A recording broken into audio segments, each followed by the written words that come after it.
go.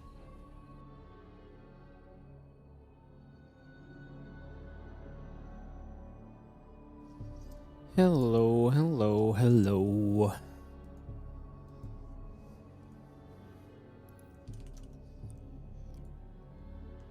Alrighty, hello, welcome to the stream. It is WardiTV Team League Season 10 day, apparently day 8 actually, not just part 2, as the stream title suggests. I didn't know what day it was until I did the YouTube titles. I did the Twitch titles, like, oh, just call it part 2, right? Because it's the part of the Team League where stuff stops sucking, and we have a much better time. And we're going to open the day with some ZVZ Yakov against Rogue, as we do have the Stanley Balls against No Ace Jinair. Which is going to be featuring Yakov versus Rogue, then back-to-back he will play SOS. There's going to be a 2v2 with Shameless and Yakov against Rogue and SOS, and then we've got Rogue versus Shameless, Creator versus Nicorect, and Creator Rogue versus Nicorect Shameless as well. So all of that coming up, and we are going to dive in just a couple of moments to send it into our first game of the day. 4 best of 7s today, guys. Of course, we cast 6 maps from every one, so we're guaranteed at least 24 maps of StarCraft 2 action, with a mix, of course, in this league of 2v2s in there with the 1v1s as well. And every third map will be a 2v2, so that's what you've got to look forward to today in the WardiTV Team League Season 10. Excuse me, just tapping out a moment, make sure we're attached anywhere and everywhere that we need to be. And I think we might possibly be all good, in which case that is very exciting. Alrighty, let's use Discord with me.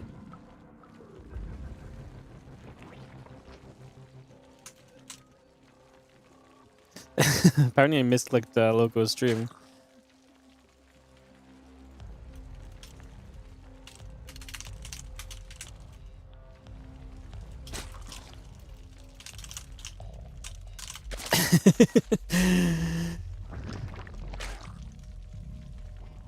Apparently I tried to collab with Loco's Beaver stream. Well, isn't that something? Alright, in the top right side of the map we've got Rogue, and in the bottom left Yakov. Not much going on first couple of moments here. As you can see, we're just setting up into Hatch Gas Pool without any real issues or problems. So everything looking pretty normal for a couple of seconds, if nothing else, as we follow an Overlord across the map for some, like I say, some ZVZ. I'm going to get quite a few Zerg matchups all over the day in this one, because we've obviously got Rogue, we've got Yakov on either side, and both of those guys are going to end up playing twice. So we had to get a lot of Zerg matchups right at the start of this day. And like I say, best of 7, we've got 4 best of 7s lined up. It should be a banger of a day, as they do say in the world of StarCraft 2. So yeah, hope everyone is doing great. Good to see you guys.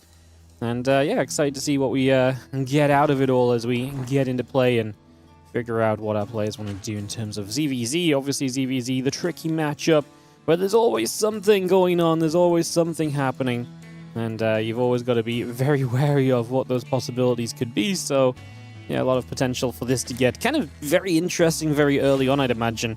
I wouldn't be surprised to see some Ling Bane pressure. Rogue does have server preference for this opening game, so that might lead to him deciding, hey, I can actually be a bit more aggressive than you can, so that's something which you could maybe look at and kind of pay some attention to, so we'll be keeping our eyes on that as well.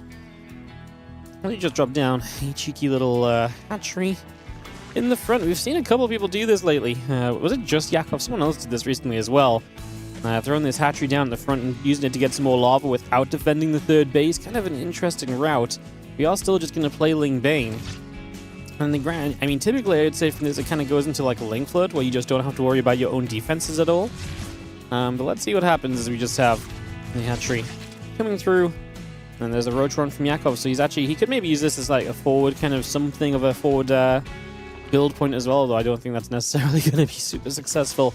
And just the Rotron, Baneley Nest, Evolution Chamber, Hatchery, all these bits and bobs coming through for the moment. Zergling's Overlord and the Ling Speed all building up as well for now. Yeah. You guys all loving the Wardy's going to lose his mind thing because of Team League. Well, I'll have you know, Team League is reformed. All the teams got a strict @ message in the in the Discord. It said, look, this is the schedule. It's been rejigged a bit. If you've got issues, you've got 36 hours to bring it up. No one brought it up. So, yeah, it's going to be one of the smoothest days of Team League you've ever seen, as Rogue can defend the natural here quite easily against those Zerglings. It's the third base that's maybe a bit more questionable, right? a little bit more kind of out in the open and maybe up for grabs to be kind of jumped on, but nothing just yet. A few Banes morphing in will power up this progression, and Rogue is going to get a Roach Roaring of his own, as he will now be able to build a couple of Roaches. Let's see what he's able to do with those as the Banes try and bust their way in. The Lings are going to get a bit of a better surround here already, so that's actually going to be quite nice. Surrounding through a couple of these Queens still going down, the Zerglings still running through. Is this going to be enough then from Yakov to justify this aggression? He's down 12 workers, so he needs some serious damage out of this to come out of this feeling okay about it all. And honestly, right now, I'm not really seeing it being enough, because we've only killed a couple of drones, and we've started to have just control of this game with the Roaches popping out as well. The Lings are going to fight out the front, but that's not going to be good enough, and Rogue is going to defend. I might feel okay for Yakov if he built some amount of drones behind this, but he was all out on the unit production tab. And unfortunately, I think that just means that this is just a bit too far gone already for him, because without having already droned, he now sits 10 workers behind. Okay, he's catching up now, and okay, Rogue is still making units, but that's an extended period where Rogue has mined more, and that will naturally lead you to a little bit of a better setup. Plus, Rogue has invested into the Carapace upgrade that's coming through soon, and Yakov has no Roach Roaring in sight, so he's still just Ling Bane for a sizable amount of the feature here, which is going to make this a continued issue from here on out. Is you actually get to catch on those Roaches, though, and the Lings fully surrounded Roaches is one thing you can do to kind of help yourself out here. So a few Roaches go down, Yakov gets a bit of a catch, but it's still expensive. It still costs him a whole bunch of units as well, so we'd hardly say that this was exactly ideal. I'm just going to see the feelings continue to come over. He's going to be having a couple of Lings going to shoot. The Roach is going to be there. A few drones continuing about as well. And it's going to continue to fight through for a couple more moments. So some Lings going to chase some of the Lings around, and just going to be seeing the Roaches settling down there also. Run back through, 5 workers killed. I mean, this was nice. I mean, it's actually going to work even out the worker count, but I don't know if it's just a little bit too late to be kind of bringing us back in terms of the worker count right now, if that's really still something which is... I mean, obviously it's nice to even out the workers, but there's still the other advantages in play for Rogue is what I'm trying to say. Like, the worker count is not the only issue we had to overcome here. We were building spines because he was afraid of the all-in counter-attack, which it wouldn't have even really been all-in. It would have just been the counter-attack. So we get away from that. Rogue is actually going to start aloud, so this game will actually go kind of a little bit deeper right now. We will get to continue through and kind of play on for the moment, it seems. I'm just going to be seeing the lair coming up, the extractors coming by. Overlord hanging out for a few moments. The Zerglings are still joining together. One single Zergling taking a few shots of damage, taking a few hits as it moves along. Excuse me, sorry. And yeah, lair coming up, extractors on the way. Now, you know what? The tech is kind of catching up there from Yakov. He's still just behind a Carapace upgrade, though, and he's behind a bit of army supply. So there's still definite negatives for Yakov, but honestly, it's nowhere near as bad as I thought it was going to be. I thought this was going to be like a...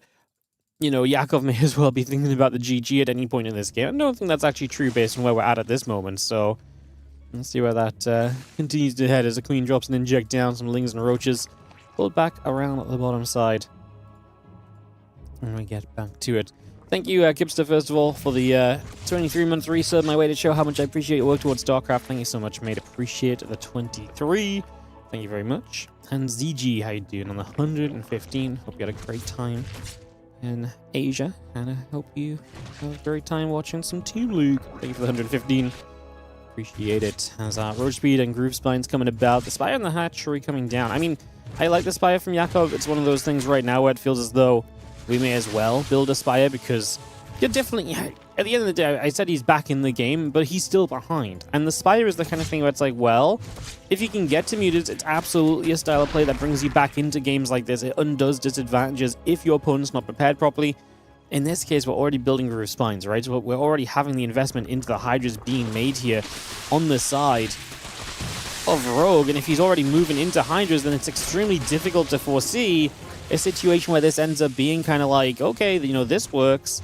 So it'll be interesting as the Queen's just going to shoot away at that Overseer, pushing that away for a couple moments. Again, Roach Speed coming up, that Spire coming through. Hatchery about to finish. The few Mutalisks on the way as well.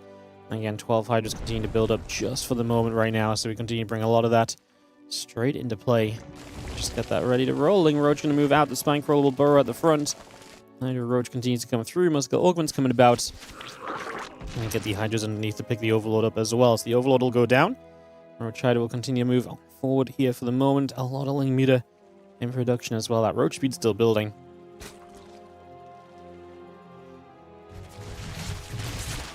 Those lanes just going to take the chance to kind of jump in towards this mineral line. Actually, hold position to get a bit of damage done. This is the issue with the mutas. If the Hydras are out, you can't really stop a big push from Rogue. Like, usually you stop that because the mutas can't be shot back at. But if there's enough Hydras in there, then that just doesn't happen here. So that's just kind of a, a whole big issue kind of from the very get-go. So that really is just not ideal. Counterattack is good. We get 8 drones, and obviously we buy some time and distract a little bit as well. So there's definite benefits there. But this attack, this army is going to be tough to stop. And remember, we're still down a carapace upgrade from the very early parts of this game. I love those roaches. They literally stand in front of those Hydras. They're like, I will take a Baneling for you. And they dive in front of the Banelings all at once. And those Hydras have some roaches that after their hearts, apparently, is the Roach Hydra. Will now just push forward. It's just too many Hydras. Like I say, the only answer here from Yakov is to really see some sort of magic with the mutas, and that ain't happening when this amount of Hydras are available. I mean, the mutas are going to do their best to try and stay toward the roaches that get ahead of the rest of the army, so we can try and manipulate this in any which way we can, but just isn't happening right now. Yakov going to have to say GG, and Rogue is going to take the opening game here in this best 7 between the Stanley Bulls and the No Ace Jinair squads. Alright guys, next game going to be on Central. It's going to be on Tourmaline, so it's going to be, once again, it's going to be Yakov. This time he'll be playing against SOS. So let's get that going on Tourmaline. And it'll be taking place on Central, like I said, Central. Drop the lobby link down, and we have 2v2 coming up after this as well, of course, guys, so that is also on the way. And again, hope you're having a fantastic start of the day as we jump into Tourmaline for Yakov and SOS to give us some ZVP. It is Yakov, right? Just double check that. Yeah, it is Yakov. I'm just like, I have it in my head that it is, and now I'm like, well, maybe I should just double check just in case. Yeah, cool. All right, give Yakov a second. I'm trying to roll forward. This new chair does not like rolling very much. It's being very anti-roll. It's being very anti-roll. I don't know if I need to spin the wheels on it a bit or something. If it's just like it's just stuck on the cart because it's new. Anyway, we're ready to jump into a ZVP here. Yakov and SOS are both ready, so without further ado, let's get that underway. And let's kick this off.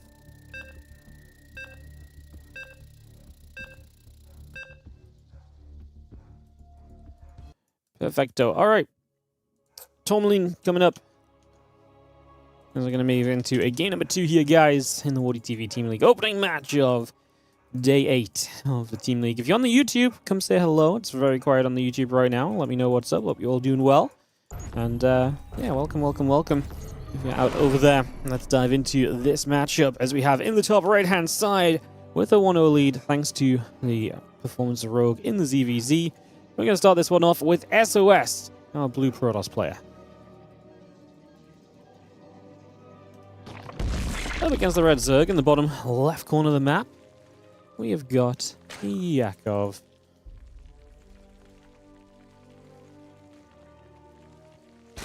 Game 2 of the best of 7.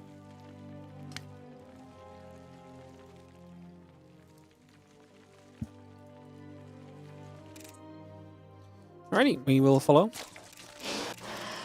We were following a drone. Let's follow the drone. Follow the drone across the map as it looks to get up to no good in the early stages here. So drone looking to take us on a little bit of a journey out to the upper right-hand side. Like I say, we'll see what this can get up to in these next few moments. Bring the drone over, get set up, figure out what we want to do. Everyone focused on the games. Yeah, sometimes YouTube chat's just quiet. I get it. A lot of people work on the streams. It's weird for no one to say anything at the start on YouTube. So I just thought I'd urge a couple of people into saying hi as we do throw the hatchery block down. So just going to throw that straight into place over here, and that will be our starting point initially as we figure out kind of what the response from SOS is going to be, how many probes we're going to pull. He's going to throw down the second gateway straight away. One of the more standard responses to Zealots to Adept is very powerful because it gives you a lot of counter-attacking possibility after this as well. So that's genuinely a big plus following on from that. So definitely expecting that to be a factor. Just see the few probes pulled down. Only 3 workers, so not a massive overcommitment of workers onto that hatchery. So it is going to finish. I mean, 3, I think it's 5 plus the Zealots. No. Am I being crazy? My brain's just blanking. Is it just 5 when you just don't have the zealots? I feel like it's 5 and then you get the zealot out anyway, and that's gonna be... That's what kills it before before it finishes and the creep comes up, but we're gonna have a second zealot here, so I guess it's gonna be fine. So brain just blanking on the details for a moment or two. Shake it into awakeness, guys. It's been like 20 hours since we casted StarCraft, you know. My brain's like it's depraved right now. There's a couple of probes gonna chase that drone up to the top side. And that drone, yeah, I love that. The probe blocking the what's it called? The geyser, yeah. I was like, the refinery, the extractor, the assembler, and I was like, all the things I don't want to say that are gas related. And we finally get there in the end. It was blocking the geyser, and obviously once it's not going to be stolen by the drone, we can pop the assimilator down instead. So just get that straight into place and on the way. A couple of queens that link speed continue to come up as well. And it's going to see the few lings popping out from that natural. A couple of depths in the zealots are going to come forward. And then Stargate building next is on the way through. Just going to see the couple of depths going to make their way across for a moment or so.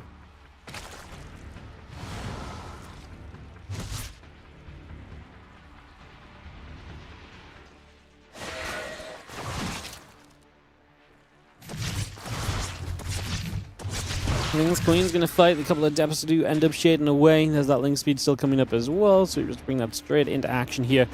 And yeah, the Stargate very standard from SOS, so apart from the fact that we had a little bit of a hatchery block going on early, the rest of this is going to start really standardizing in the next few moments as a couple of depths move up into the main base.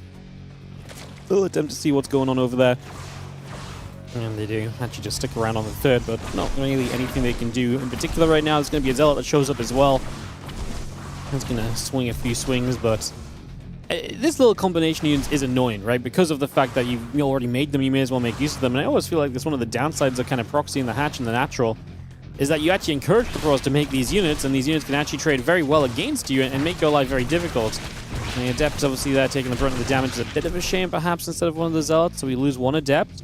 We're still able to sit in that position and just make it a little annoying. That said, it's not like we're mining from that hatchery or anything just yet, so it's a pretty minimal effect that we're kind of getting out of it overall. So perhaps it isn't actually all too bad. Let's just have the Oracle, the Warp Gate continuing through as well, so we just bring a lot of that into place. And yeah, feelings gonna come back over for a couple of seconds. Just positioning back along. So Ling's gonna come over to the left-hand side. What's over here? Still the two Zealots and the Adept. I mean, as soon as Queens show up, these units don't really do anything else. It's still going to deny a bit of mine time, but by still being here, you're giving up these units as well. Especially the Adepts, you'd maybe like to have gotten a little bit more out of the Adepts. Queens are going to pull back. Oh, because the Oracle's flying in, so it's a little awkward, because actually, the Oracle is already going to threaten elsewhere in the natural, and now going to catch drone here. Yeah, it took quite a lot of damage. Ops that were sat on did not show it, but it did take quite a few hits. And just see the Lings playing the cleanup, getting over there, and shutting everything down. Hey, what's up, Risky? How you doing, mate? 75-month resub. Appreciate it. Huge. Appreciate you. You're doing well, man. And so we do have the land, the Roadtron coming up, a bunch of additional drones coming in as well. We bring a lot of that online. And it's going to be seeing the Oracle activating after a couple of those Zerglings. So getting through and picking up on a good chunk of that initially. Again, the Forge and the Twilight Council coming on in, a couple of gateways still building by as well. And we got a couple of Adepts just gonna pull back over for a few more moments. So we step back through, and it's gonna be seeing the Adepts are getting grabbed right now, so a couple more shots coming about still.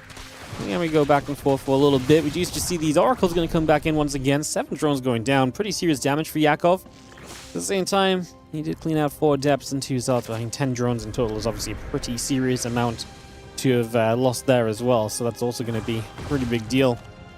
It's going to be seeing our Lings are running through. The probe already in a little bit of trouble. So I get a little bit of a counterattack to do something. His SOS follows up very standard, by the way, as well. +1 in charge.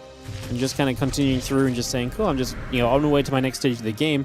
I always say this because I kind of have seen SOS a few times lately kind of playing a bit more of an aggressive setup, I suppose.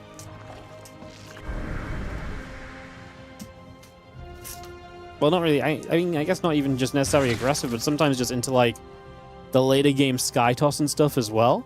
It's something that he's kind of been known to do. So, yeah, I mean, like I say, this is just very standard and kind of down the middle of the road in terms of his builds. So looking very respectable there. Nice groove spines and the Roach speed continue to build into play. The Roachling are going to get across for a couple moments. Put a little bit more damage out there for now.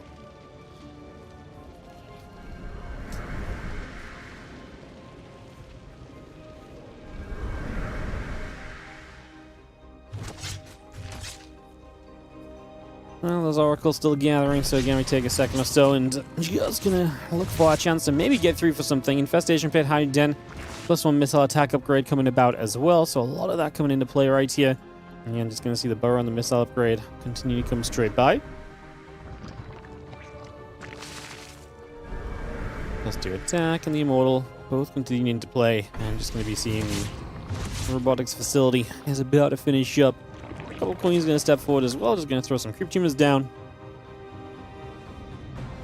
And just hold that position a little bit for the moment. Again, the Hydras, the Roach, and the rest continue to come through.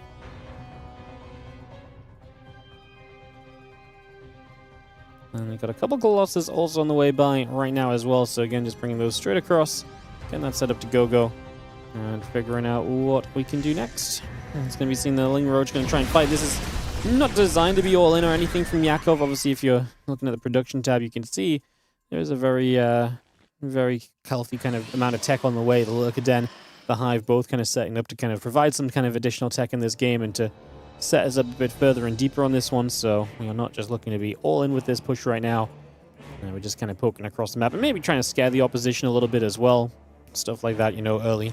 Just trying to figure things out as Yakov going to throw a pause down. Hopefully nothing too serious. Hopefully something we can just get sorted and figured out quickly. A little bit of lag for him.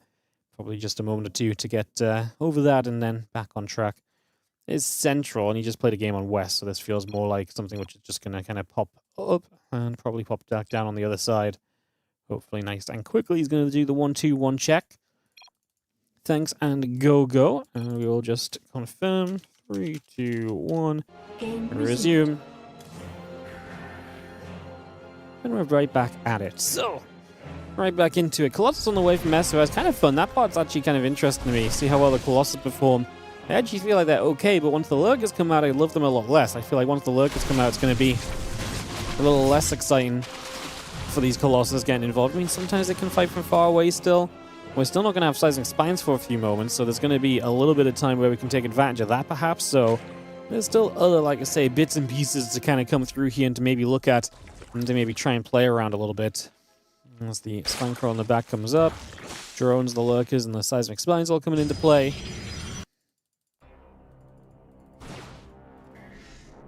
Hydra Roach Lurker moves back around to the left-hand side and just going to ping around. I mean, like I say, those Lurker upgrades are coming in. The moment they're here, it's going to feel a whole lot better for Yakov. This entire game at that point starts to feel so much better. So, that's something that we're more or less on the verge of right now. As a couple Colossus going to laser beam through, helping to push back for a little bit. Again, there's the Adrenal Glands and the +2 missile upgrade coming up as well. Overlord speed, Seismic Spines coming up as well. Just going to be seeing the Zards looking to try and get forwards there onto the Roaches. The Hydras and the Lurkers will come about as well.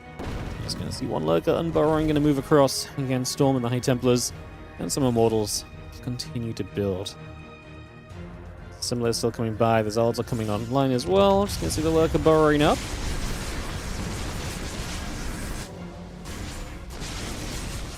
Lurker taking quite a bit of damage. Is going to go down as the Immortals step through as well. So just going to have those coming straight over. And we do have the rest of these Lurkers setting up, but we're going to have Dropper Lords. It's going to get kind of exciting here from Yakov. Going to mix this game up quite a bit right here with the Dropper Lords coming into play. Little Stasis Ward catching some Hydra Roach as well. Just trying to make sure we can stay clear of any issues from there. And again, just going to see them Dropper Lords making their play forward for the moment. A couple of Lurkers are going to be there to hit a couple more probes. 4 Workers going down at the moment. The Storm coming up.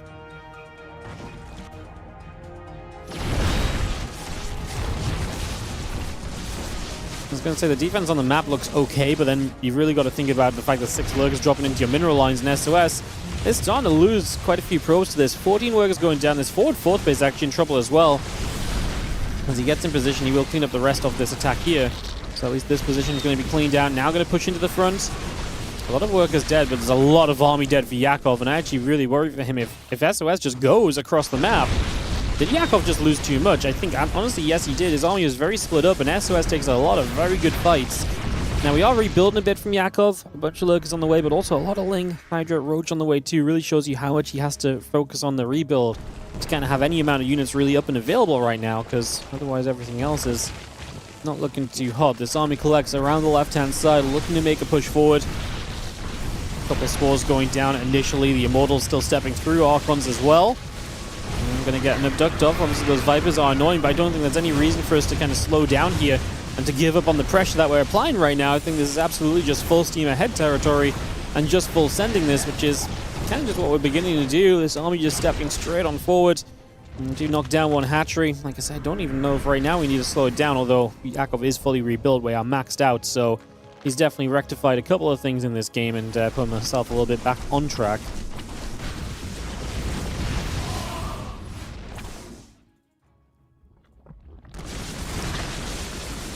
Like it's firing, a couple of units stepping away. He's going to be seeing the laser beams doing that thing. Again, Ling, Lurker, Hydra is going to continue to step on through for a couple of moments. We do have the +3 attack upgrade coming about. The Immortal and the Assimilators also building into play currently.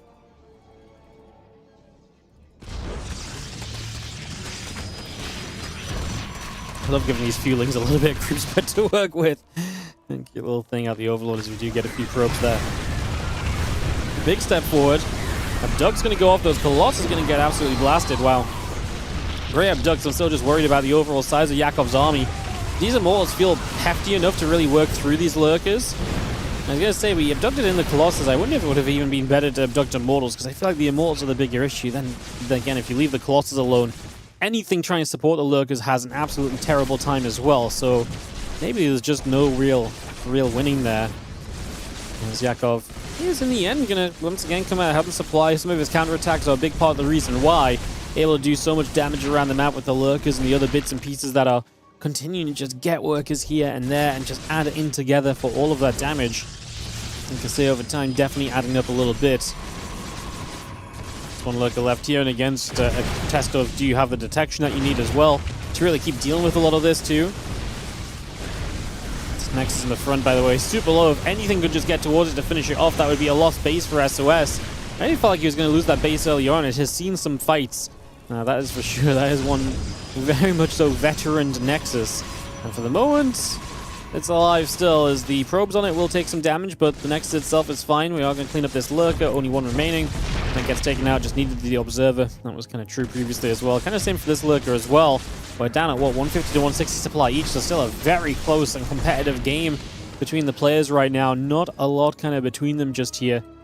So you continue through +3 missiles, +1 melee, all continuing up. Bring a lot of that into action still, just for the moment.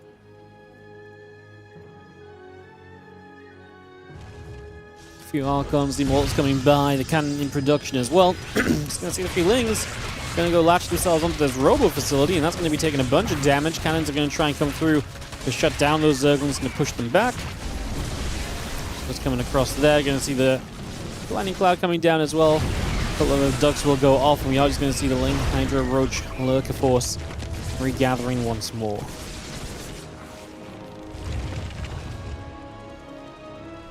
And that is Network coming through, a couple of Spine Crawlers in production. You can see everything else still trickling along here. We can get some Nices up and some harass across the map. Just one more way for Yakov to maybe be able to get some work done could be absolutely huge, so keep our eyes on that and see what maybe happens. You're going to see a few more Lurkers shooting away. The Immortals taking a little bit more damage as well, so a few more hits just coming about already. This army is not going anywhere just yet, as you just have the air weapons and the fleet beacon all continue to come through as well. Going to see a couple of the Immortals getting grabbed over on this right-hand side. So just going to see both of those getting jumped on. A couple of these cannons just going to get caught as well. So a nice little catch, and SOS has to pull back once again. Neither player's really kind of been able to expand super comfortably in this game, right? 4 base from SOS, and obviously this Nexus has been low for a long time. And then Yakov is not exactly being like, you know, expanding super quickly. It's been a low ego game. Both players have kept the opponent's economy at kind of the lower end of things. As these lurkers do get through, that Nexus will go down. Now we're going to continue to push forward. The Immortals here taking a lot of damage, but so are the lurkers. The Observer is there, just about living. It was actually hurt during this. We do deny at the same time as well. SOS a base to the top of the map. So again, picking that off and finding more value as the Zealots dive in. But Spines plus Lurker, it's just enough to hold those Zealots off, so we can't really stop this at the moment. Just going to see the Colossus and the Immortals continue to fight. Just going to see the Spores continue to come through as well. Another Storm coming down. The Hydra's going to take some hits, some Lings as well. I think this one is... it turned out to be a hold from Yakov, and the thing for SOS is now he lost the 4th base. He's missing some very important mining for himself. We're 17 minutes into this game, so we're absolutely missing some important mining for SOS that he could kind of do with, right? Like, he could really, you know, make use of having that additional base up and a bit more resources, because the main, the natural, are going to be running so dry on minerals. Like, he's not going to have a lot of income remaining. Now a lurker attack into the main base as they get to pop through. SOS just going to say GG, and Yakov is going to take a game 2 of this series and tie us up 1 map apiece in this best of 7. Very exciting stuff. We're going to be going to New Bed of Chaos for the 2v2, guys, so we can get that hosted. And we'll kick this off in just a few moments to see if see which of these teams is going to take the wrong freaking mod. Well, at least I remembered before we started. Something at least. Some amount of progress. So it's going to be Rogue and SOS, so the 2 players we've just seen play against Yakov, going to take on Shameless and Yakov in this 2v2. So we'll just get this ready, guys. Take some moment to get everyone in this lobby and move them about. And again, I hope everyone is doing great. Thank you so much for joining us today for some Team League action. Pleasure to have you with us. And just wait for everybody to join this lobby. Missing Yakov and missing a caster. It's not far from being able to go.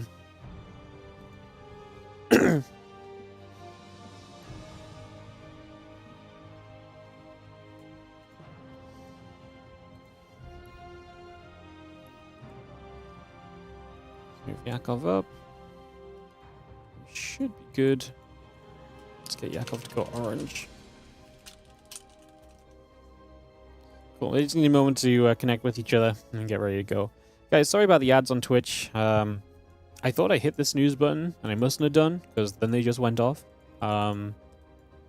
Yeah, I thought I snoozed them, and I just didn't, unfortunately. So apologies if you got hit by the ads at the end of the game.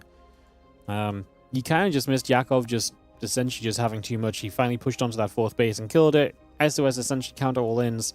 There's a Nidus and SOS's main at the same time. And it's just a nice couple of 1-2 punches from Yakov to finally get the closing point of the game. That's what went down. I super apologize. I try not to run ads during games. This one just slipped through the cracks. My apologies. As we get ready to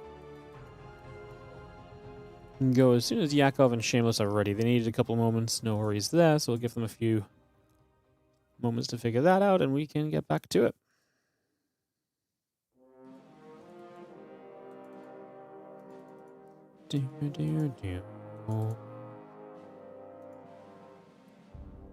Again, thanks for joining us, guys. So 2v2 coming up, Zerg Protoss versus Zerg Protoss. After this, we start getting into the latter portion of the matches. It's going to be Rogue versus Shameless, actually. So you're going to see Rogue and Shameless, more ZVP. And then Create a Necorrect will be the TVP to follow that up as well. So that is all going on. And then more 2v2. Again, we do play all 6 maps, guaranteed.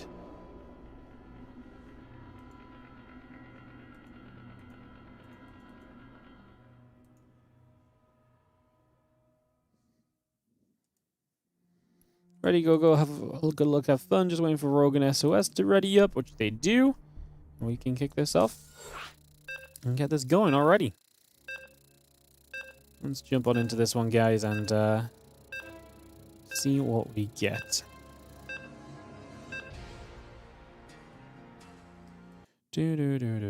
Tax season needs to end. I don't mind the ads with the Turbo Tax song I can have off. Excited for Necorrect's TVP. Yeah, me too, man. Necorrect's been great lately. I'm excited to see how he performs as he comes up against Creator in a couple maps time. For now, though, let's head into this 2v2 as we enter game 3 of this series. We have in the bottom right-hand side, the blue team. It'll be the No Ace Jin Air squad in the form of Rogue and SOS for the 2v2. Taking on Shameless and Yakov in the top left-hand side, red and orange. And it is 1-1 in this best of 7. I haven't really talked much about where the league is at in terms of like what needs to happen for these teams and so on.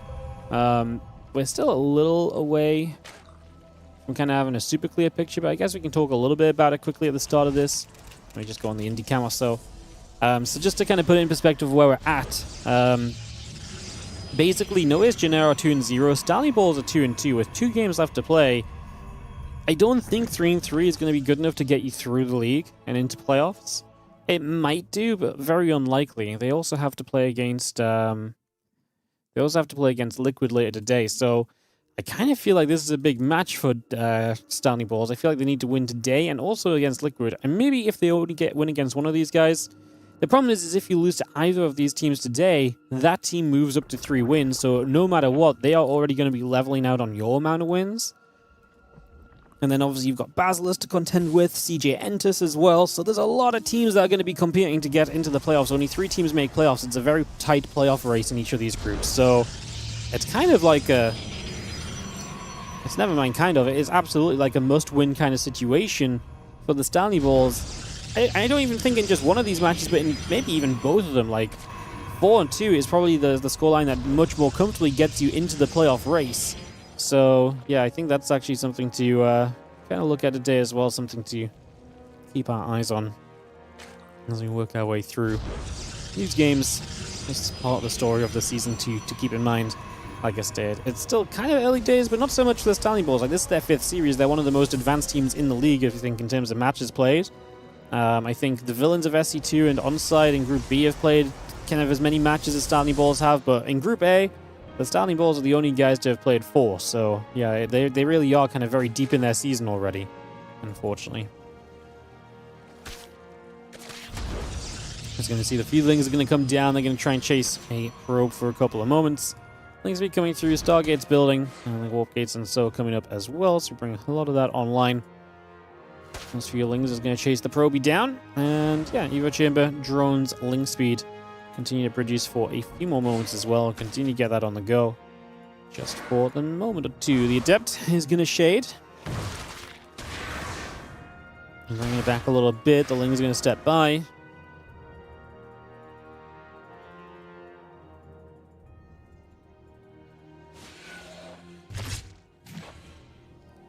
Just going to see the Adept is going to come by again. The melee upgrade, the Ling speed coming through. A couple Lings and drones will continue to produce. Just see the Adept firing up a few more shots, and we do have the Stalker. And the Queen going to go in after the Adept. So the Adept will take some shots, starting to go down. The probes pulling in. The Adept is pulling back again for a couple more seconds. We do see the Lings are going to come over too. Just trying to get there for a couple of moments. The Lings will continue to chase that Adept.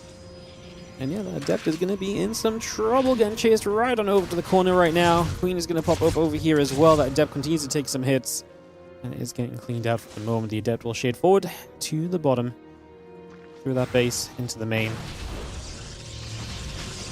The Stalker's on their way up. We are starting to see, obviously, the developments here and how this game is starting to go, so we're starting to see a little bit of how this is going to play. Melee upgrades coming by. The Ling's on the way up. The Overlord's producing. Again, our Ling's coming back around. Twilight Guns and the gates coming back over. More Lings just gathering. We're going to run in at the hatchery on that right side, trying to see what else is going on.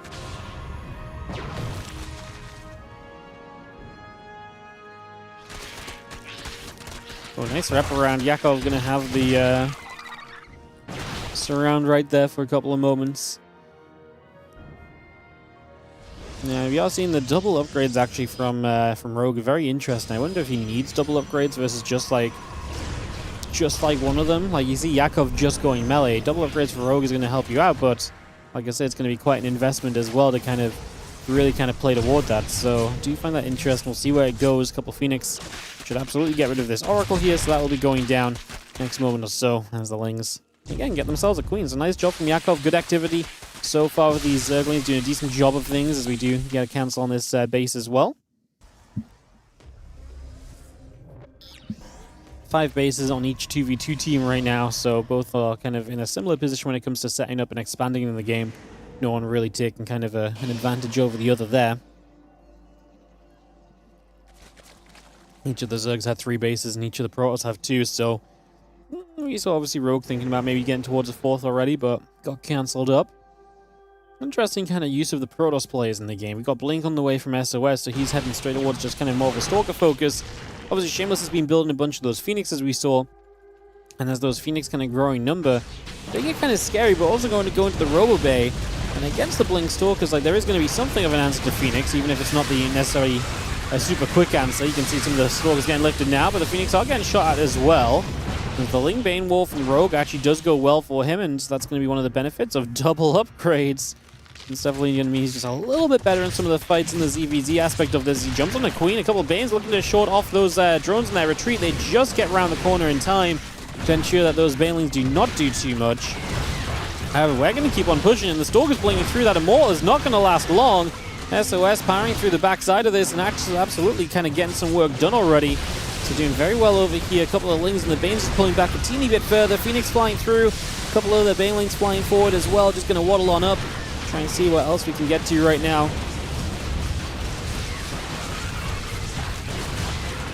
This honestly feels like it might just be a little bit too much. Rogue with a lot of Lings covering the front. The problem is right now the Phoenix aren't doing enough and the Tech and the Colossus is not coming online. So Shameless finds himself kind of really caught in a weird moment where the Phoenix are just not quite enough anymore and the Colossus are just not coming into play in time. That's going to do it to give Rogue and SOS a 2-1 lead for Jin-Air in this series. So it's going to be 2-1. Favoring the Noise Jin-Air guys. And yeah, the carapace upgrade for Rogue, that little bit of extra greed for him, absolutely powered up in the end. And that just in general, they were much better set to fight in that moment than the opposing team was looking to fight themselves. Now we are going to go into Mothership for this next map, guys. So we'll get this hosted for a map number 4. Back to Central as Shameless and Rogue will go to battle here.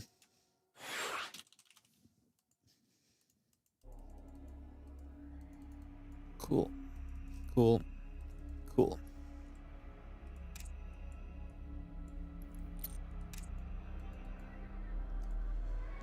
Alright, just get Shameless in here. We should be able to just go. These guys have all been pretty ready, pretty quick to get started.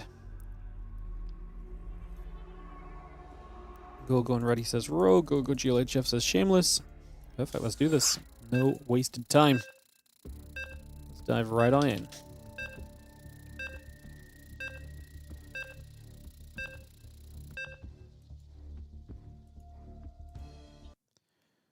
Beautiful.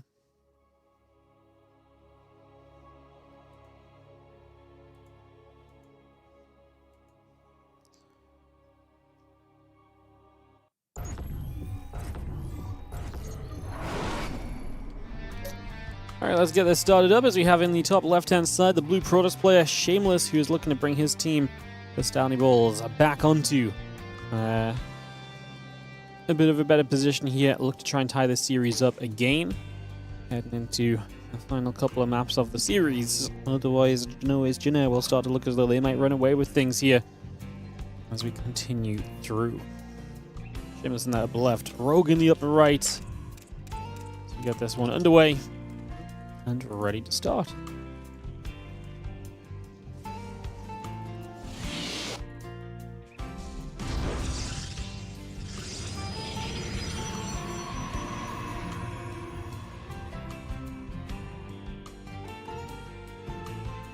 Ruby up around the top. Just going to move through for a couple seconds and just make its way over there for a little second or so. Get set up. Try and see what we can do for now. Gateway of the simulator coming by. The probe on the way up through. The hatchery and a couple of drones continue to build as well. So again, just lots of these little bits and pieces right from the very get-go kind of getting underway.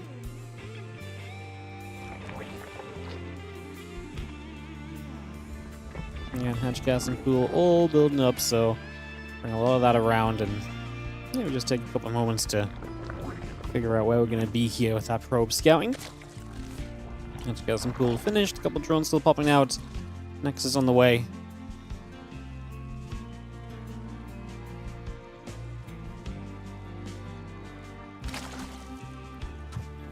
Drone just going to turn around onto that probe for a couple of moments. Probe taking quite a bit of damage, so a little bit being found for the moment here.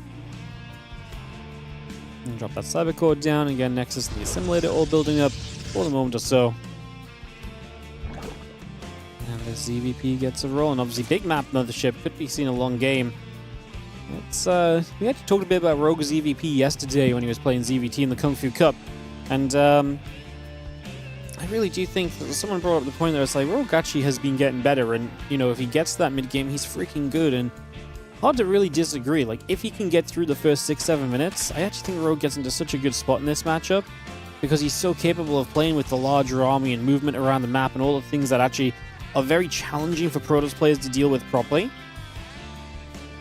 The problem truly just is like that's all well and good to say, but then you've got to, then you've kind of got the side of that which is like a little bit rougher, which is that you actually have to get to that point. He has been improving at not taking damage to all of the units in the early game, to the Adepts and the Oracles. Like, he's really, really improved on that aspect of his game. It's just still not been perfect just yet, to say the least.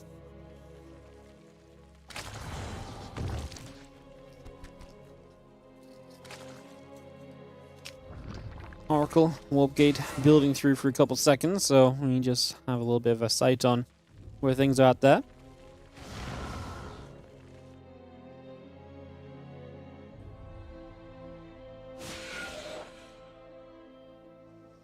Yeah, Link Speed the Queen, continue to come around, just gonna get that on the way. And next is the probe and the Warp Gate continue to come through for a couple of seconds, just gonna see the Queen, the Hatch, and the Spore Crawler also building by, so again we get a lot of that up and rolling. Feelings is going to jump onto the Nexus as Shameless settles himself into this one, and Rogue very much so looking to settle himself too as the hatchery continues by. The couple of Queens are going to continue along and keep bringing that into place right now.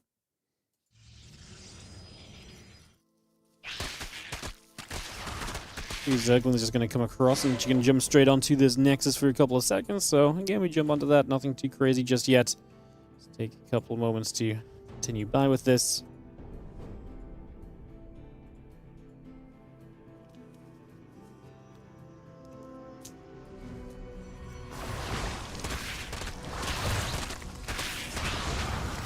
And this is going to get a little catch. And the Rotron coming through, get those extra drones building by. A couple of Lings is going to latch themselves onto the couple of units as well, but still nothing too major. Rogue needs to kind of keep constant with his production at the moment, just try and keep that in the right direction as best we can right now. And just kind of keep building that worker count up. He's setting up into the lair and the Rotron as well, so those are things that we're slowly getting to here. It's starting to look good about where things sit.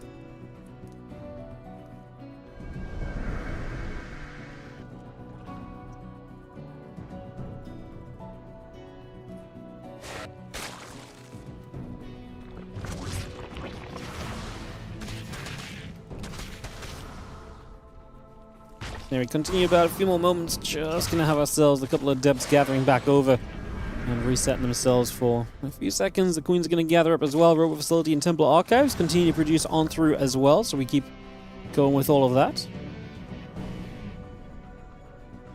Again, Gates, Templar Archives coming through, the Port Prism and the Charge Upgrade building as well. That charge is just about halfway done right now, so again, continuing through that just at the moment here.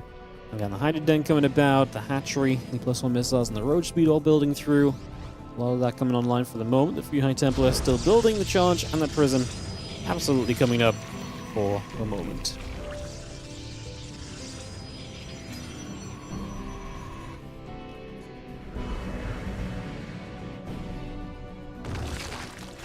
The Overseer going to sit overhead as a couple of Adepts are going to have a look to see what else is going on. And again, just trying to see what else is happening here. Again, Charge and the Forge coming through, that Storm coming by, the Roach Ravage is still coming up. Again, Roach Speed, Missile Upgrade, Overlord Speed building too, plenty of Roaches on the way in. Just have the Overseer continue to come back across through the top side. So again, trying to see just what else is going on. We do have the Zealots and the Adept coming back over as well for the moment.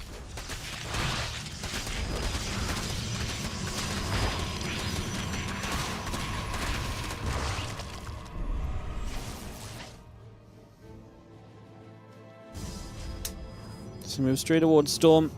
Continue to bring that by a little bit. Just going to be seeing the couple of ults in the Archon's going to get into play a bit of a chasing game, and I think there's too many Roaches here for Shameless to really push in, so I think Rogue is well enough prepared that this is absolutely fine for him.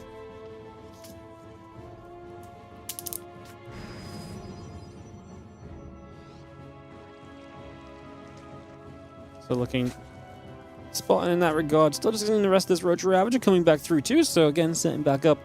And at this point, I mean, we may as well kind of send it across the map a little bit. Plus one missile's about to be done. We bring the Dropper Lords as well, so we're going to send this from Rogue. Storms are about to be done. Storms will definitely soften this army up a little bit.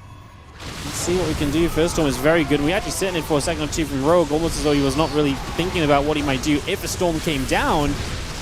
Do we have enough to just push forward? A lot of the side defense is coming online right now. Unfortunately, it's quite far forward, so it gets kind of hit pretty easily if the army's retreating. Rogue with a lot of supply, but it is Roach Ravager focused. And that Roach Ravager keeps coming through. A couple more of these Stalkers getting jumped on. The Immortal pulling back just a second or so here. We are going to see that Storm coming into play.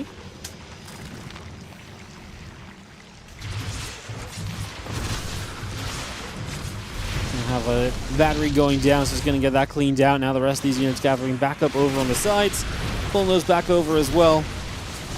Just for a couple of moments here, the Roach Ravager is still gathering the Oracles overhead. Queen's going to be there to just try and push down those Oracles. And they are going to get rid of the Oracles as the rest of the tech army surviving long enough. There's an Archon that's tanking a lot of shots at the moment. It's going to go down, but boy, did it absolutely pay for its worth. It stuck around there a good long time. So Oracle is gone, Archon's gone, but a couple of Immortals still standing. The last few units of Rogue do not seem like they are getting through here. This does not seem like it's going to be strong enough. Not on this one. And so I think we're actually going to see ourselves probably coming to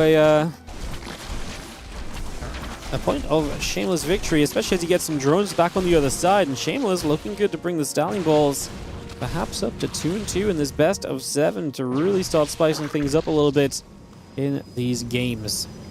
A couple more units just warp straight in here. It's going to be seeing the Spore Crawler going to hit the Prism for a little bit as well. Push that out over to that right-hand side and just deal with this. But man, Rogue is taking a lot of losses, obviously. That was a big attack that did not do what he needed it to. Just hit kind of all the things from Shameless as they were finishing, unfortunately. Like a couple minutes, 30 seconds earlier. And what a different fight it is. No Storm to come down. None of the stack defense quite there just yet. But of course, that's just not how it works. You can't just magically hit 30 seconds earlier. And if you were, maybe the preparation from Shameless is just as good, just a little bit earlier on, right? So, I mean, I guess Storm may not have been done earlier, but like I say, the entire kind of landscape of the game changes if you make a statement like that, so. 2 more Immortals just on the way at a time. It's going to be brutal to kind of chew through. Like I said, it's a lot of tech units. Just continue to pump out here on the side of Shameless, and I just don't see Rogue really contending with them. He's getting a melee upgrade, he's getting the Spire, so he's going to try and just go for like a spam of mutas. And with no Blink in play, I don't hate the idea. Maybe it's actually one of the better ideas we can go for. We're building Blink now, and Shameless has already got a few Stalkers up. So he's maybe somewhat aware of the possibility of kind of, an air-based army that he has to kind of potentially deal with here. So feels like his preparation in that regard is looking okay right now. Stalker Maul just coming through. The couple of Zealots in the main base getting cleaned up by those Roaches as well. A few more shots coming straight onto there. And you'll see everything else playing back across. And a couple of more hits coming by. He gets a lot of Mutalisks on the way through. +1 flyer attack, melee upgrade coming up as well. Again, +2 attack and Blink building on the side of Shameless, so we bring those upgrades up into play also. I mean, it's going to give Rogue a chance, right? Like, anytime there's mutas hitting the map in good numbers and base trading, I'm always going to say the Zerg has a chance compared to what he had, right? Like, if this was just in a normal army, I don't think it ever wins. So this, like I say, gives you something of a chance, because as you base trade, you'll get a few more mutas out. You will also see your opponent getting a bit more anti-air available as well, though, so I don't think that's a reason for him to necessarily look to force a fight, though. I do like this. I would like to see the Twilight Council be depowered ASAP, because I actually think getting rid of that Blink will help you. If those Stalkers can't Blink, then it's going to be much easier for the mutas to stay overwhelming against the anti-air forces. Are we actually going to let this Twilight Council finish researching? We are, aren't we? I feel like that is such a shame. What's Rogue doing? Where's he going? He's going to pull down over here. Maybe he wants to get after the probes. I mean, he should absolutely get after the probes, but I can't believe the Twilight Council got to finish Blink. That's such a big deal. +2 finished not so long ago either. Like, these are two massive things which really dictate kind of how future fights could go, and could just maybe give you the edge you need as Shameless to guarantee you the win in this circumstance compared to otherwise. Rogue is expanding around the bottom side of the map. He has some resources left. There's 19 probes left from Shameless. I'm not sure if he has any across the map right now. We'll find out soon as we continue the attack into the main base, and the probes up there should go down shortly. He's got 12, 15, 18, I believe. So I think most of his probes are in the main base. Maybe one is elsewhere. He recalls, so I'm going to look to protect this Nexus. We're going to try and dive on this Ling Roach. High Tempo's going to try and drop the Storms. We split from the Storms. We now sit in the Storms. A couple of Archons morphing in behind this. The Roaches need to get rid of these Immortals. There's a ton of Immortals missing from this fight, which is probably the reason we want to jump on this so badly as Rogue, but it's just not happening. You can just see the numbers are going to be there. The Storms honestly did a lot, and he didn't get rid of every single kind of Stalker. If he killed every single Stalker, maybe then this is viable. But he did not. Obviously, there's a couple of Archons that were morphing in during the end of that as well. That they've just gone down to a lot of ifs and buts and maybes, but in the end of the day, the solid scoreline is going to be going the way of Shameless, it seems like. We're not done yet. We're not saved just yet. There's one probe left on this map, and it is building cannons over on this side, so that one probe that remains is getting busy. Let's just clean up the Nexus. And the cannons continue through. I think we're pretty much... I just think with the cannons especially, there's just no way these mutas can do enough. There's a Storm available as well. We're going to try and jump onto these Stalkers, which, right idea. Rogue is doing the right thing to give himself an opportunity, to give himself a chance. Can't really complain about that part of it, as we just have the hatchery coming up as well.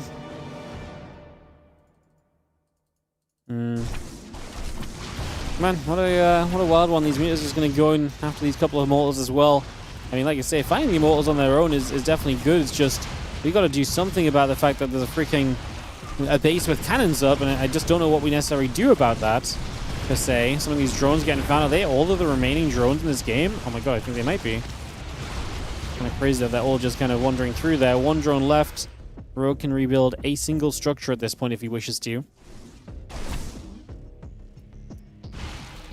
Oh, no drones. No drones, so he has no workers left. So he has to play with what he's got. He's just going to say, GG, he can't win it. He can't win it from here. Shameless ties it 2-2 in this best of 7. Credit to Rogue. He tried to play to his outs, but unfortunately his outs were not really quite there in the end.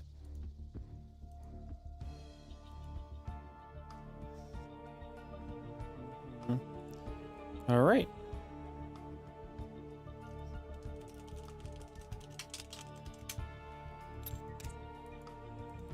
Give me 1 second, guys. Just gonna converse with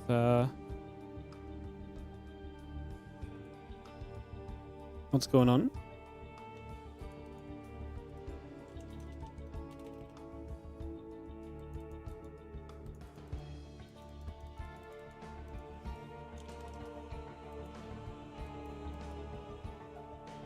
Cool.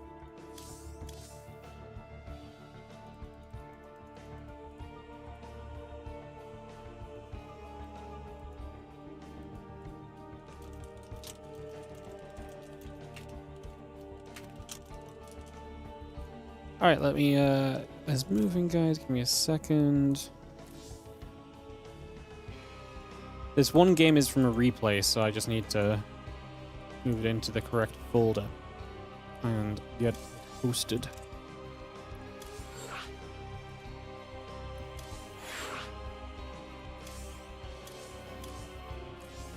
Also invites out. Just wait for everyone to join us. Perfect. How are we doing, guys? Hello, hello, hello. Hope we're all feeling good today. Say thanks for catching some games with us. Excited to bring you guys through.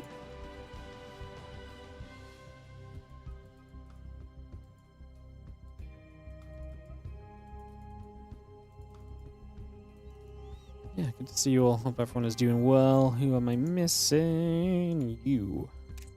Does that bring us to 6 in this lobby? I think it does, which means we're good to go. Alright, just waiting for one caster to join us, guys, and we'll be off into another game here, as it's Nicorect vs. Creator with it all tied up.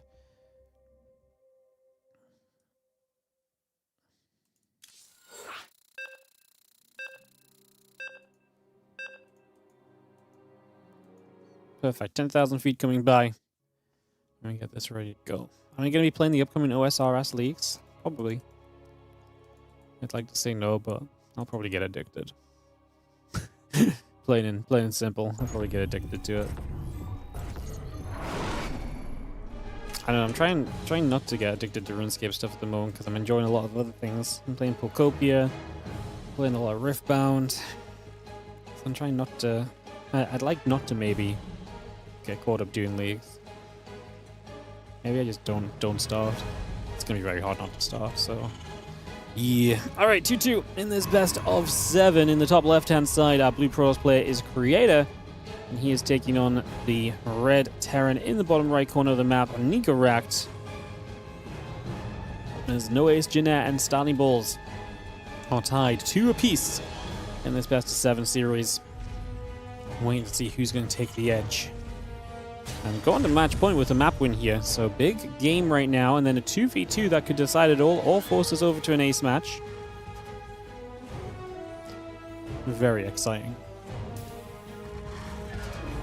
Very exciting. Barracks coming through. If it goes to an ace, it has to be a Protoss out of the No Ace Jinair squad because they've already used Rogue twice. So it has to be either SOS or Creator playing the ace. And then you could use Nicorakt as the TVP sniper potentially in that scenario. So that could actually be very cool. That is absolutely something which could, I think, perhaps end up happening here. So, yeah, Nicorakt as the TVP sniper really is a dangerous weapon to have.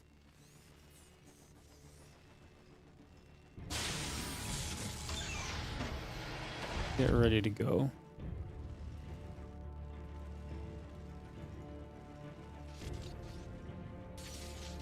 Couple SCVs chasing after that probe then, so the probe taking some damage for a few moments. Orbital and Marine coming up, next in the Cyber Core coming through. Command Center will drop down as well, so just drop that straight into place for the moment. I'm going to drop the factory down as well, so it's going to put that over to the sides.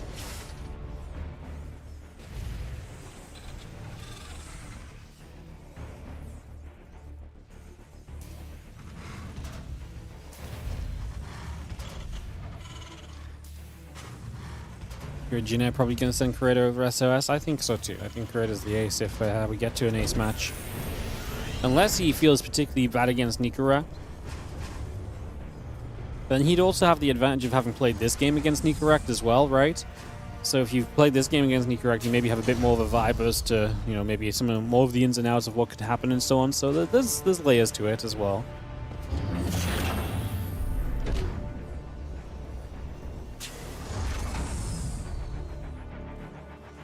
Twilight Council going to be the tech choice initially here from Creator. So we put a Twilight Council down into place. We do see the Sentry just going to wander out. The Probe coming along for the ride for a few moments as well. Cyclone Marine still building. Stalker and the Warp Gate coming up and online too. So a lot of these bits and pieces just coming over for now. And we got that gateway drop down here. And Cyclone Marine, the Starport, all continue to produce just momentarily. And trying to see where we get to as the battery comes into play. Going to drop that straight into place. And as again, the Wooden Mine coming about. Twilight Council is about to be done, so we just get that wrapped up as well. And yeah, the Stalker, 2 Stalkers, and the Sentry going to gather up onto the front of the Natural here. It's just going to put them in position for a couple of moments. Charge on the way. Warp Gate building.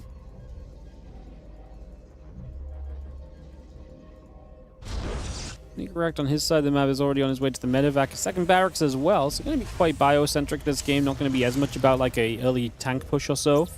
And yeah, Creator's actually going to see that there's not going to be as much danger kind of initially, unless we start building tanks and then we sort of say, you know what, bam, just going to never even build stim or anything and just build Marines here. And that could obviously bring you, something of a timing up and available over the course of this as well, as just see the Nexus and the Pylon both dropping down into play. Stalker and the Charge continue to produce through. The Sentry gathers up on the Natural as well. And get caught up for a couple of moments.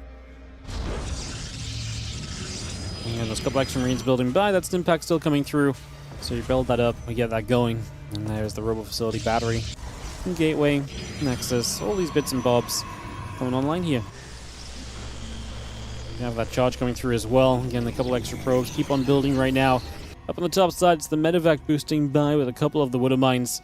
And we'll see if Nicorakt can find some damage with these in these next couple of moments.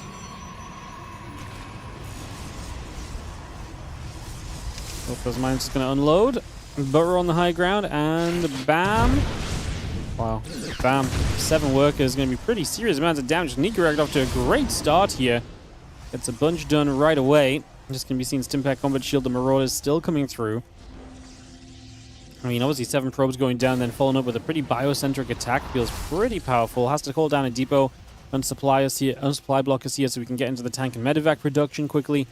Needs to make sure he's got a couple depots on the way at any point now, because supply blocks will keep on looming if you're not careful. And if you're going to end up trying to take advantage of the fact you just killed 7 probes, you're probably going to want to be not supply blocked to try and make sure that that comes through comfortably. So that medevac just going to sit tight. Just going to see the Bioforce, the tanks, making their way up the right side. I say tanks, there's 1 tank here at the moment. Second tank is going to come over via the medevac though, so it is going to take the journey across. It is going to make its way over here as well. Oh, we're going to pop a Guardian Shield. Ooh, Guardian Shield but no commitment to the fight is not ideal. Tell you what's interesting here as well is that this is charge, right? As What Am I is actually going to get a Stalker kill here because of the fact that it's charge and not blink. But yeah, this is charge, so because it's charge, in general against like a tank push or so, that would be much better, but against kind of a biocentric army, I could actually believe that, yeah, this is actually maybe a little bit troubling. I do like the SCV pull now. The Observer sees it. The SCV pull is going to look to punish the fact that there's not a lot of splash damage here just yet. And that's true. The first Colossus is only just about to pop, so major opportunity for Nicorect as he pushes across the map here on 10,000 feet, so he's still finding an aggressive kind of build order to utilize right now as we're going to come stemming up. A couple of these units start to go down. Colossus laser beam from afar. Tanks, I presume, want to get sieged up here. We lose a good chunk of the SCVs initially, but as you should be, like that is their job. They were designed to do exactly this. And now you see the probes already going down. This third base goes down very easily. This is a very good start as Nicorect is going to try and push forward. Second Colossus is halfway done. Nicorect kind of wants to fight before that second Colossus is out. Creator losing the Nexus has got himself supply block though, so he can't build anything else right now, so it's going to be another part of the problem here. Bio Army coming back over. It's going to take a chance to jump onto a couple of sets of rocks as well, so we move through with that. I mean, Creator is still supply blocked, by the way. 4 pylons building, a new Nexus on the left-hand side. Nicorect going to threaten the idea of, hey, maybe I can attack into you right now. But he's got that possibility kind of awaiting. And Creator comes over to the right. 2 Colossus are a lot scarier, but we are gathering in this army strength, right? We're going to be on a couple more medevacs here. We're still only on the 2 siege tanks. There's another one that just popped, but it's not going to be close if we're fighting in the next 20 seconds. Nicorect is going to see that he likes this kind of fight. Gets a lot of damage on that first Colossus. That's going to get Cyclone locked on now as well as he keep chasing through. First Colossus, second Colossus going down. Nicorect TVP once again getting it done, and he's looking to poke the Stanley Balls up 3-2 in this best of 7. GG, says Creator, and Nicorect is going to take us to a 3-2 lead for the Stanley Balls. Wow. Well, there you go. The Stanley Balls are going to be on match point going into this 2v2 to try and round things out. It's going to be played on Undercurrent. Let's see if maybe, possibly, we can... Is it an upset? I actually think the Stanley Balls have been a very solid team, in all honesty. Like, I actually think they've been really good throughout this league. I think it's still a bit of an upset, to be fair, though. So, yeah, I think it's still a bit of an upset. As we get ready to go into this next one, guys. Let's get everyone in position.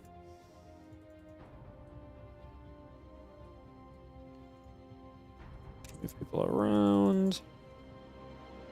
Just missing Creator. So this last game was a replay because Creator had to pre-play, but he said he'd be available from about 10 minutes ago. So let me give him a little ping. And we should be able to go into this 2v2 without too much of an issue, guys. Fingers crossed. And obviously, no AS Janair need to get a W in order to force an ace match here. So let's see if that can happen or not. See if that can happen or not. There is Creator logging in. Perfecto.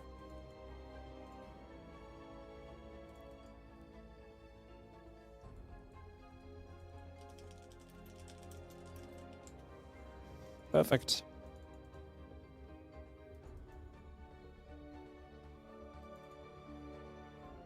Go, says everybody. So I think we're good. Perfect. Let's get into this, guys. Yeah, kind of funny. We had a Creator versus Nicorrect replay just now, but then we also have Creator and Nicorrect in this 2v2 playing live. Again, just the reason being is that Creator couldn't play before 10 p.m. It's now 12 minutes past 10. So he would have probably actually been okay to play both live. But if any of the earlier matches had been a little bit faster, him playing against Nicorrect. And he did say, do you want me to play the 2v2? I was like, if 5 maps take less than an hour, that's just very unlucky. So they actually worked out just fine. So yeah. A sign of how easy Team League can be when the players communicate effectively in advance and all the rest. Isn't that wonderful? In the bottom left, as we do have them needing to win this game, otherwise they are going to have a loss on the board. For the first time this season, Noah's Jinner are in the bottom left-hand side with Rogue and Creator playing this 2v2. Up against Nicorrect and Shameless in the top right in the blues to try and take a win to put them at 3-2 in the league with Liquid to play a bit later on today. It'll be very interesting to see how that pans out as we all jump in here for this 2v2 and get ready then. See what's going to happen. See what's going to take place. Match coming through, a couple drones building, gate in the assimilator building up as well.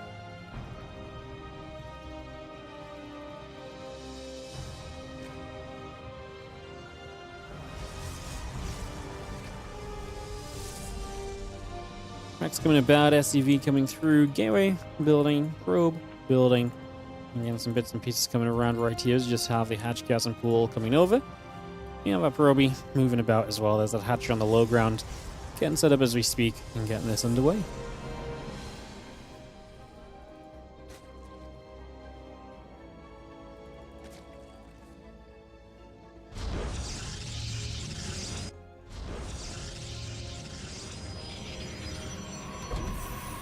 Yeah, big game for the Starly Balls. Noise Jinner 2-0 in this group.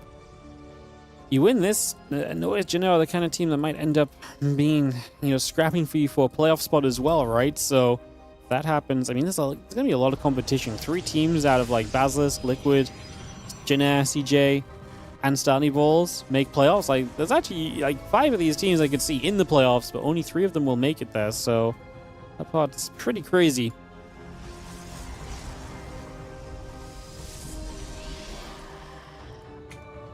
Definitely something to consider. And consider just how important these matches are, especially now we're on the last few play days of the group stage. Like, we've still got a lot of matches to go through for some teams, but, today, tomorrow, Sunday, Tuesday, those are the last kind of big play days, and there's going to be one play day where we do some replays. So we really are, like, just over halfway through, but, yeah, lots of interesting stuff so far. Gonna see the Reaper throwing a grenade down, just gonna bop a couple probes away as we just scare early Nicorrect and Shameless. So Terran Protoss versus the Zerg Protoss combination, what will they go for? Kind of watching the production tab, and obviously you do see a Stargate from Creator and a Stargate from Nicorrect. So both players playing into a Stargate here initially, so just getting that set up, getting that straight into play already. Bring that straight through. The Queen is gonna shoot, the Reaper is gonna take some damage. And yeah, Factory Hellions on the way through. Extra Factory meaning that Nicorrect is looking to play mech, so playing that kind of mech accompanying the, the Stargate player and the Phoenix, it really is the way that people go about playing Protoss Terran. Basically, this Phoenix mech style is very, very powerful, and obviously can essentially transition into a super strong ground army with the mech, with a super strong Sky Toss army in the later stages as well, so that's a big part of kind of how you expect things to go in the long term. And again, Phoenix coming about, the Twilight Council coming through, a couple of probies still in production here, the Warp Gate building, and again the battery coming up as well. So we continue to get all of that underway right now. Getting set up as the melee upgrades start on the side of Rogue. So he's going to play very Ling heavy, which has been very popular lately too. Ling Stalker specifically has been very, very popular between the players. So let's see what happens there.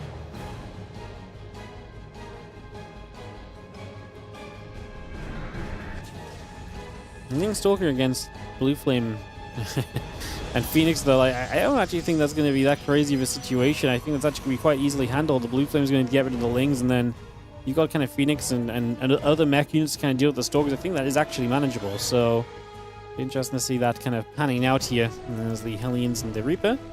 Pull back over around the left-hand side. Currently going to have a little bit of a ping coming about. It's going to see a little Revelation going down. And Phoenix keeping an eye on things, seeing those couple of Hellions coming over as well. Just for the moment. With this amount of Phoenix on the map, obviously map control belongs to you is shameless, but then are we actually going to utilize it or not? Going to be part of the question here. A few Stalkers firing away. The Phoenix takes some hits, pushed back a little bit.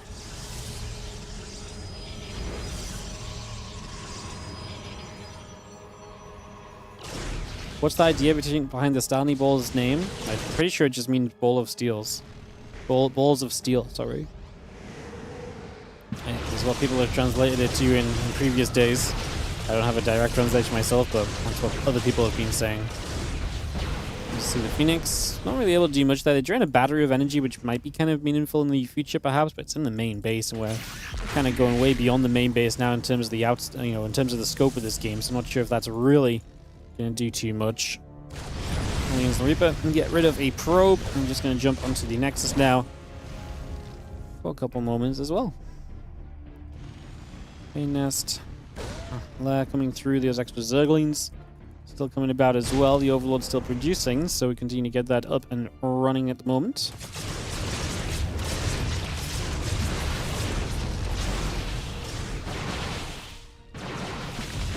Everything's going to get pushed away. Stalkers come forward to help with that as well.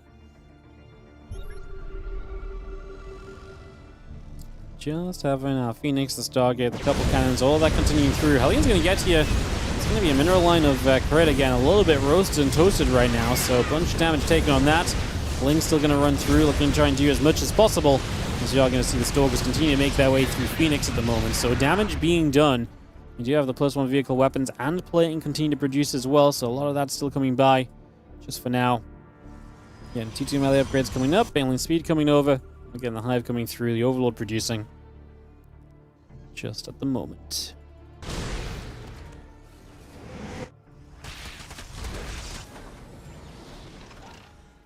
All those Phoenix gathering together. The few things going to latch onto the rocks here, and we do have the tanks and the Hellbats just settling down as well. So again, a lot of this joining together right away here. Charge Stalker Observer coming through. Got the Forge and the Battery coming up as well. Just going to clean out in the center a little bit.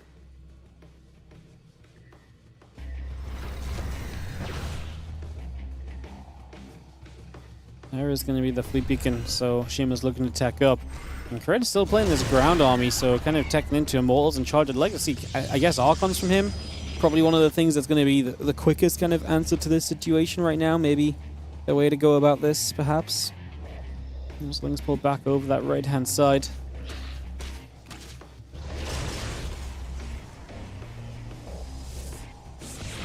Still got the T2 upgrades just building on the line here from Rogue as the Lings gonna run by. Pylon and the Nexus gonna kind of get jumped on pretty quickly, so it's gonna go straight through with that and get straight into work. The Lings gonna gather up. Got a couple of those cannons still firing through. Phoenix gonna get back in overhead, and we just go back and forth. Kind of dealing with this counterattack pretty well overall. Rogue and Crater. Looking at the supplies of things, pretty even across the board. Maybe not ideal for a Zerg player to kind of be on even supplies, but Rogue is pretty well teched. He's got the Ultra Cavern coming up too. It's going to be a real test for the air units as to how well they handle that. Obviously, the Sky Toss army building now. But yeah, Ultra Cavern, Spire. Rogue obviously initially probably going to get some Ultras out, but then also recognizes that he will need to contribute to the defense in the skies.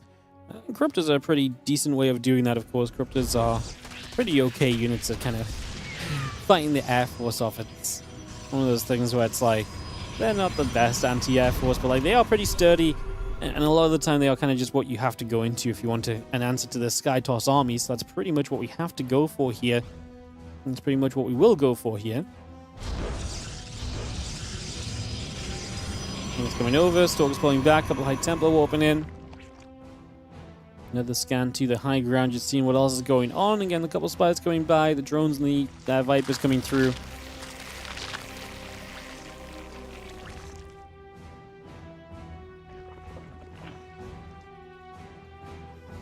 Chunk of Overseers moving in from Rogue. It's a Rogue special building, like 10 plus Overseers, isn't it?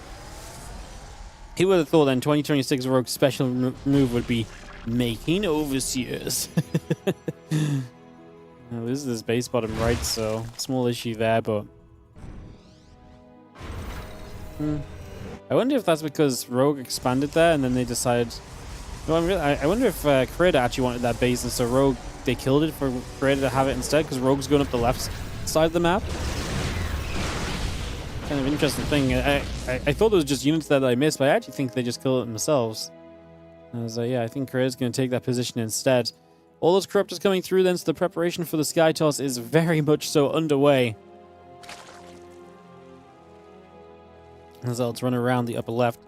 Going to make their way in toward that top left side. Going to find a hatchery that we can step to for a couple moments.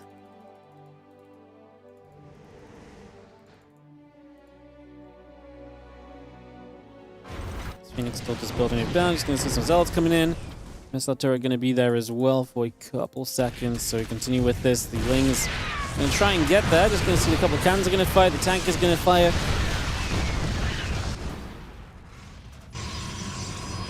And +2 in the armor upgrade. Still building by. Just seeing that storm coming up as well. So bringing the storm through just a few more moments. We do have the Hellbats, the tanks, the Thor. Pressing out into the center here. A lot of those units just joining into the center and getting ready to shove on through.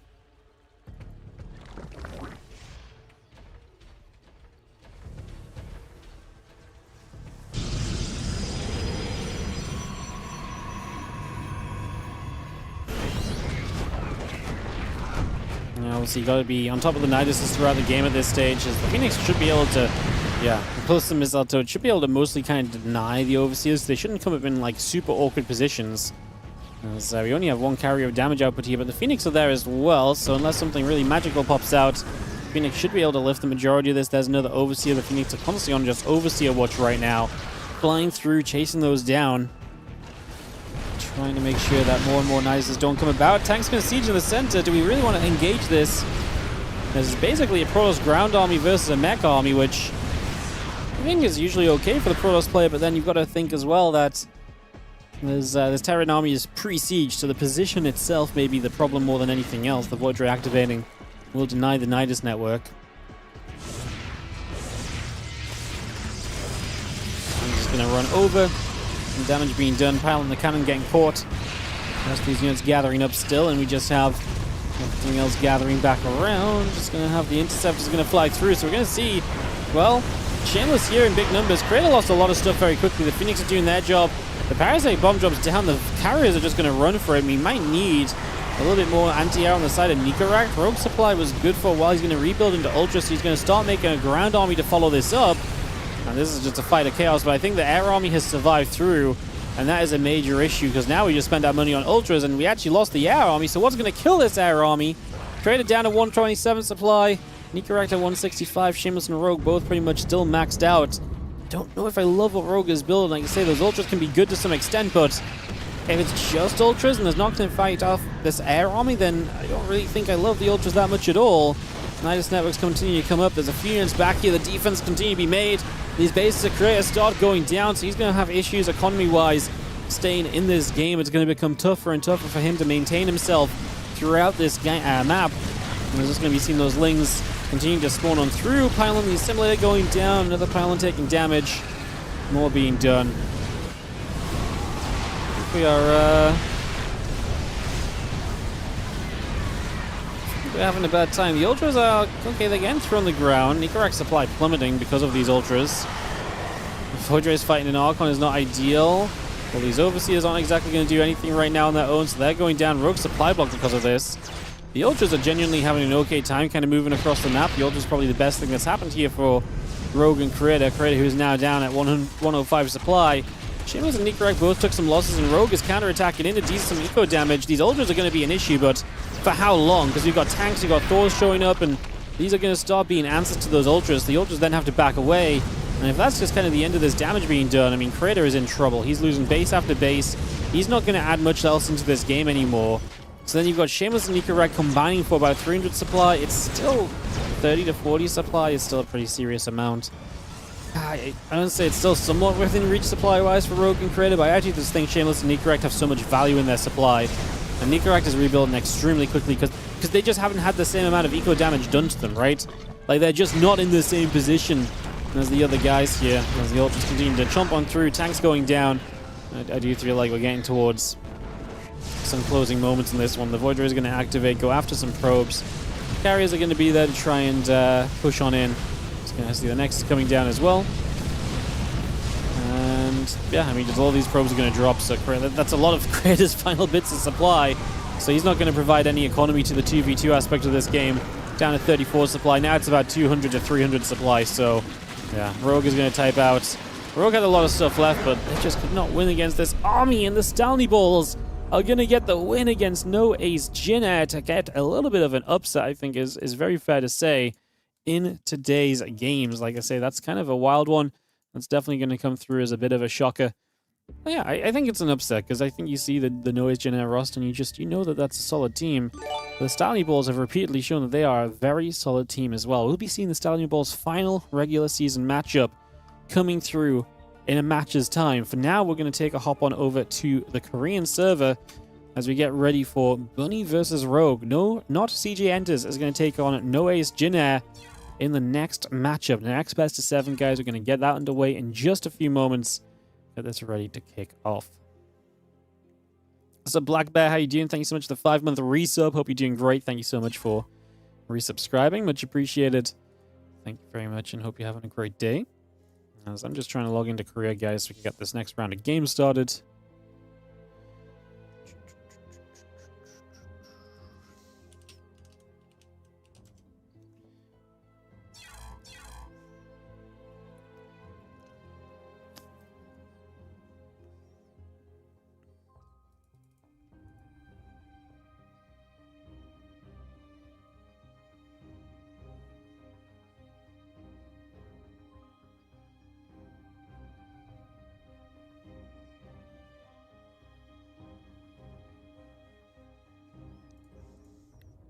Cool.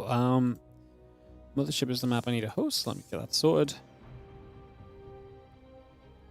Get this underway.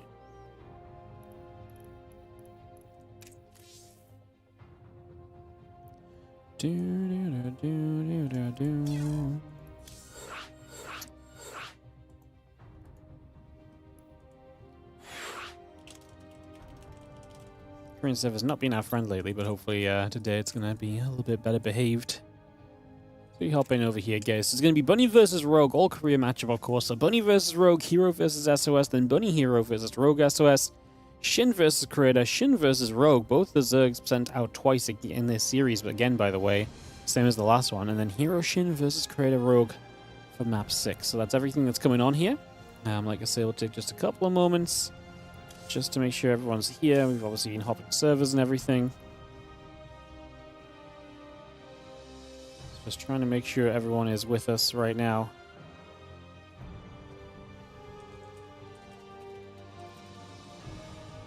But yeah, Bunny and Rogue are ready, and so we should be pretty quick to kind of get into this. I mean, that's the nice part. These guys have been very good at just being active and ready to play pretty much immediately, which is very good to know. Cool, cool, cool.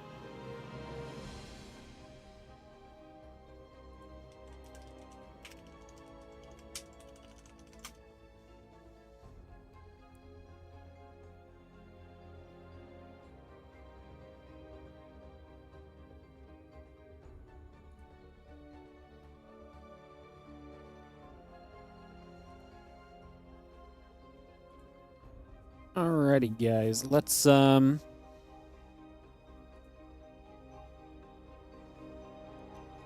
kick this off. Let's do it.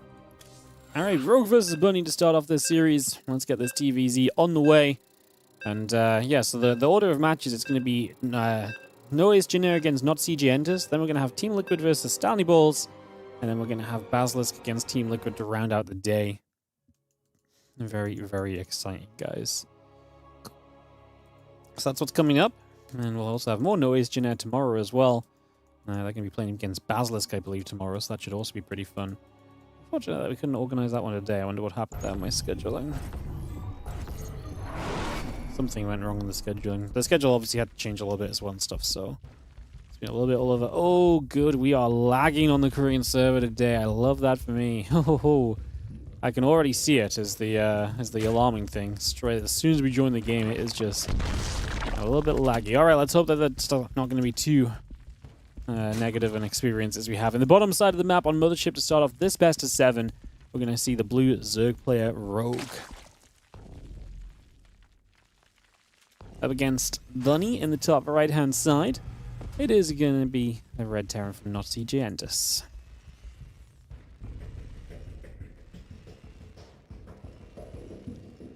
Game number 1 then, and Bunny is just raxing it up in the middle of the map, so he's going to get aggressive from the very, very get-go. No messing around from Mr. Bunny. He is straight into the aggressive game. Away we go.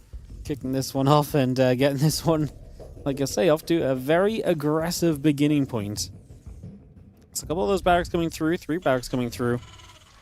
I just my lag's fixing itself. The thing is that Rogue has actually sent an Overlord middle of the map, so he's actually scouting specifically for this as well. So he's actually going to see that this is happening. So Rogue actually gets a perfect read on exactly what's up. And obviously you could have sent your Overlord to like one of the side bases, you know, to the top left or the top right, but no, he sent it to the middle of the map. And that's actually going to benefit him here. He's actually going to get away with this working out, so that's actually kind of wild. As you just see the setup continuing through.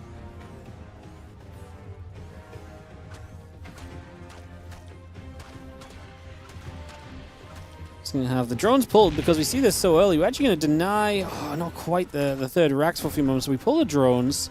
We're obviously going to try and fight against Marines super quickly here. The idea being if you have the drones there, you can fight the Marines in low numbers. Hard for these Marines to really fight. As a few more SCVs show up, it's going to become tougher. This is very committed from Rogue. You need to get value out of this right here because you're sending a lot of your economy into the fray, essentially. These drones obviously pulling right into the middle of the map, so they need to slow it down. Don't know if this was necessarily enough from the drones. I feel like they could have probably been looking to do perhaps, maybe, possibly a teeny tiny bit more over the course of this. The SCVs and the Marines just gather back together. The Lings and the Spine Crawler coming up as well. We are going to be seeing the defense prepping from Rogue in the next few moments here. Marines and the SCVs still coming about. And again, just going to see the few Lings and the Queen together. Just going to step their way through for a couple of moments. And the army of Bunny ends up pulling back and away. He's just going to step out of here and decide that enough is enough for now. No need to try and make anything more happen just for this moment or two. We do have a couple spines building up, so... You know, seeing the Marines going to try and get to the front. I mean, Bunny's still making 3 Marines at a time. He is now pulling the SCVs as well, by the way, so he is fully committing to this attack right here. He fully believes that he just has to win this here and now. Well, now he definitely does because he's pulled the SCVs, so in that regard, he is absolutely going to be in need of winning this here and now. So he pulls straight through, and honestly, I feel like Rogue just has plenty. The Lings are going to fight. The Spine Crawler was hitting the Marines for a little bit. I was going to say I like that more than hitting the SCVs. Yeah, you want to get through the SCVs, but getting rid of the Marines and their damage output is massive. 2 Queens very healthy behind this, and obviously you just gave up a lot of SCVs as Bunny, which means that's going to be difficult to keep reinforcing this. Another Spine takes a step to the front, and that really should just be the determining factor on this one. 2 Spines up and healthy. 2 Queens still here. Still a good drone count from the Zerg player as well. Rogue and no Ace Jinner are going to take the opening game with the defense against the 3 racks. Just the Overlord Scout was spot on to the middle of the map. Figured out that Bunny could be up to something a little bit cheeky because isn't that just Bunny in a nutshell? In this case, it absolutely was. And Bunny is going to fall in the opening game. With game number 2, going to be some PvP on Ruby Rock. Hero against SOS. Coming up in just a moment, guys.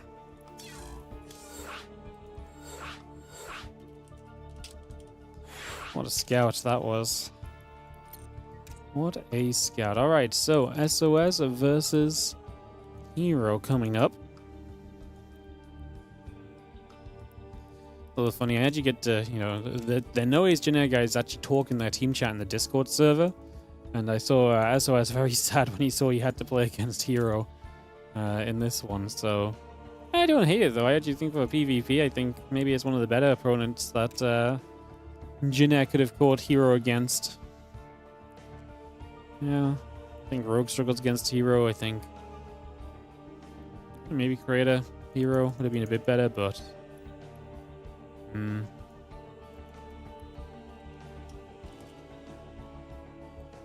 Alright, we'll take a second. Just waiting for SOS to be here. We'll see SOS was here just a little bit ago. But we'll just give him a moment and we'll get ready to go into this SOS Hero PvP before we get into some TVT for this matchup, guys. That is where we're at and what we're on track for right now. Do I read Korean? No, I don't read Korean, but I read them...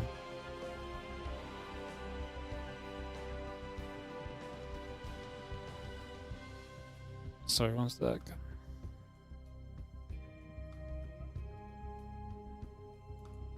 Yeah, I don't read Korean, but I read them... Sometimes I copy-paste what they say a little bit if I'm interested when...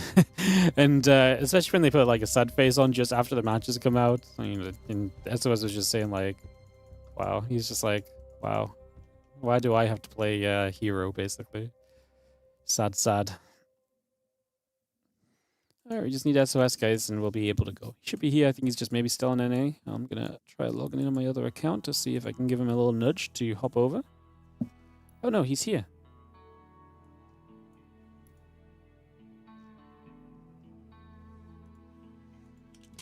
Ah, my bad. He was actually here. He's just a barcode, and I thought it was Ryung joining to cast us, so... yeah. Alright. Players are yapping on. Take this off. Alright, Ruby Rock coming through then, guys. If you're enjoying the stream today, just a quick mention to obviously think about supporting the channel and so on. It does go a long way. If you're enjoying the stream, hit that sub button. If you're on the YouTube, you can like and subscribe. Try and help some more people find the channel is one of the best things you can do. Discoverability on YouTube is heavily linked to your interactions, so do consider just giving the buttons a click on the YouTube. Excuse me.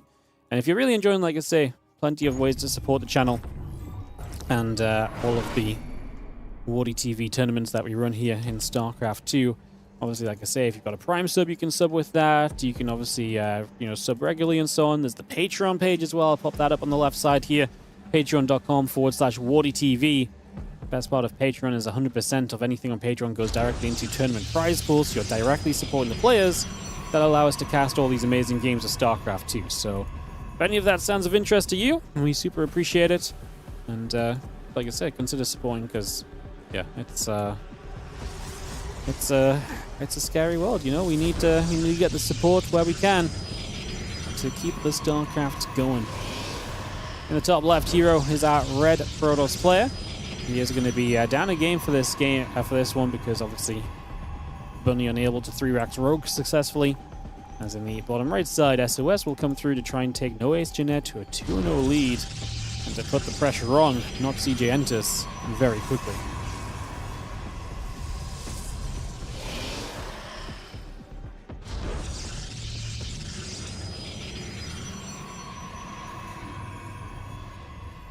What's up, look guys, as well, dropping the hypers in the chat. Hello, good to see you. Into this game too, guys. So some PvP. I don't really know what to expect because it's very hard to predict PvP. I feel like everyone is very capable of doing most things when it comes to PvP, so I guess we shall see. Cybercore coming through, gates coming up, probes on the way by. Getting those pylons into play for a couple of moments as well, so just getting that set up, getting this underway. So far, so good. Gates and Cybercore coming by, probes in production, pylon coming over. For a moment. Cybercore about to complete the couple of adepts, and the Stalkers coming through, the Warp Gate coming up as well.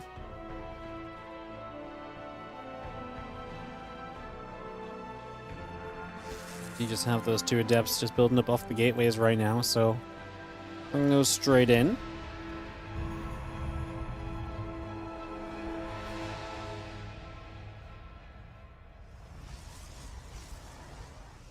Yeah, robo off the setup from Hero, and it's going to be seen now by SOS. He did see that, right? Yes, okay, so he does see Robo Proxy, so SOS is now in the know.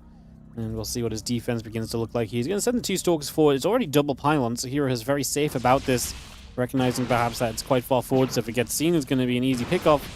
And he's only building the depths of his own, so it's not going to be the greatest of fights for Hero initially. As he shades in, and then we'll run back as the line of sight blocker to try and help him out here. He's going to lose at least 1 adept. The Immortal begins a chrono boost. These adepts feel very sacrificial in terms of just trying to give themselves up to make sure that this Immortal gets out, but SOS is going to be able to continue through, and he is going to be able to get onto this pylon, finish that off. Robo Facility still chrono boosting. We're not going to get pylon 2, I don't think. He's zoning the probe as well. Yeah, I think this Immortal gets out. Still not bad from SOS. He's been able to zone and do okay for himself. And obviously he knows exactly what's coming otherwise still, so he can make some good preparations at home, hopefully. That will keep him in a very positive position through and through in this game for now. A couple of Stalkers playing cleanups, a little bit more being done. Just going to be seeing the Stalkers back out onto the map as well, once again, moving back over there. And yeah, the Prism coming up on both sides, Sentry on the way, Gateway and so coming about. Those few Stalkers just going to sit on the high ground, the Stalkers on the other side settling as well for the moment.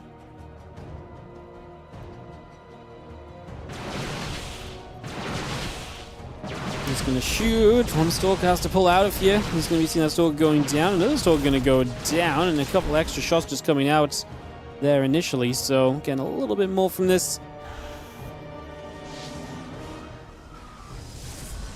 And that Prism moving through for a little while, and just going to be looking for a chance to dive in toward the main base. The Immortal unloading, probe on the corner goes down already. A couple of Stalkers start to ping through onto this as well.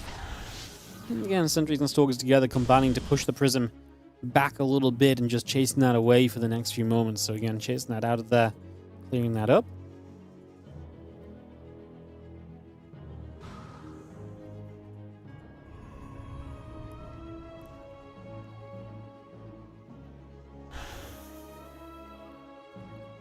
Immortal is out, so we've got the double Immortal drop getting into the main base. 2 Immortals dropping are almost always going to be kind of scary, right? So you can see a little bit of that right now. You see those couple of shots coming through, a few hits coming about. Immortal's going to fight. Actually going to get a kill, so having the Prism versus no Prism is a massive factor right now. Being able to get an Immortal kill is amazing, because that really offsets the numbers, obviously. Oh, he loses an Immortal, though, so Hero not great on the other side. Obviously, dealing with pressure from SOS out to the upper left as well. So both players are going to lose an Immortal here and keeps this game pretty even. If you lose map controls here, it's rough, because obviously if you lose map control, you lose the ability to kind of protect your Robo Facility, which would be really, really bad for you. Just going to see a Prism stepping in. And so for now, just waiting for another Immortal to pop up so we can play defense with it. Or play offense with it, I should say, I guess, with the Prism picking it up and taking it over. Still SOS just poking about with some depths here, so not necessarily the kind of units that you may be expecting to do the most of things right now, but still there and available to try and get involved and to help out a little bit here and there where possible.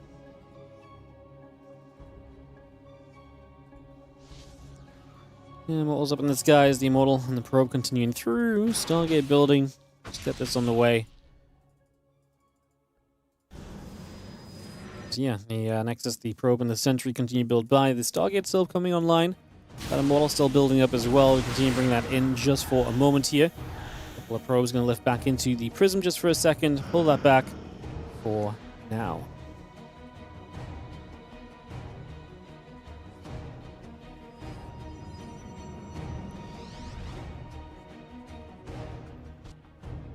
Immortals and the Sentry just coming back through. There are the 2 Immortals in the Prism pulling back down as well.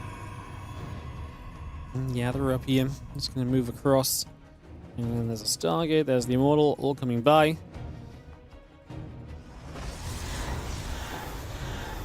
Yeah, I was going to see the Prism moving about a little bit further. That Stargate going to reset. And we do see the Pylon getting jumped on for a moment. So, jumping onto this. Pylon goes down. A couple Stalkers getting turned away. And the Prism overhead going to sit there and stand strong. The Phoenix is going to go poking onto this as well. The Prism recalls. And pull that back.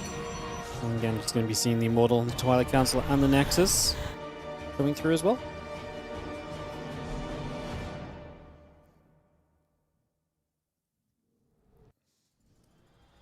Three more Stalkers producing by. Just going to be seeing that battery still coming about. The Immortals and the Stalkers just going to push through for a moment.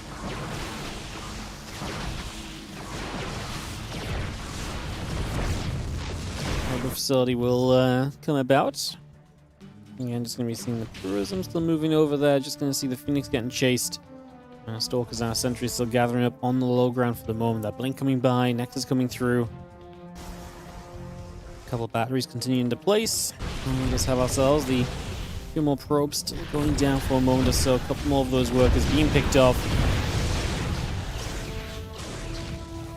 Phoenix goes poking at the Prism for a couple seconds. So again, trying to get a little bit more done just for now. Again, the Twilight Council, the pylons continue to come up just for the moment here. Getting that into place.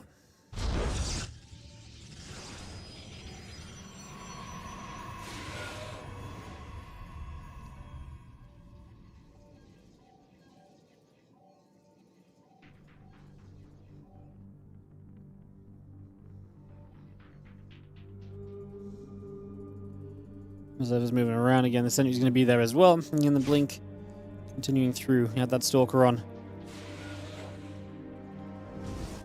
Keep this going.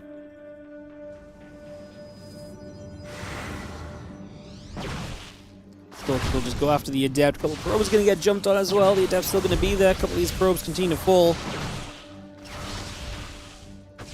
Stalkers will hit. Adept will take some damage. The Forge about to finish up here.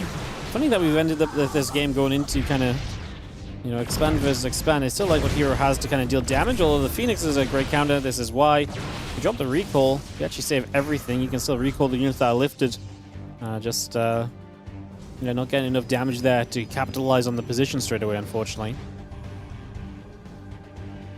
And SOS is just super behind on the Blink, which I feel like is going to be an issue in this next phase of the game, right? Where you've just, you know, you've got the Blink as Hero, and he's going to be able to kind of maybe even do more things and continue to extend the lead in this game. The supply already speaking wonders to kind of where Hero is at right now and kind of keeping him in a great place. So definitely going to make things quite tough over the next few minutes.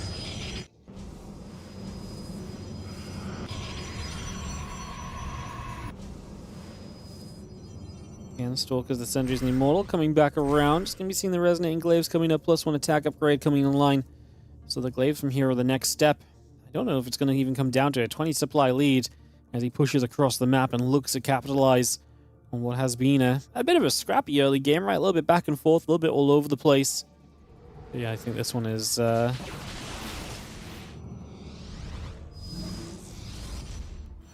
a bit too far gone. Let's see what the move is. We're going to Blink in the main base and just go for the Sentry Force Field. It's going to be difficult to deal with. If you actually leave the Immortals behind, and as the Sentries get brought back out, he's just going to leave the Stalkers in the main base to kind of do their thing for a little bit. And then what we can jump back down to the low ground and try and capitalize on an out-of-position army if you do so wish, as everything comes into the main to try and play defense. Good split from SOS. Already sending some units kind of back down to the low ground, recognizing what Hero is about to do. So kind of making that read, realizing what is about to happen. Stalker taking some more damage. The Immortals are still going to be there.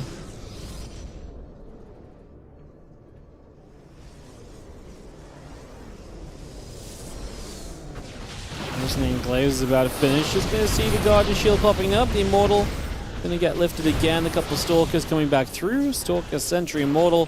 Going to continue across. Stalker's going to blink across. Prism loads the Immortal up. Phoenix taking some shots as well.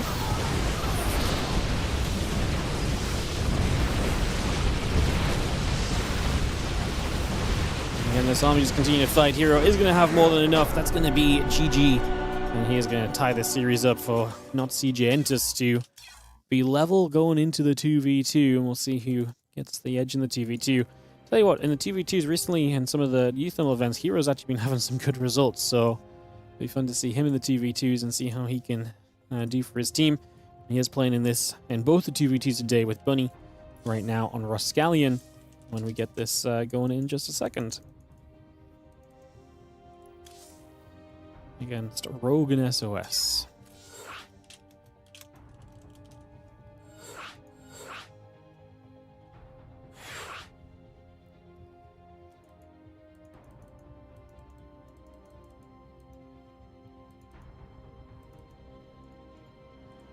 Alright, everyone can start to join us here.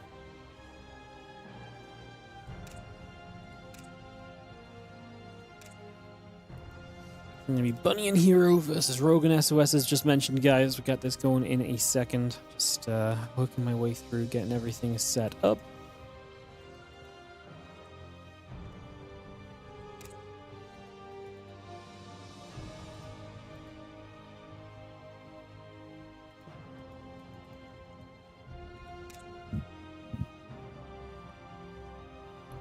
I'm missing Hero. Bit of a wild PvP, but like I say, gets it done in the end.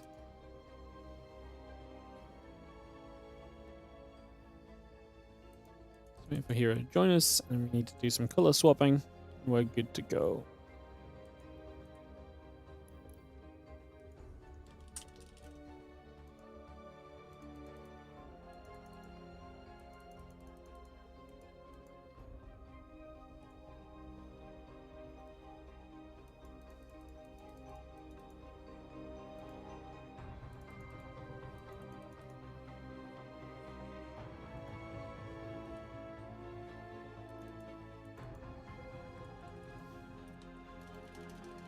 Cool.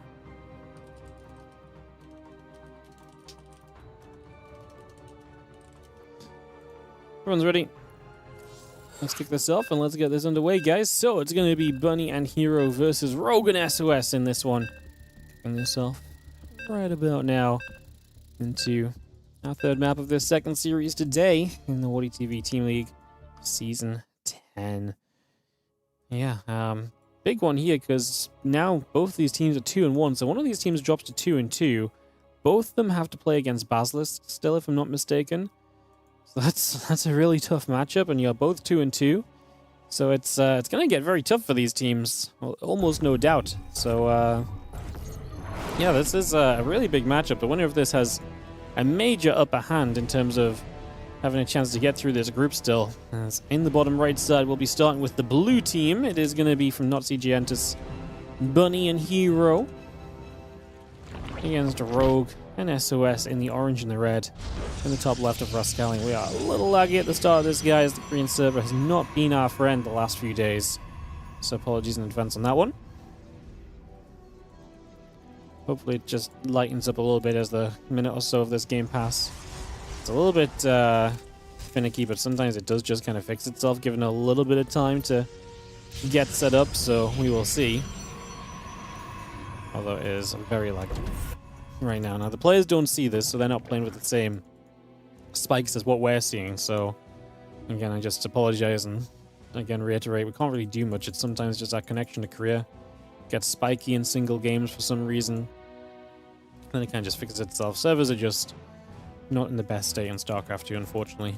So, yeah, we just gotta work through that a little bit.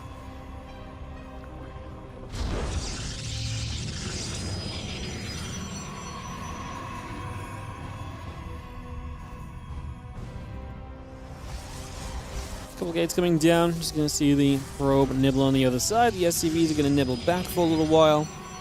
So just go back and forth for a little bit. Again, racks and the double gas. Building through, our command center is about halfway done.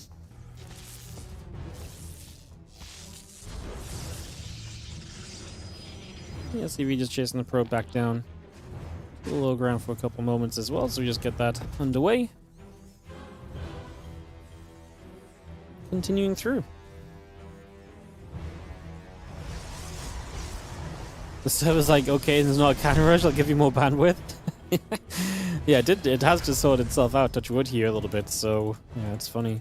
It's so weird, like I say, there's so little we can do to really control it or to do anything about it, so it's just unfortunate. We can't really stop it from happening.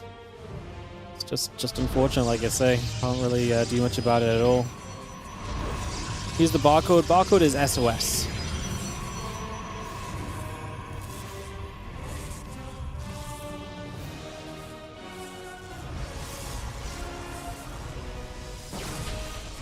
A couple of stalkers are going to chase after that probe, by the way, so probe will get hunted for a moment or two. He's going to go down playing some pylon block games, as SOS not allowed to take his natural.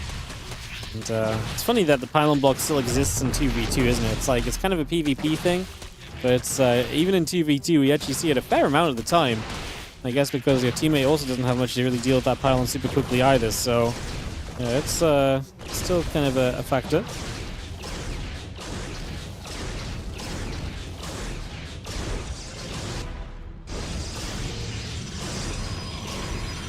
Stalker, I'm gonna poke. Overlord will take some damage. A couple of Hellions and SCVs coming through. Just gonna see the factory coming about. The tech lab still building up. We've got a lot of that straight underway right here. And Twilight Council's Nexus and the Warp Gate building by.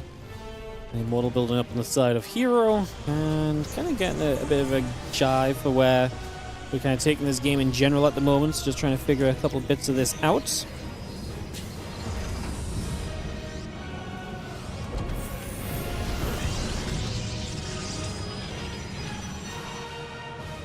Probes ball down, the drones are coming through. Again, there's the Twilight Council and the Nexus all building. And a couple of drones and the extractors coming by as well. So again, we continue to get this set up. We get that all on the way. The Stalkers will move into the middle of the map here and put themselves in position. Planes are going to loop back around a little bit as well. Immortal Chrono boosting out. It's going to pop from the Robo facility. And there's the hallucination popping up and going to go on a bit of a journey up top as well. So it's going to be moving through. Stalkers and the Immortal are going to hit their way through this pylon right here.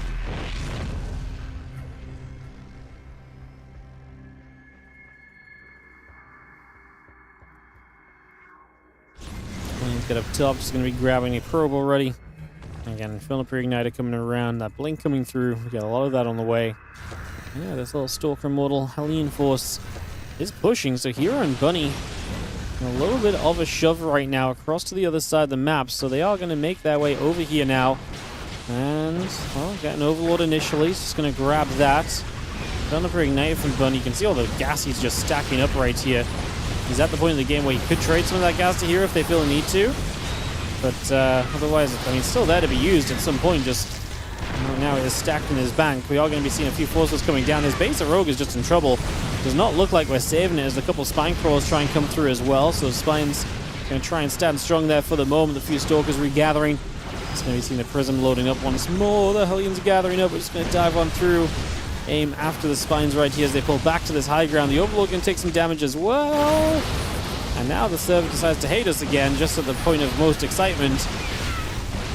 You'll see this army of Hero and Bunny really just pushing up. Rogue supply blocked as well, so you can't even reinforce that easily right now. And SOS might have a little bit more supply than Hero, but the support of the Terran units at the moment seems to be going a very long way, especially that tank just sat in the back and shelling. The Roachron's going to go down without Roach Speed finishing, which is obviously going to be a painful experience. That actually goes down, which it's very likely to. It is very low, and it's the one thing that's right in the front. The Roachron falls. Rogue is building a new one, but without Roach Speed, his units are going to be so much worse for so much longer. So that is going to be an issue for sure.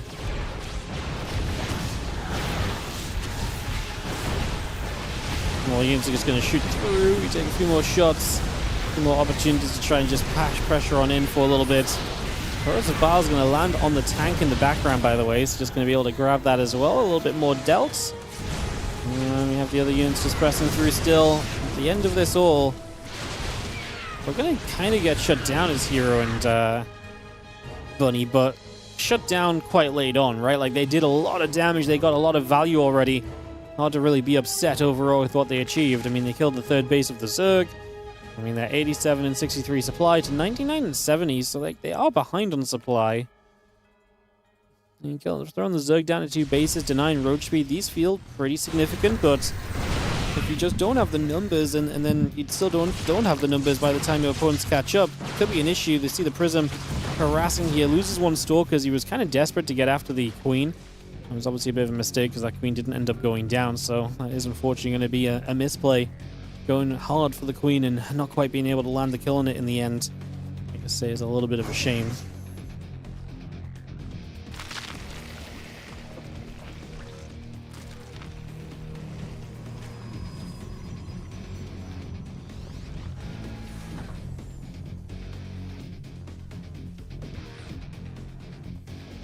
Alright, Serral just going to continue around. The Hellions are going to set here.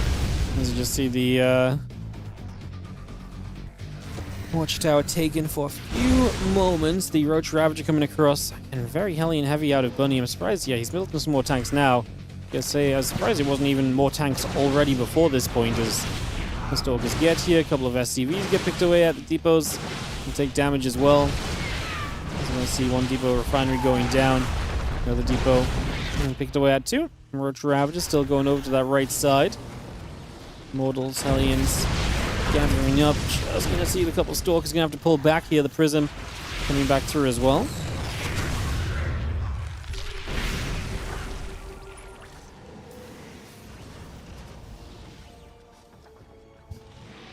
Scan about here. Again, siege tanks, the 1-1 vehicle weapons and upgrades coming through as well. That's a good chunk of units playing defense from Bunny and Hero. Supply-wise, Bunny's supply very good. Hero's supply is lacking, especially compared to SOS. But you look at the units that are out. He has 4 Mortals versus basically a spam of Gateway forces, so it's kind of a quality versus quantity situation. Hero has the quality, SOS has the quantity, so in that comparison, there's nothing you can't really kind of make a direct kind of lead into what's what, as that's going to be a dive onto this mech army. I mean, Hero was just out of position. His army comes down the ramp after the fact, and that's just too late to really join in. So he's up on that high ground, and that being out of position means that Bunny loses everything before they team up. And now we're going to try and get the final parts of this defense together to try and give yourself a chance still. But yeah, Bunny's supply, remember, it was competitive with Rogue, and now it is down by 50, so Bunny getting absolutely smashed there. So did SOS. SOS loses a fair amount, but Bunny definitely swung downwards more so in terms of the army supply on this trade. So Bunny, I think, and CJ Hunter's definitely coming out worse for wear. Not over or anything just yet, but it's definitely not ideal.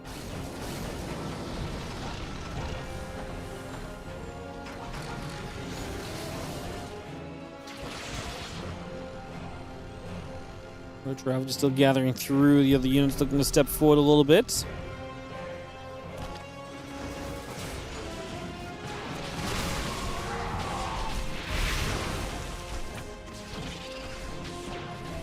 Going to be seeing a couple of Ravagers getting chased. Just going to be seeing the Immortal on the low ground are kind of very on their own. And again, this is an issue of just Bunny and Hero not navigating their armies together very well. Multiple times over, they've been kind of separated in major moments. Gotta be very careful about that.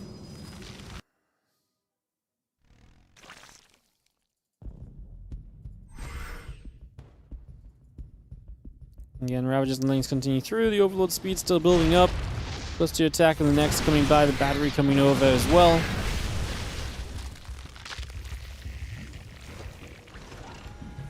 This army settles. We are going to get ready for the push into that right side. Go after those tanks.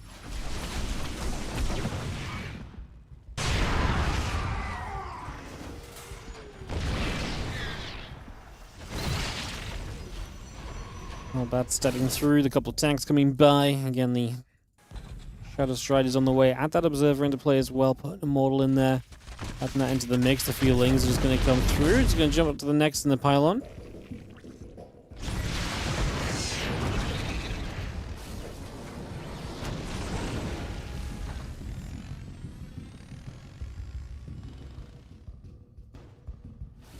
I think Roach still building by. Plus 2 missiles coming up.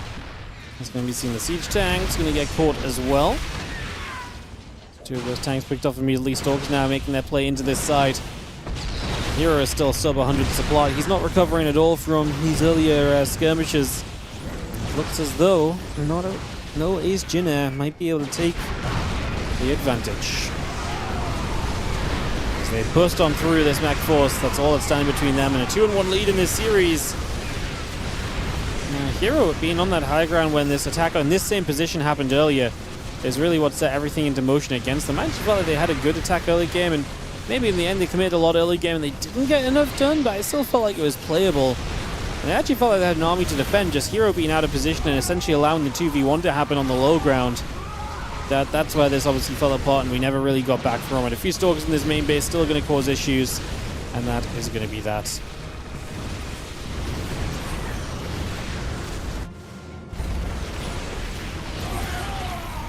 More Ravagers coming back. Crows of Baal's coming over. Stepping up as well. Let's just have the, again, Spire about to complete. So we've seen a few Stalkers still poking away at the orbital for a couple of moments at the moment.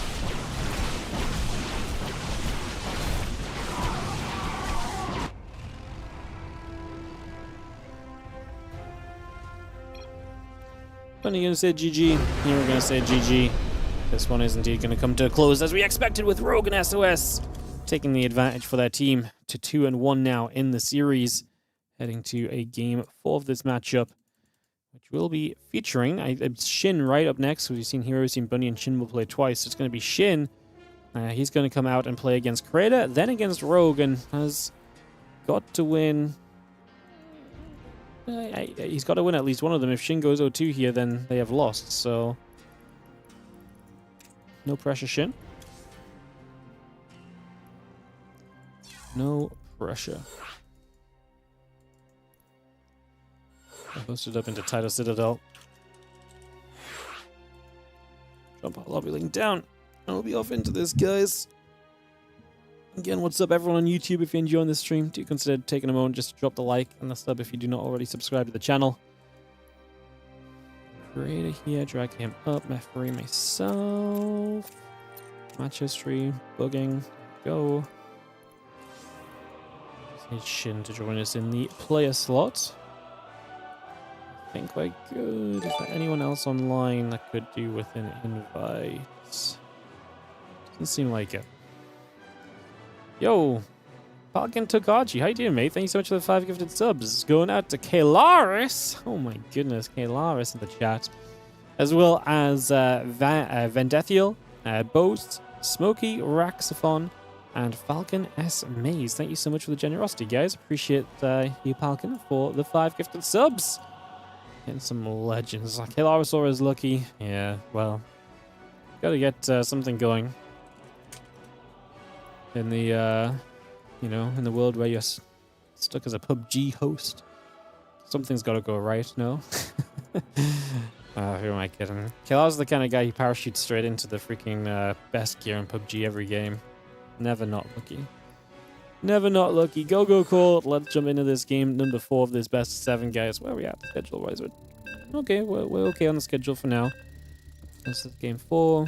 We're a little bit behind the schedule, but not too much. 15 minutes or so, maybe. As we get into Title Citadel. It would be kind of wild if Noah's gonna lose to freaking Stanley Balls and then beat not CG Enters. That'd really swing this entire group around a little bit, I think. Not CG Enters already lost to Liquid as well, so if they lost to Basel, they might actually just be out of the tournament already. Like, it could get very tough. Alright, let's jump into this one, as we are going to have in the deficit in the bottom right and trying to bring that team back to level. It is going to be Shin. He's going to play under the name of Ragnarok during this time in CG Hentus for this team league. And it's a throwback to his old name as they throw back their old team.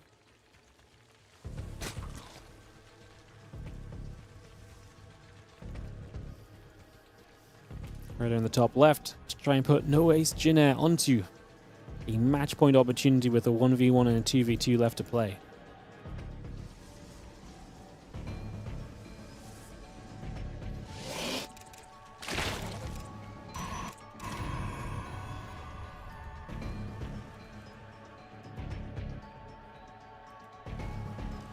Alright, getting the assimilator coming through. Proby is on the way up as well, so we bring that by for the moment. That gateway coming over, the assimilator coming up. That's going to get the probe continue to come around here. As we get this ready to rumble. So, probe moving around. Let's see what's going on.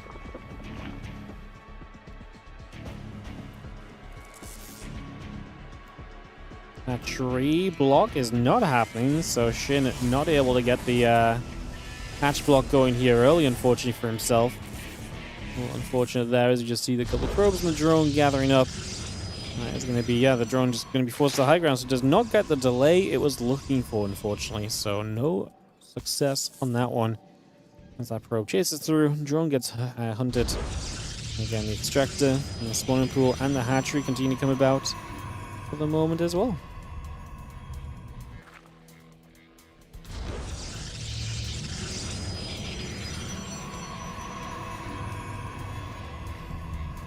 Yeah, hatch gas pool will continue by. A couple of drones are going to come about as well. As we're going to see the next in the cybercore coming through, that pylon coming about as well.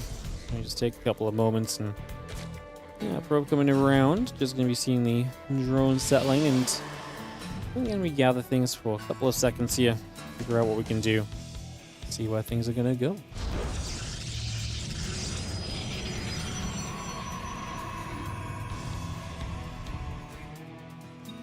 Probe moves by. Stargate producing. Just going to see the Nexus coming up as well.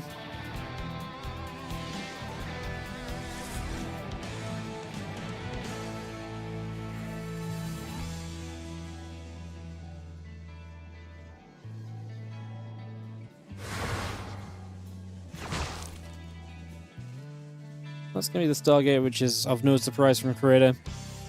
What's the kind of Shin comes into this game? Is he going to be a Shin who wants to kind of hit that aggression? Is it going to be a Shin who wants to see the later game? I feel like both are fairly plausible kind of options here for Shin, something that he's done. You know, both are kind of style that he's played in fairly recent history as well.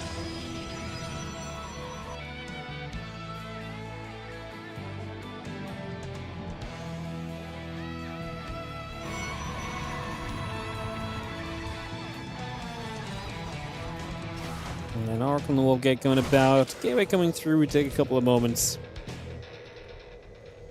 And the Queens and that Link Speed continue to come over as well, so we just bring a lot of that into play already. Yeah, Gateway and the probes will build by for now. Oracle settling in.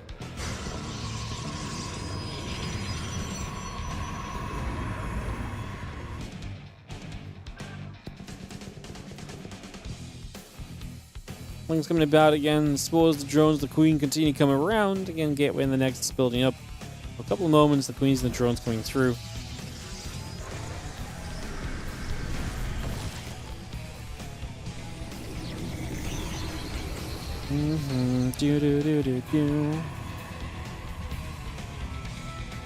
A couple of simulators coming about right now, so those come up. Twilight Council and the gates coming by. The Nexus still coming into play, so we bring that into position right there. And the Nexus and a couple probes continue about, so we get that on the go. Stalker just going to poke at that Overlord. Overlord will take some damage right here. And just going to get pushed around. The Oracle activating, getting a few shots off as well. Just going to be seeing the Stalker poking at the Overlord as well. Overlord will be dropping, going down right away. Just going to see those gates still coming by.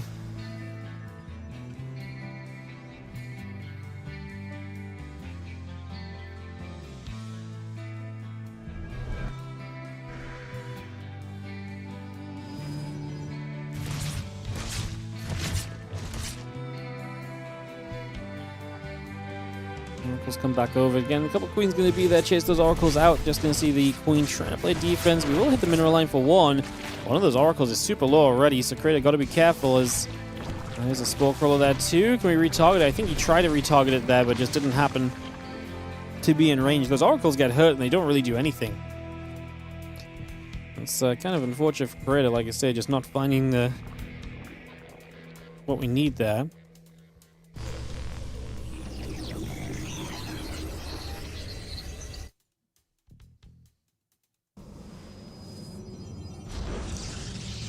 Block guys coming about. Fortune the Blink continue to come through.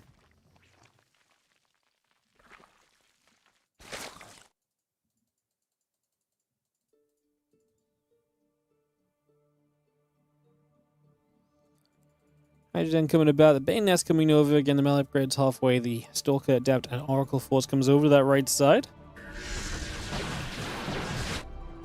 Bling's going to take a chance to go jumping into mineral line over here. A couple of those Stalkers getting jumped on. We're going to come back around the bottom side, jump onto these Stalkers as well. So the Stalker's taking damage, Zealot taking damage. The Stalker's actually going to kill a Hatch from the right side. Now Shin's already re-expanding to the bottom left, so what's going on? The counterattack is doing decently. 4 workers killed. Probably trying to get out of there now as we start to get forced away.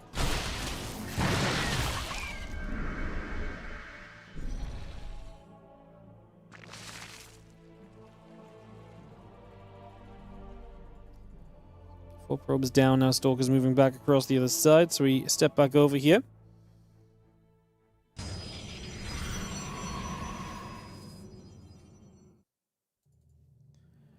Storm building, charge, and the +1 continuing through. The High Templar still coming about.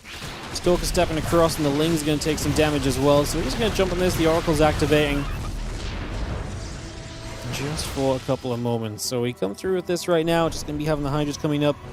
+1 missiles, that Baneling speed, and the Groove Spines all continue to come around here just for a couple of moments. Again, those Lings gathering together right now and just having the Storm, the charge, and the +1 continuing to come through.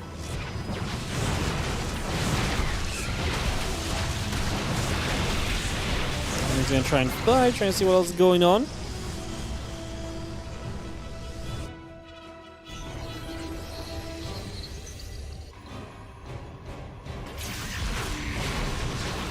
There's a few Lings getting caught in a stasis ward as well. It's just going to be a little catch here, Shin. Still trying to keep the pressure with those Lings moving. Moving into Ling Hydra Bane overall right now is going to be the movement choice.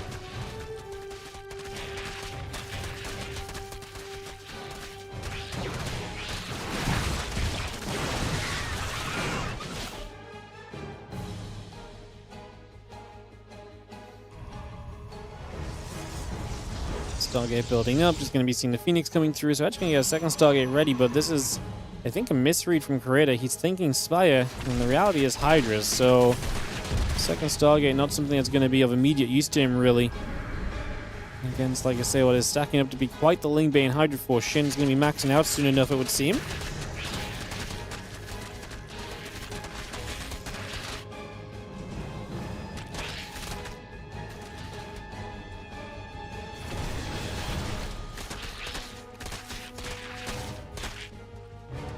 Phoenix coming back, kind of on the way through. A lot of that Ling Bane Hydra hitting the left side, so Creator's a bit out of position to deal with this first wave of it. Bane's going to start getting forwards. We do see the Storm dropping down initially. Nice Storms onto some of these Banes, but this Nexus is very low. Even if you just kill the fourth base, I don't think Shin then needs to kind of keep going. Like, his opponent already has tech available, so it's not like kind of waiting allows too much more tech to hit the field. In this case, waiting's going to give you 56 more Lings, and that's going to mean a bunch more Banelings kind of come in for round 2, and the Banes crash on the right side as well. Creator takes a bunch of damage over here. Shin able to get in and get a bunch of work done, so damage being dealt already. Now those Lings keep moving up and about. We are going to see the +2 attack upgrade still coming by. The Zealot's still coming in. Probes and the Gateway producing as well. Step to the right side. The probe coming across there. Nexus is going to be drop down for a couple of seconds.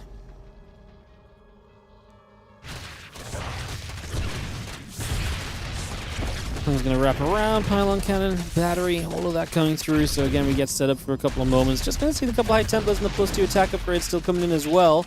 Archon and the Zealot continue to produce by. The Nexus on the way in. Just going to have our +2 missile upgrade also building at the moment. So again, we get a lot of that coming through for now. And we'll step across, try and see what else is going on.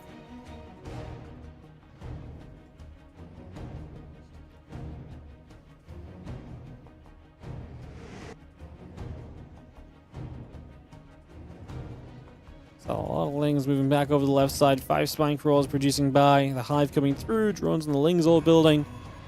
Again, +2 missiles and the Carapace continuing to build at this point. Fleet Beacon coming up as well.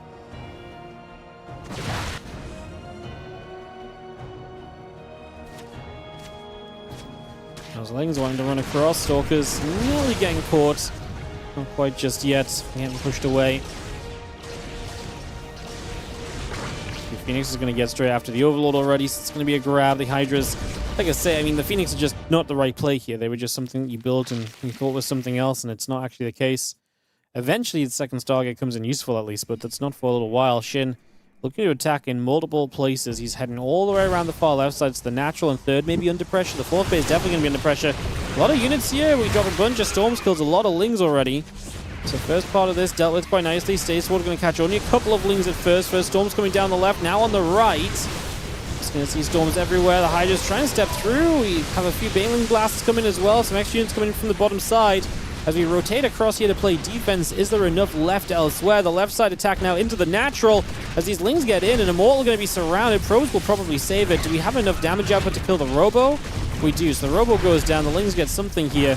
Shin remaxing 70 Lings, 20 Hydras, gonna be in the production tab right now, so a good chunk of stuff on the way through to help us back there into place.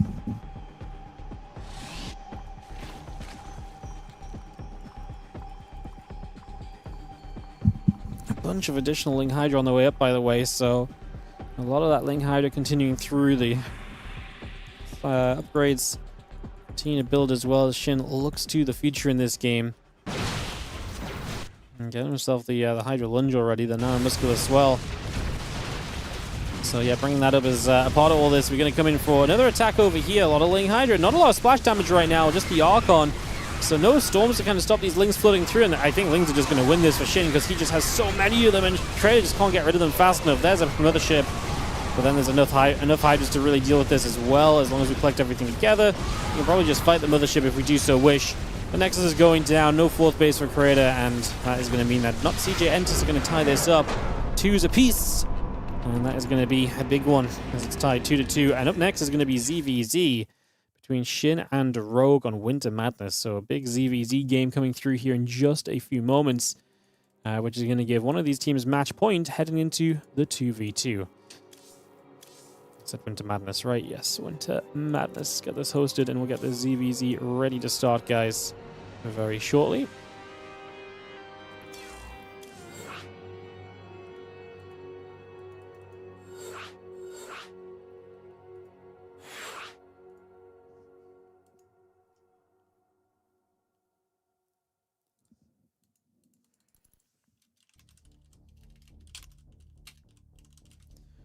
Lobby link coming down. Ready to go momentarily, guys.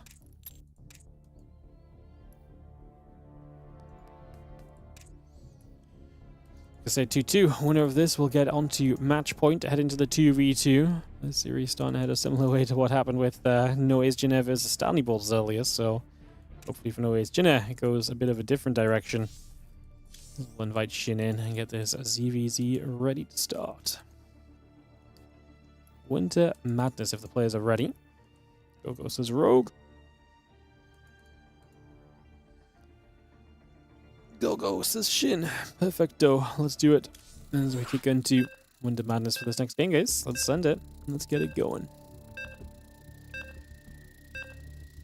Getting close to wrapping up a second series here. Again, 2 best of 7s will be done after this one. We've got 2 more to go after this. So like I say, lots of StarCraft today. And again, if you're enjoying, I urge you to follow, like, and subscribe. We appreciate it if you do.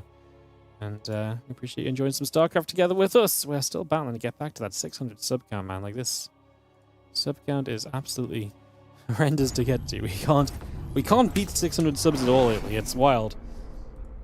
As we jump into the top left-hand side with the Orange Zerg, looking to retake the lead for the Noé's Jinne squad. It is Rogue. And he battles against not CJ Entis' Ragnarok, aka Shin in the modern day. Playing as Ragnarok to complete the throwback into the CJ Entis era, which I actually do think is kind of fun.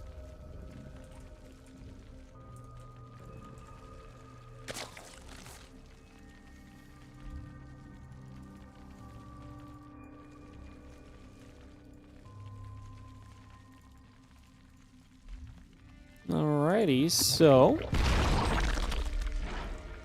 we can get underway here and see where things are going to take us for a couple of moments early in the ZVZ. Get a rough estimate of what kind of game we're going to be seeing. It is a hatchery from each, so no immediately early kind of pool pressure or anything along those lines.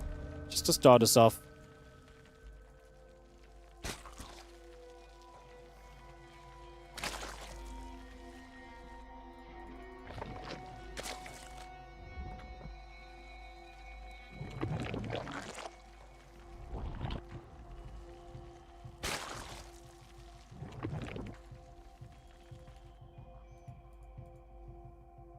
All the loads crossing each other by. Hatch gas and pool coming through for a couple moments.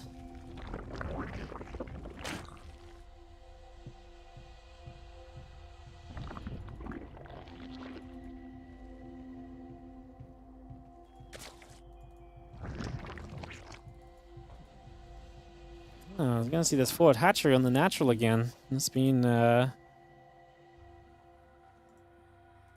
A very interesting one that Rogue keeps on bringing out here, that we see it so much. So yeah, get this hatchery up, and it's going to give you a bit more lava without defending the third base. So we'll see if that's something you can make use of in the near future. Get that figured out very shortly.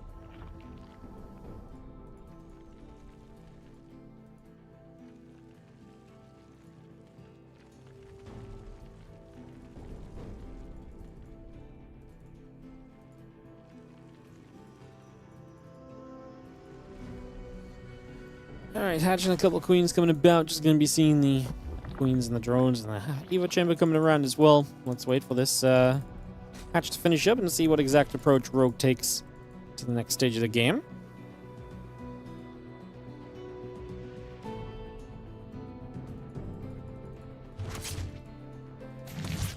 The queen just going to be there. Overlord will take some damage. Just getting shoved back for a couple of moments.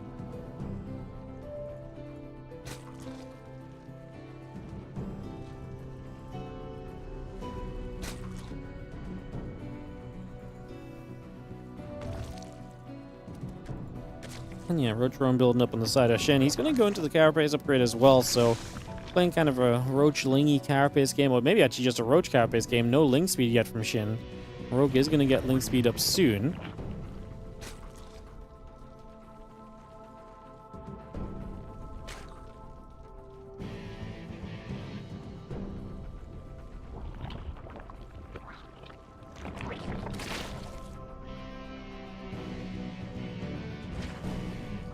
Yeah, Link speed coming about. That Carapace upgrade continue to come through, so we just get that on the way. I'm just going to be seeing the Lings and the Link speed continue to come about.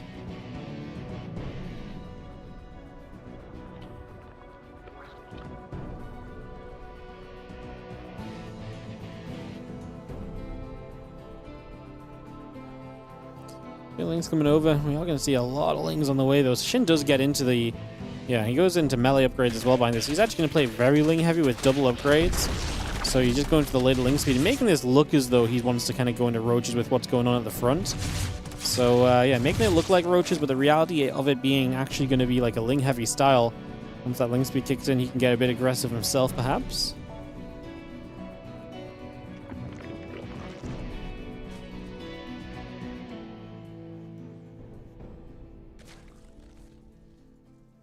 And again, just going to get everything else on the way through. The melee upgrades and the Carapace upgrades continue about. The Lings chasing some other Lings over for a little bit. And like I say, with the upgrades coming through, Shin's going to be the one that gets to have a lot of available pressure in the near future. I do see the Roach Run coming from Rogue. He only went Carapace, so he actually still could play this kind of as like a Roach Ling kind of game. Against what will be just very heavy Ling again out of Shin because of the fact that he's going to have melee and Carapace upgrades available. Taking this fight right now, Shin going to get involved. Going to see both the queens going down, and Shin does have a few more units, and this is just Carapace being done against no Carapace available yet from Rogue. So eventually Rogue will even out these upgrades for a little bit before the melee upgrade then kicks into play from Shin to retake the upgrade lead. Shin backs up. He's actually down 11 workers, so Shin is going to be in big need of continuing to deal damage here. If he does not continue to do damage, he's committed into a position that's going to be very, very difficult to play from. The rest of these Zerglings all gather up together. Again, the 14 Lings, the melee upgrade building through, so that's going to be the upgrade lead from Shen in a moment as we get ready to go and send this one into big shove. Like I said, it's going to determine a lot of what happens in this game, I imagine. The supplies are pretty even.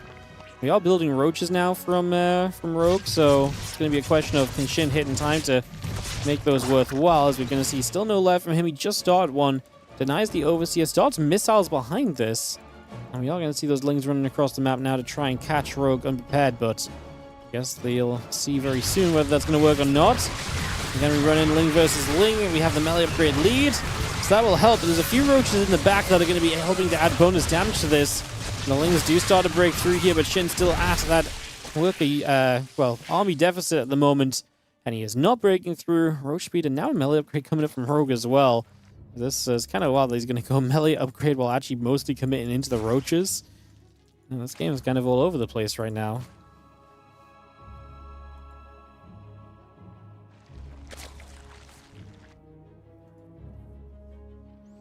Another round of Zerglings going to come straight across.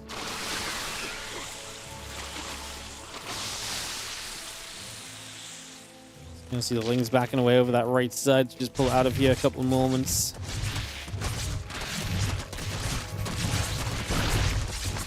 And you see the Lings is gonna be moving through, just gonna jump into the main, just gonna push over here. Few drones are gonna pull in to play defense as Rogue already running by. Rogue supply looking good, by the way, up 20 army at the moment. With Rogue speed finishing, I feel like his army's gonna have a timing window to get some work done here in the next few moments, so I feel like that's gonna be massive.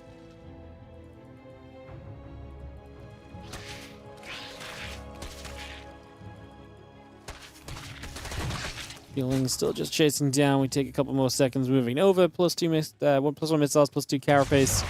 The Roach speed all building by as well. The Ling Roach Ravage is still joining up together. Gonna make a bit of a shove.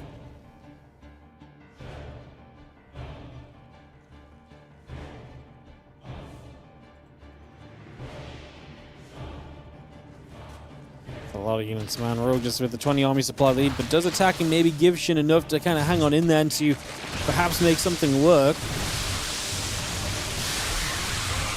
Big commitment in. Shin loses 8 drones right off the bat of this as well, so his economy taking a hit already. There's a few Lings across the map that Rogue is so far dealing with, and his Roaches are trading well here. If Shin actually has a +1 missile upgrade advantage, that's kind of a big deal.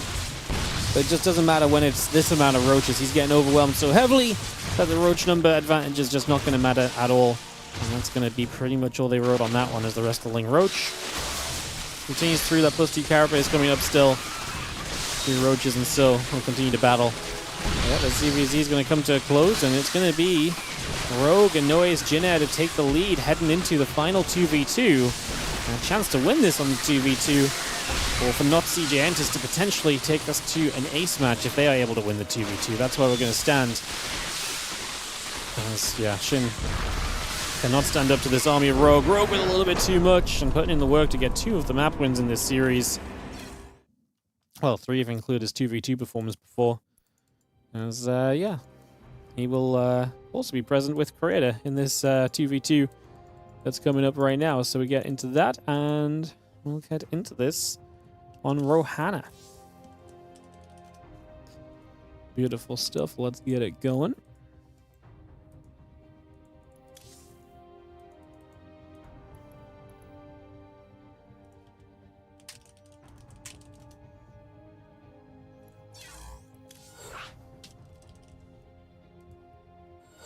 Rogue could go 4. He could do.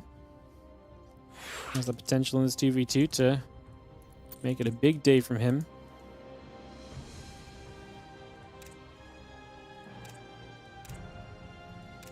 Great, joins us here. Start us off. There's Rogue. There's Shin.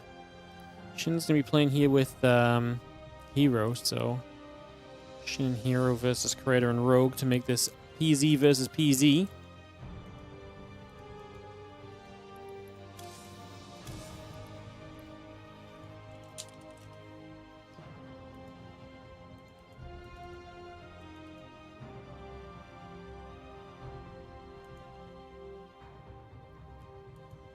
Just need a hero to join our lobby and kick this off as we get ready to go.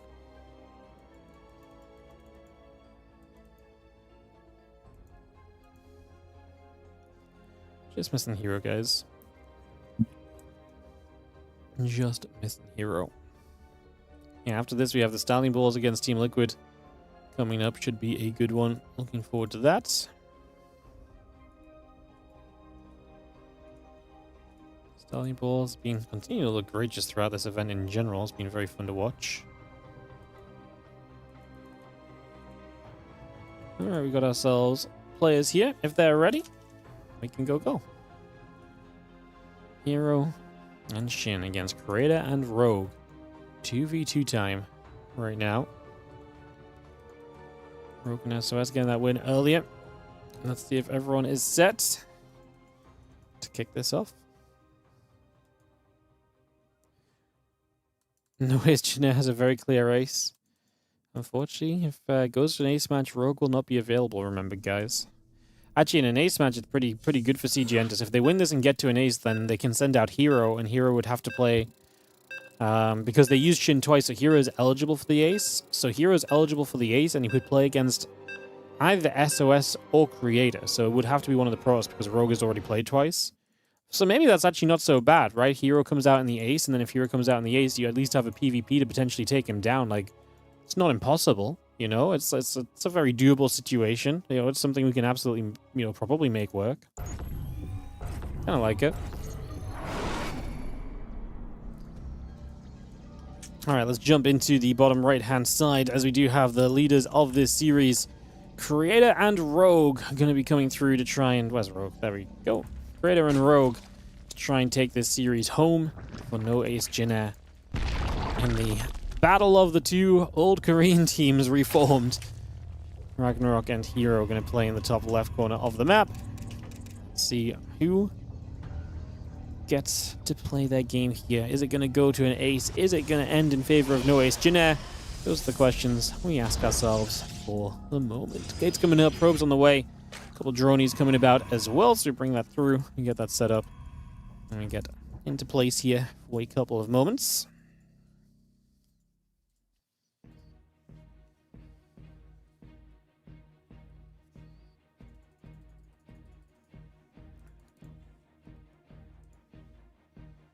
Entering the couple of drones continuing by, the gates and the assimilators continue up. Just going to be seeing the rest of this going through for a little bit, so again we get that underway and get this all started. Two gates already coming on by, so just get that straight into place right now, get that settled in, try and figure out what we want to do.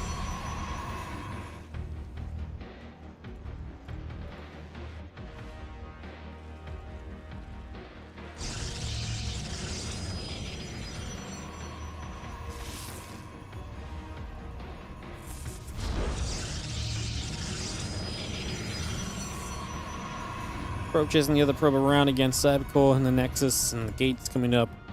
Nothing crazy yet. We'll see what the combination of units are going to be as well. Obviously, we've seen some Zergs going kind of muted in these scenarios. We've seen, obviously, still kind of melee upgrade, and the Stalkers as a combination has been very powerful as well. So I do think there's some choices right now in terms of where we go.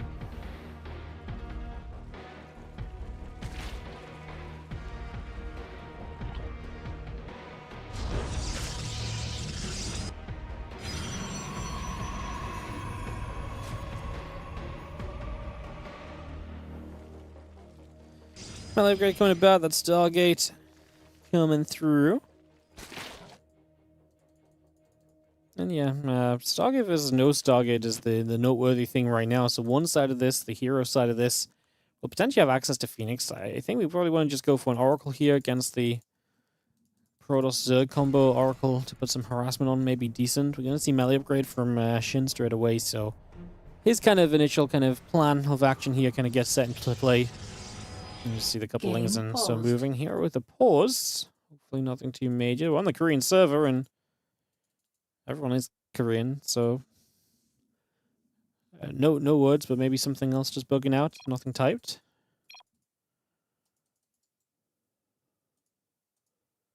Sorry. Go. Bit of a random pause. But all good. We'll get this ready to resume in a second, guys, when the players just give us confirmation that we can go.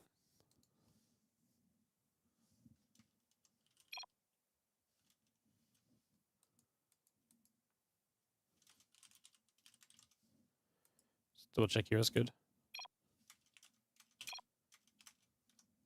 Cool. Just double checking just to make sure.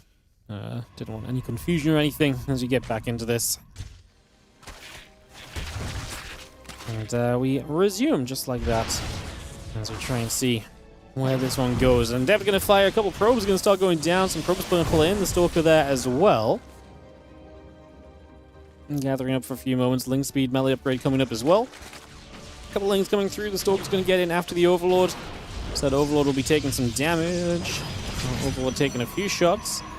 Zergling's coming about. The Queen's continuing through. And we just have, again, Voidra in the Warp Gate building as well at the moment. So we bring a lot of that into play. The Lings and the Stalker's going to be there to push the Ling out to that left-hand side. And then those Stalkers gather up and just going to fire our way onto that Overlord for a few moments here. The Overlord taking some damage already. Overlord going down.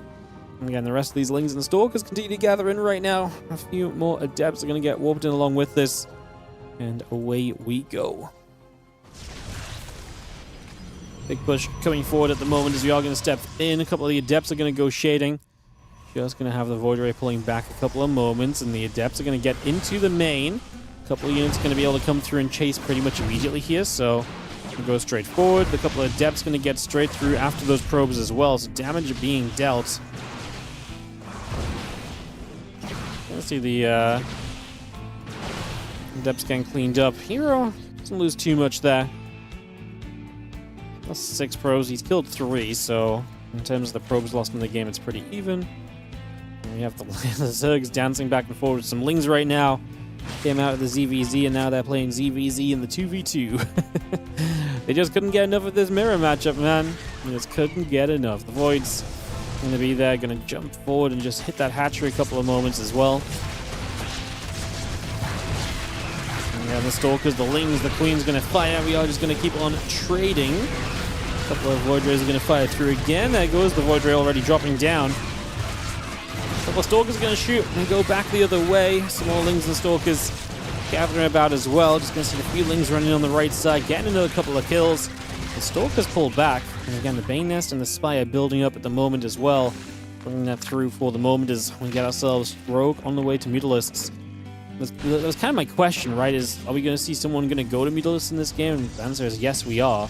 It's going to be Rogue to choose to do that. Going into that Blink, obviously much faster Blink for Creator than there is for Hero, because Hero went into the Stargate play at first.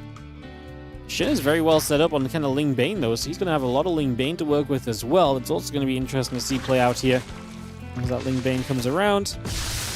One Baneling goes off, the second one gets grabbed, a couple drones are going to pull away as well. It's going to pull straight out of here for the moment as a couple Stalkers getting after the Overlord. Also chasing just for a moment or two. A few more shots coming about. The Baneling connecting for a Zergling on top of everything else. Oracle activates. A couple of those probes go down already. Still got Lings coming about. Carapace coming through.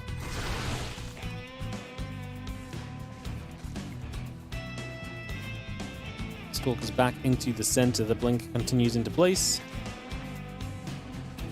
And on we go.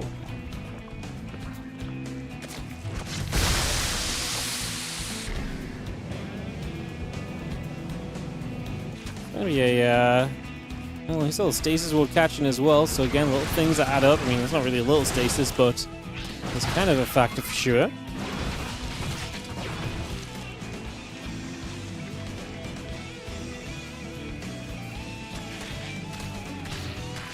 Couple Lings going to go after the drones. 2 shots going in. 2 hits coming by. Again, the Forge and the battery coming up as well. Both those Lings are Rogue going to get into an awkward corner. We do have the first meters are popping shortly, guys. So again, meters about to hit the map and see if they can change the course of this. We're already building the Phoenix in preparation on the side of Hero, so he's already prepping with that a little bit now as well.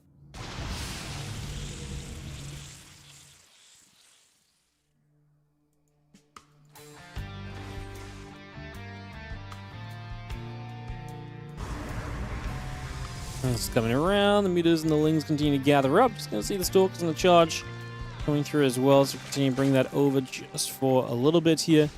Bringing that straight by.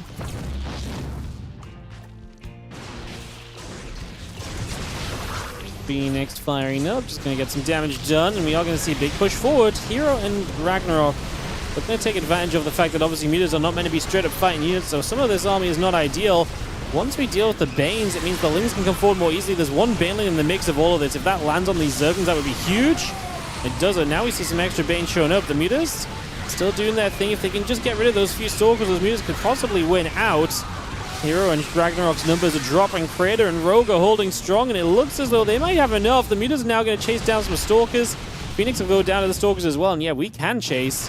And we are going to push this back, and that's massive, because we might have ourselves a result here in the very near future. Just going to be seeing the rest of the army coming across, pushing through. The Ling's going to get back onto a few of those probes as well, so a bit more damage being done over in this direction for the moment. I do think we're perhaps on track to round that out a little bit. Stalker's still pushing out. The Muta's coming over as well, looking to get a dive into this position over here and just looking to jump on this set of units. So we are sending it. We're going for it. We're looking to end this game. Is it good enough? I mean, I think the numbers were pretty good here, but Rogue lost a lot of supply, actually. So he's getting counterattacked. His mineral line is in trouble. That means that Rogue and Creator are maybe more committed than they were before. They still have the mutants to do a lot of damage themselves. But yeah, they're going to have to back it up. And actually, Rogue took some serious damage because of that counterattack. It's a lot of lings on the map. And now the Stalkers are chasing these mutants away. Creator also hurting a bit more than he was. Wow. CJ Entus were on the verge of a loss here, and now they have just about clinched this to potentially continue in this game and still be having a thought of an ace match. Shin building an infestation pit. We are seeing a lot of his lings getting chased away. Drone count in this game, Rogue is down to 11 workers. So the economy is not there at all for Rogue. He has got 15 meters. They're going to be difficult to stop, but not impossible. As we just keep coming through. Going to be finishing off this hatchery to the left side so we at least get something. It's so difficult being on 11 workers because any amount of worker rebuild is going to be pretty tough. Just going to be seeing the lings still running about there. It's going to run in for a little bit. It's going to be having the meters, the Stalkers as well. I mean, this is your moment, right? This is where you've just got to make this work. You got to just win out against the Stalkers. If you can get rid of the anti-air, these meters can still dominate. The problem is the Stalkers of Creator can't run in easily because the lings are going to threaten you heavily as well, so that's going to make it very difficult for you to do much else at the same time. Stalkers and Zeld pulled back. He's still up overhead. Gonna go after a few more of those Zerglings. Rogue, 57 to supply. Creator and Hero are pretty even in supplies. Just Rogue is being essentially taken out of this game. That attack, knocking down his mineral lines in his third base, was absolutely critical. Wow. What a turnaround from Hero and Ragnarok. I was talking them out of this game. I was talking us into the next series already. And in fact, it actually looks like we're going to get an ace match. And you can see the Stalkers are going to fight. The Infestors are going to step through. You can see a fungal growth going down. It's going to be an issue. We just can't have Rogue adding enough to this to make a difference. The Stalkers have created just can't solo carry this either. And hence this is, like I say, going to go all the way through to an ace match. Where I do like CJ Entus' chances because you're going to get to send Hero out in a PvP to potentially take the win. I mean, it's not a guarantee, but I do like that chance a lot in the ace. So, well, 2v2 is not going to go the way of Rogue and Creator in the end. They were so close, but Rogue just did not get saved. And it is going to go to the ace game. Now, we know it's on Korea, so we can already preemptively just host this on 10,000 feet and see what our players are going to give us here. See who is going to get sent out for this ace game in just a few moments, guys. Let me get this hosted up.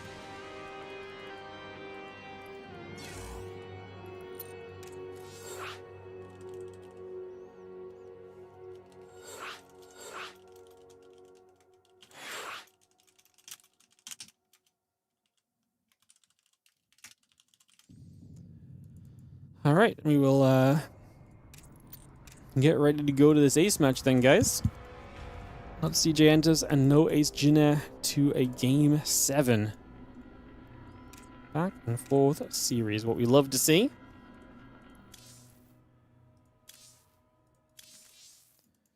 Throw a bunch of invites out, and like I say, we'll get the ace players discussed. I don't think it's much of a discussion from CJ Entus. I would imagine they just send out Hero, and then it's more so which of the Protoss players feels like they can take the ace match against Hero, potentially. I don't think either is confident. I think it's probably going to be Creator versus Hero, if I'm honest. Like, that feels like the most logical kind of plan. Can't be Rogue. Rogue already played twice. Yeah, so it can't be Rogue, it can't be Shin. Because Rogue played twice and Shin played twice, so it pretty much has to be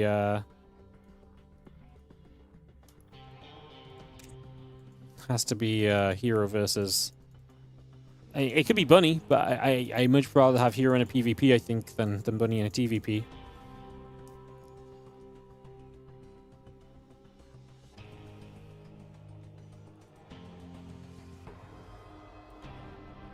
So yeah, either SOS or Creator. No Ace Jinner. And like I say, Hero or Bunny, both possible as well. I'm expecting Hero. I feel like that part is much more obvious. prior to actually getting this going.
Yeah, so Noah's Jeanette didn't realize that it was going to be, it had to be, yeah, Noah's Jeanette didn't realize what's going on, basically. So, yeah, slightly awkward moment.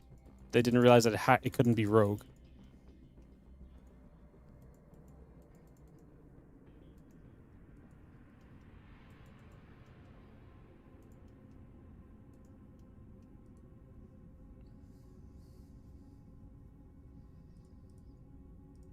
Because, yeah, Rogue played both, two of the...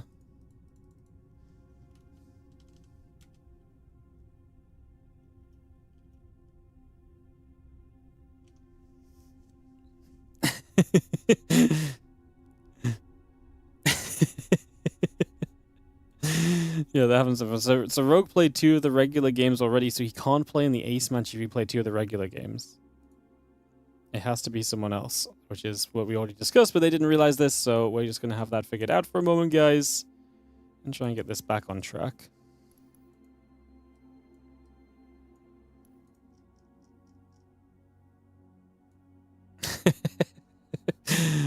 All right. We take a moment here. We get ready to go as we figure this out. Who's on your team, Rogue? Just Rogue? Honestly, I really actually don't.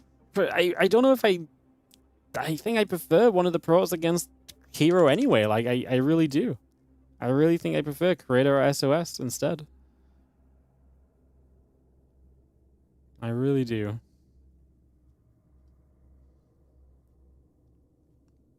I think Rogue's great lately. I just don't see him winning ZVP against Hero.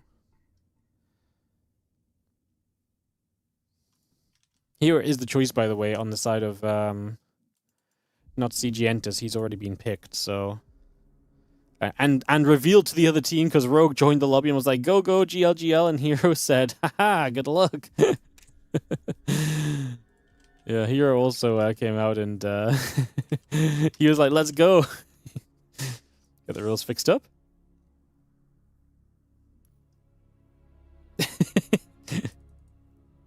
Now SOS and Creator have both joined the lobby.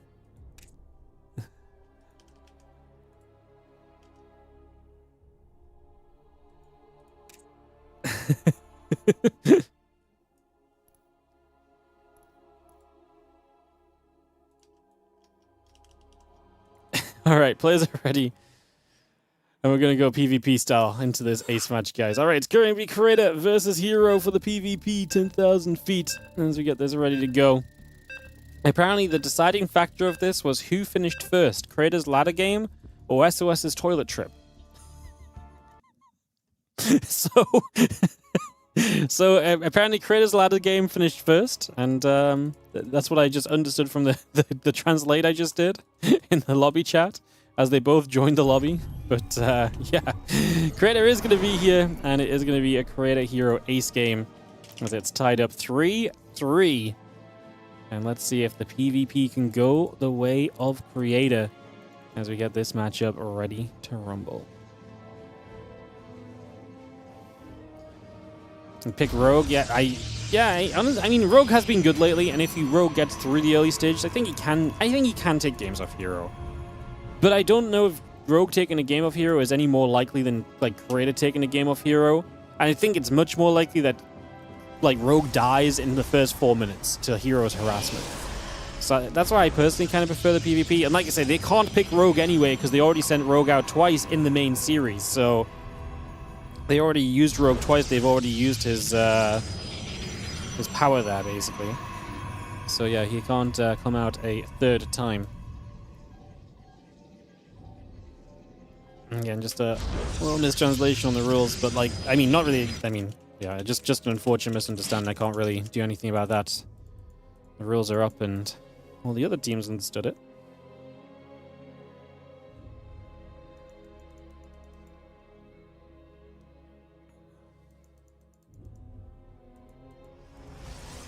Alright, couple gates going down, we get set up.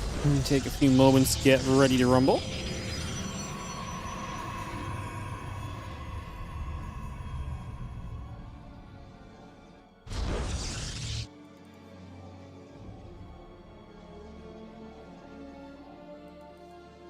We just settled down. Game number 7. Ace match time. Hero versus Creator. There is a pylon on the map from Hero, but just a pylon, and the probe is moving away from it. So it doesn't look like we're going to get any hidden units or anything here.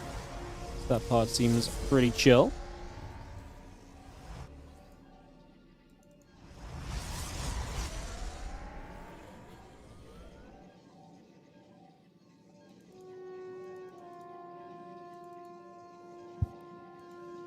Robo facility and gate depths coming up, so there's going to be just a robo back at home from Creator. Going to be setting up with that initially.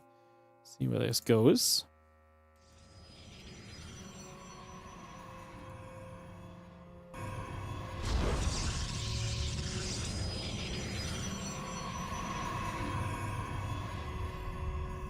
Well, the depths is going to come by and see the depths going to go shading across for a few moments.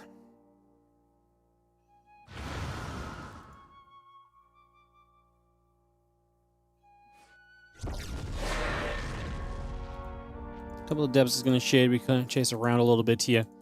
And just have the probe running. Out of reach is going to get grabbed. So Creator going to kill that. Nexus on the way from Hero and a Stargate with the Oracle coming through.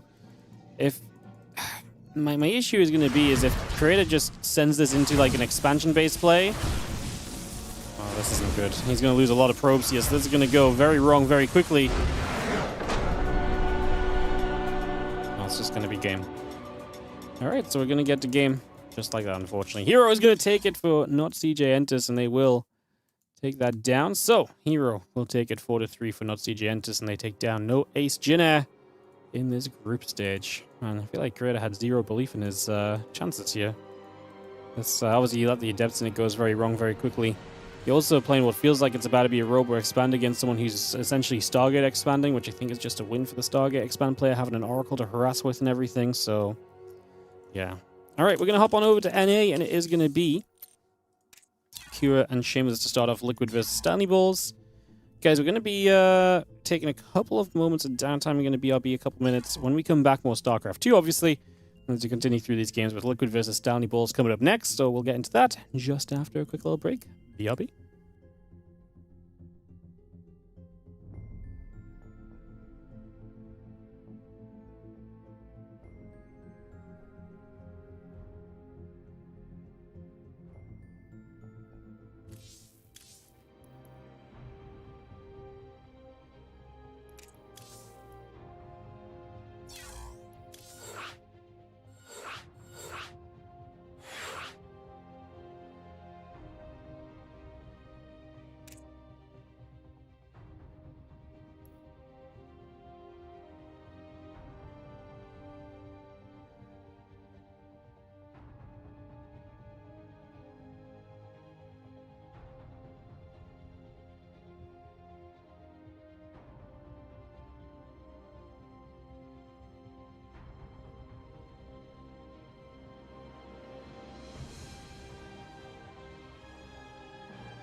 Alrighty, guys, welcome back. We're just waiting for Q. He needs 2 to 3 minutes, and when he's back, we can get this back underway. So, we're gonna get that ready to rumble. Yeah, that was just a rough game for Creator. A little bit of a sad ending to that series. But yeah, we're gonna kick off into Liquid versus Liquid into Stanley Balls, which is gonna be Q versus Shameless, Skillless versus Yakov, Q and Mana versus Nicorrect, and Yakov, Q and Nicorrect, Mana Nicorrect, and then Q Skills versus Shameless and Yakov. So that's what's going on. And yeah, that's what we're going to be heading into here over the next few minutes. So yeah, what would I want to do? What was I just about to check?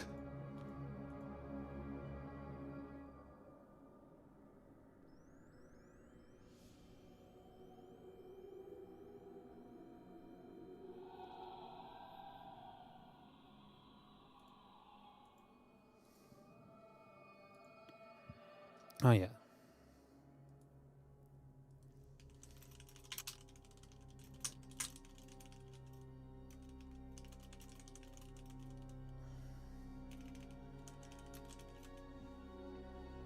Cool. Like I said, just waiting for Kyo. He needs a couple minutes. When he gets here, we'll be good to go. Get back on track. Coolio, guys. Coolio, coolio.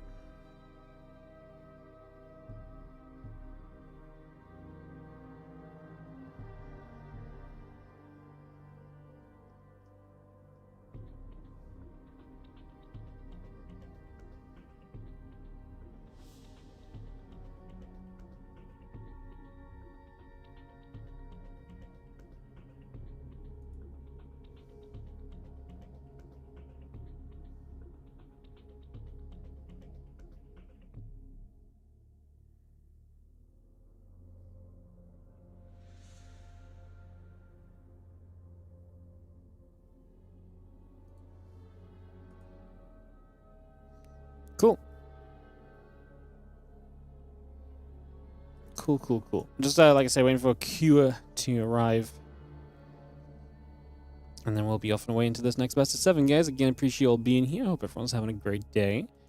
Thank you for joining us.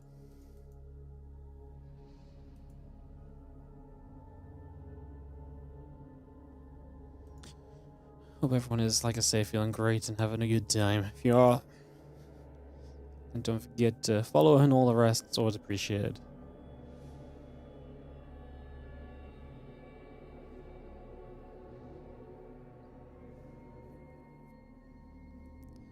Very excited to get us underway here.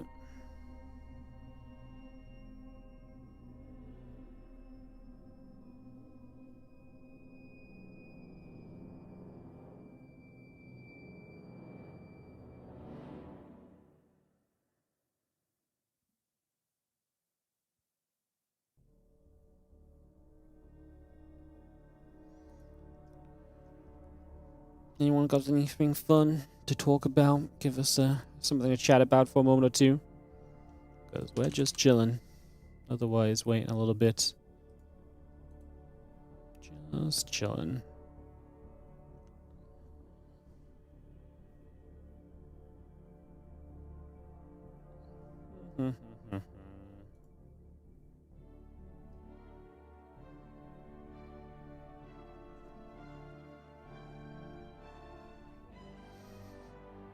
Do do do do do do do.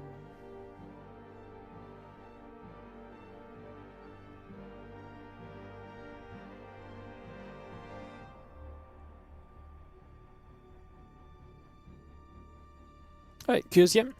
So if you had anything fun to ask, boom. Is there going to be some 1v1 way to get points other than Wardy Mondays? Yep. There's going to be Spring Cup coming soon. Spring Cup is probably going to be kind of from April 1st until... Yeah, probably like... It's going to be hard to fit it in because we have Team Liquid map contest as well, but...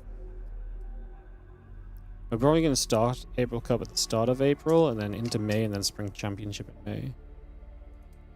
So, yeah, there will be some power of, again, some points. I just need to time some things out, because we have TLMC as well, which will also be happening. But so TLMC takes up like 2 weeks of our schedule, so it kind of eats into some other WardiTV stuff. And because of Kung Fu Cup now, it's kind of difficult to run extra events, because we don't have as many free days just on the week otherwise than as we used to. So, yeah, it's the schedule's pretty packed, actually. Schedule gets pretty packed pretty quickly. All right, let's jump into this game, though, as we have got in the bottom side of the map, the red Terran player. This is going to be Cure to start the series off for Team Liquid, taking on Shameless in the top left.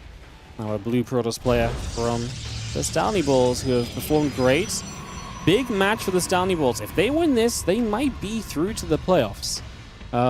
It's obviously not a guarantee, but they're 3-2 right now. If they win this, they would get to 4-2, and in theory, 4-2 is... Worst case, I would say 4-2 is probably borderline of you don't get in because of a tiebreaker. You know? So, I actually think that's going to be really, really, really interesting here. Because obviously, Liquid are sitting at 2-0. They took down CGentis already, so that's kind of a big win for them. But if they lose this, they would be, giving Stanley Balls, they would make Stanley Balls a big opposition to them, kind of moving through. Yeah, this is actually just a big series all around. So, both these teams looking at each other, both essentially playoff contenders as of right now. And a lot of it could depend on what happens here. As we get this up, running, and ready to start. Probe going to nibble at a couple of these SCVs. The SCV's taking damage. Next coming through. Barracks and so coming around as well. Just going to see the probe back down to the low ground just for a moment or so. And getting reset for a couple moments. Next in the Cyber Core building about. Reaper in the orbital. All building through as well. The SCV still chasing the probe. Just for a couple of moments here.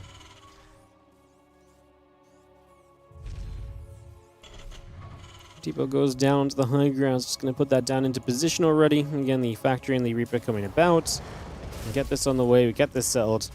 Again, Nexus Cyber Core continue to build through. I'm just going to have the probe heading back toward the upper left-hand side. It's just going to move straight over there for a couple seconds. Get that underway. And yeah, the Cyber Core about to finish for a few moments as well. Nexus Pylon. Stalker now also in production. Again, the Factory and the Reactor coming through too. Just for a moment or so. I'm just going to be seeing this Reaper continue on a little bit of a journey around the map to see where else we can get to for the next few moments. So we move over, and we see what we're going to get up to now. Just going to see that water mine producing on the Factory as well. This early game looking pretty regular. Now, Shameless and Q actually have a very extensive history in the last few months. This is a series that keeps going kind of against Cure. Very kind of close games from what I understand. We don't get to see it a lot, but I constantly see them as 1-2 or 2-1 in brackets or tournaments, so I think this is a fascinating game to open this series with. Shameless does get server advantage as well, by the way, so that's a pretty big deal. Something worth noting for sure. Just have the Water Mine and the Marine continue to come through for a couple of seconds. We bring that up. Stalker patrolling over on that far right side of the main base. A couple more SCVs continue to get to work as well at the moment. Just going to see that starport finishing. Medevac will begin. And again, the warp gate coming through. Stalker on the way out. Bringing a lot of these other little bits and pieces through for the moment here. And just keep on bringing that online.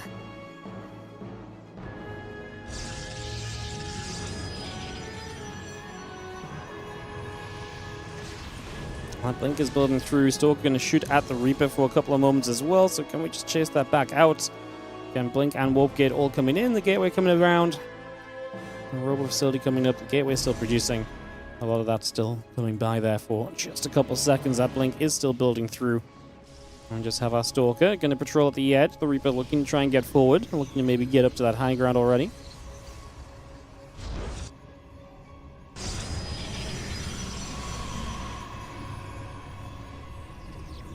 Again, Viking, Tank, and the Marine. A couple Marines continuing up too. So again, we get a lot of that settled down already. And you just see the first Widow Mine drop coming in. Shameless deals with this very well, pulls out of the way very quickly, make sure to not let that kind of go too far or anything. So pretty quick to get on top of that. Widow Mine here for another probe. She's going to get that as a grab. And this medevac is going to make its escape out off and away to the top side.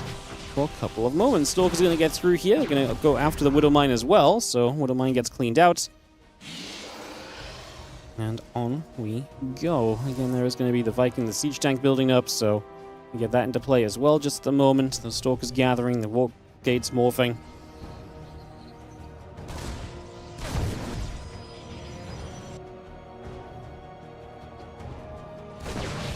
Where is Clem? He's not in the lineup, guys. Not much else to say. I do not have a reason for you guys. He's just not being picked by Liquid. So I'm not sure. Is it the first game of this series? Yes, it is.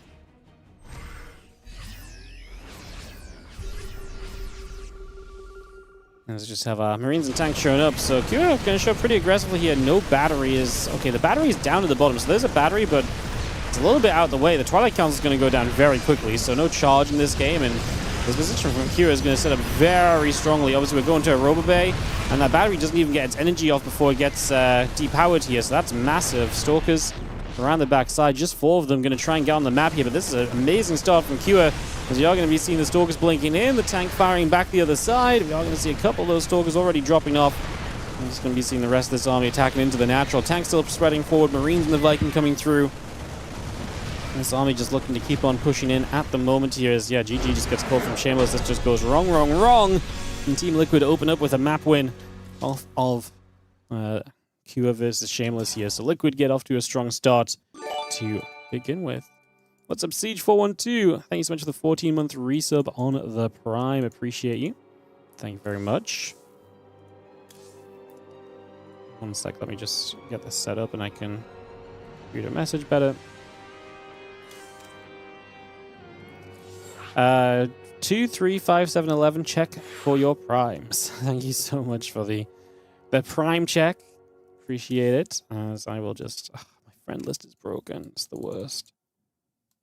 Let me just manually invite everyone in. Have to do it with right clicks. Can't even just spam through my friend list. And yeah, this one's from a replay, guys. Skillets can't play through the days because he has work. So this one will be from a replay. So this was played yesterday, I believe. So I think it's the only one, though, unless they pre-played another one.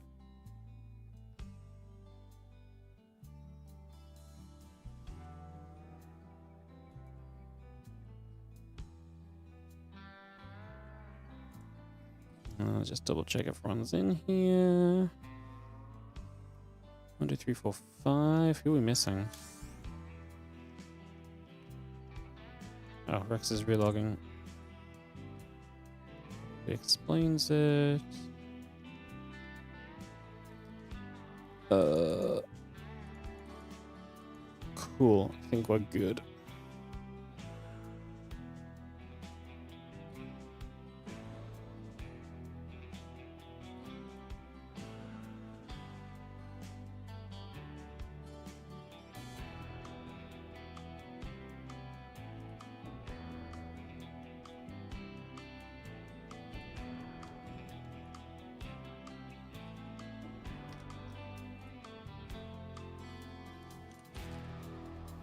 Alright, let's kick off and get this on the way, guys. Let's get this going.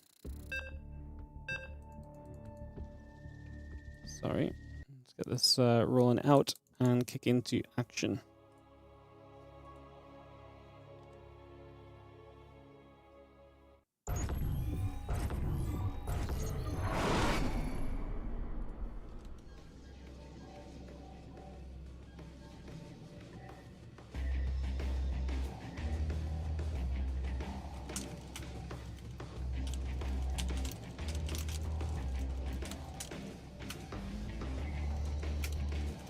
Cool. All right. Sorry. Just sorting something quickly as the players ask me something. Let's get back to it. Let's get this on the way, guys. So, we get into a game number 2, and obviously we have Liquid up at the lead of the series with a 1-0 advantage with Skillers in the bottom right side being our blue Protoss player. He goes up against Yakov, our red Zerg, in the top left corner of the map. For game number 2 of the best of 7. We get this underway. Probably moving across and get set up in the initial few moments. Let's see where things will go. couple of drones in the hatchery coming by. Again, the gateway and the assimilator continue in for a couple of moments, so we get that already.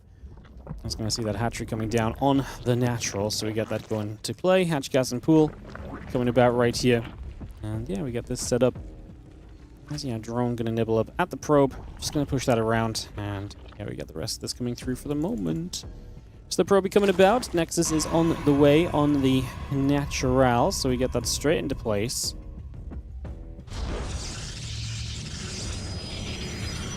I'm going to get the Cybercore and the Nexus both going. The probe on the way in. Hatch, gas, and pool going through. Nothing really too serious just yet as we just get settled in the early stages. One Overlord going to take a bit of a venture forward as well.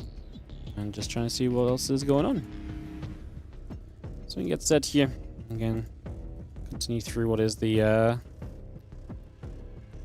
second game of this third best of 7 a day. One more best of 7 after this one as well, guys. That is going to be Liquid against Basilisk. So that should be ton of fun as well. Is Liquid against Basilisk, right?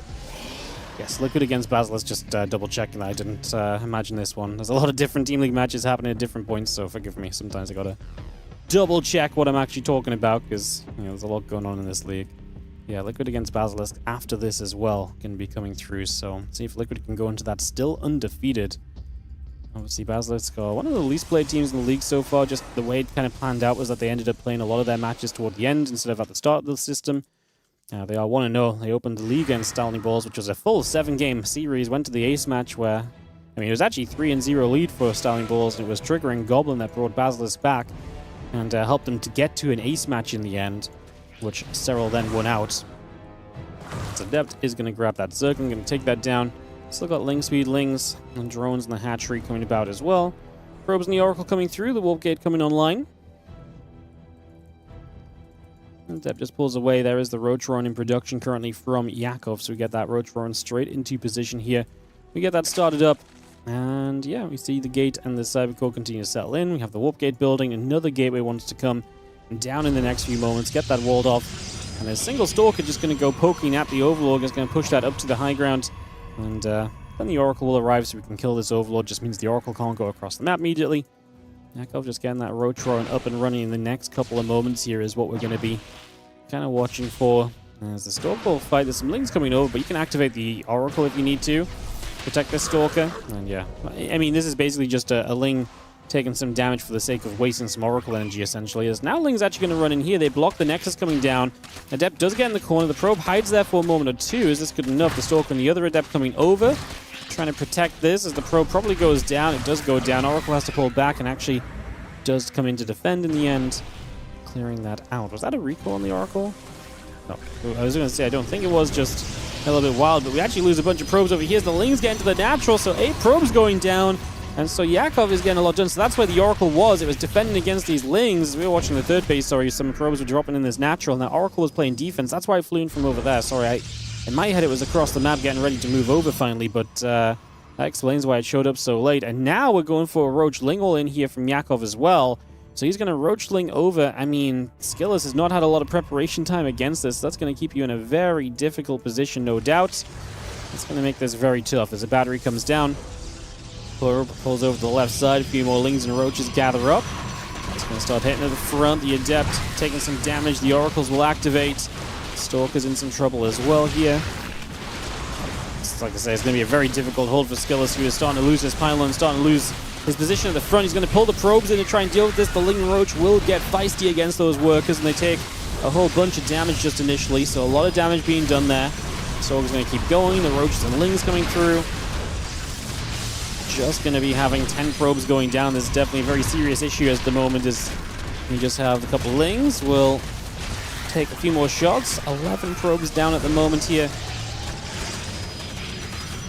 I mean, Skillus is still equal on workers if he can somehow survive. And he does have Oracles to essentially clean up. He did re-wall as well, so I mean, the Lings might break through the Cybercore, though. Oracles, do we have energy left to push these Lings back so far? No, but the batteries keep the Cybercore up. Skillus still sits on third base right now. Massive drone round from Yakov as he sets up to kind of make up for what's been happening here, and he says, cool, well, I did a lot, and it's probably as much as I get done, so he just goes into drones. Can we defend this Nexus? If this Nexus stays alive, you would think that this is going to be a really interesting position for Skillus. I guess he's still going to be very behind in tech otherwise. Twilight Council just starting. We're going to try and keep it alive. There's just no way. Not enough damage yet put in the end. Only one Oracle gets energy. You kill a few Lings for it, but yeah, 37 workers each. 2 bases to the 3. It feels playable for the Protoss, but like I say, maybe one of my bigger issues is that the Twilight Council is only halfway done.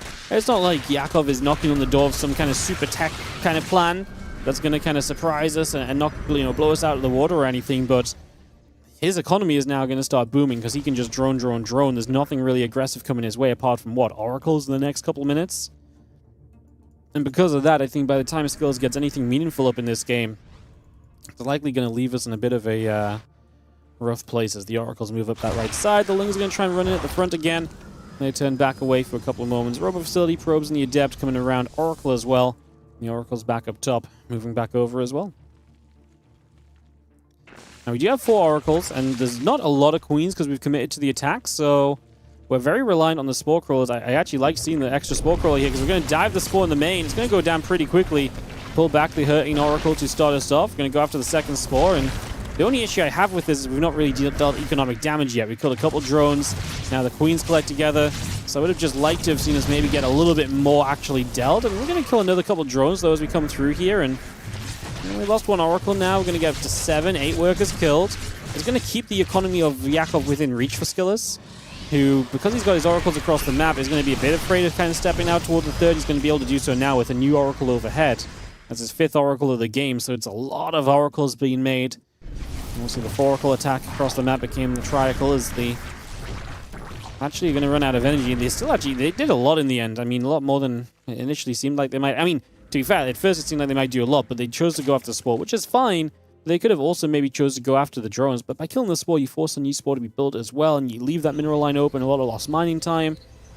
There's a lot of moving parts to kind of analyze in that moment, so it's hard to say exactly what's necessarily right or wrong. Just going to see the Fusels and the Adept pull back over to the left side. The Nexus still settling in there. Naturally setting up for the moment. Again, Nexus probes the Arc on the charge. Continue to produce on through. Just going to see that Roachling coming about. There's the Overlord speed. The extra Roach is coming over as well. Oracle's still gathering. A couple of Archons will come for a step forward also here. Ling Roach will be there to push the rest of this away.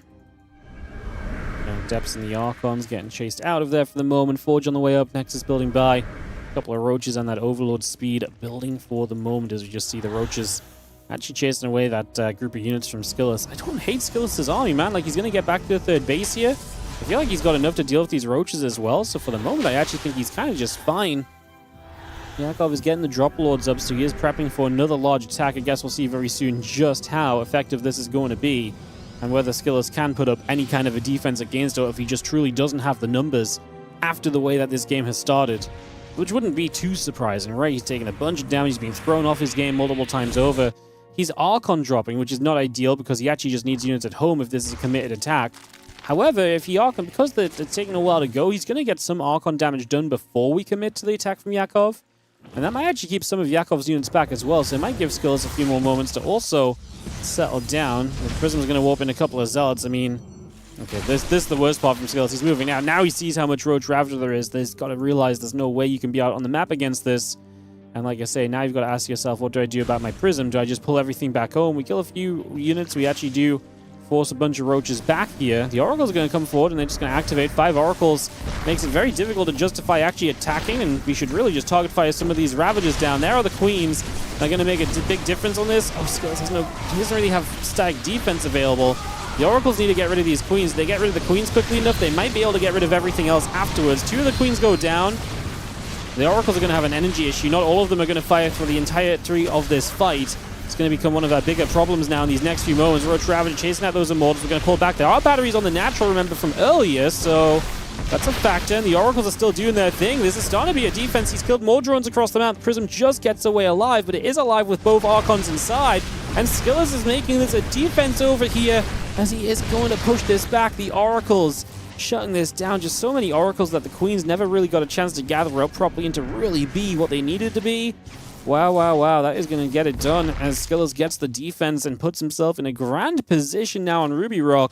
Because this was a committed 3 base. I mean, there's a 4th hatchery, but not the drones for it. And he's down to only 45 works because the Archon drop never came home. It stayed here, being an annoyance. And I love that for Skillis. The confidence to leave this over here Might have been a misplay, but it was absolutely the right call. 15 kills only, but it's just been Roach that have had to come over and deal with this as well. This is a scary moment because the Oracles are low on energy. So this is a moment where you might still break through as Yakov. Let's see if he can. 4 Immortals is going to make it difficult, and you're obviously just going to see Roaches are just absolutely melting. The Archons actually recall home, so the Prism being back here means you can micro some of these Immortals to safety as well. That's a major positive. That's going to help you a lot. That's going to be GG, and Skillers is going to take a game 2. Liquid get off to a racing start in this best of 7 as they get off to, like I say, just kind of the best place they could have been so far. What a beginning, as they are going to go into the 2v2 with a 2-0 lead. Kira and Skillers getting the job done so far. And it's going to be Kua and Mana taking on Nikorakt and Yakov up next. So we're going to get that going in a second, guys. Let me just get this hosted up. Roskalion. Cool. So what we'll do is we'll play this on Central because there's 3 European players. Perfect.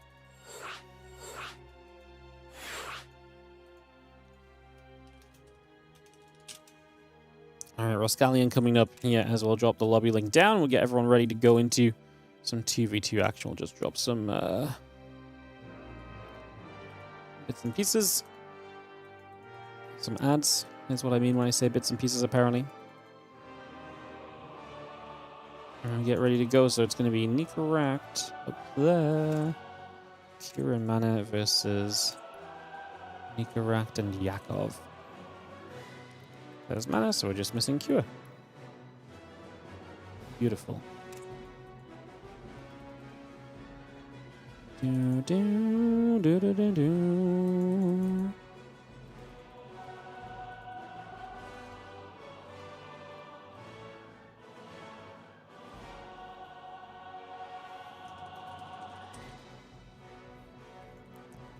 Do, do, do, do, bam, bam, bam, bam.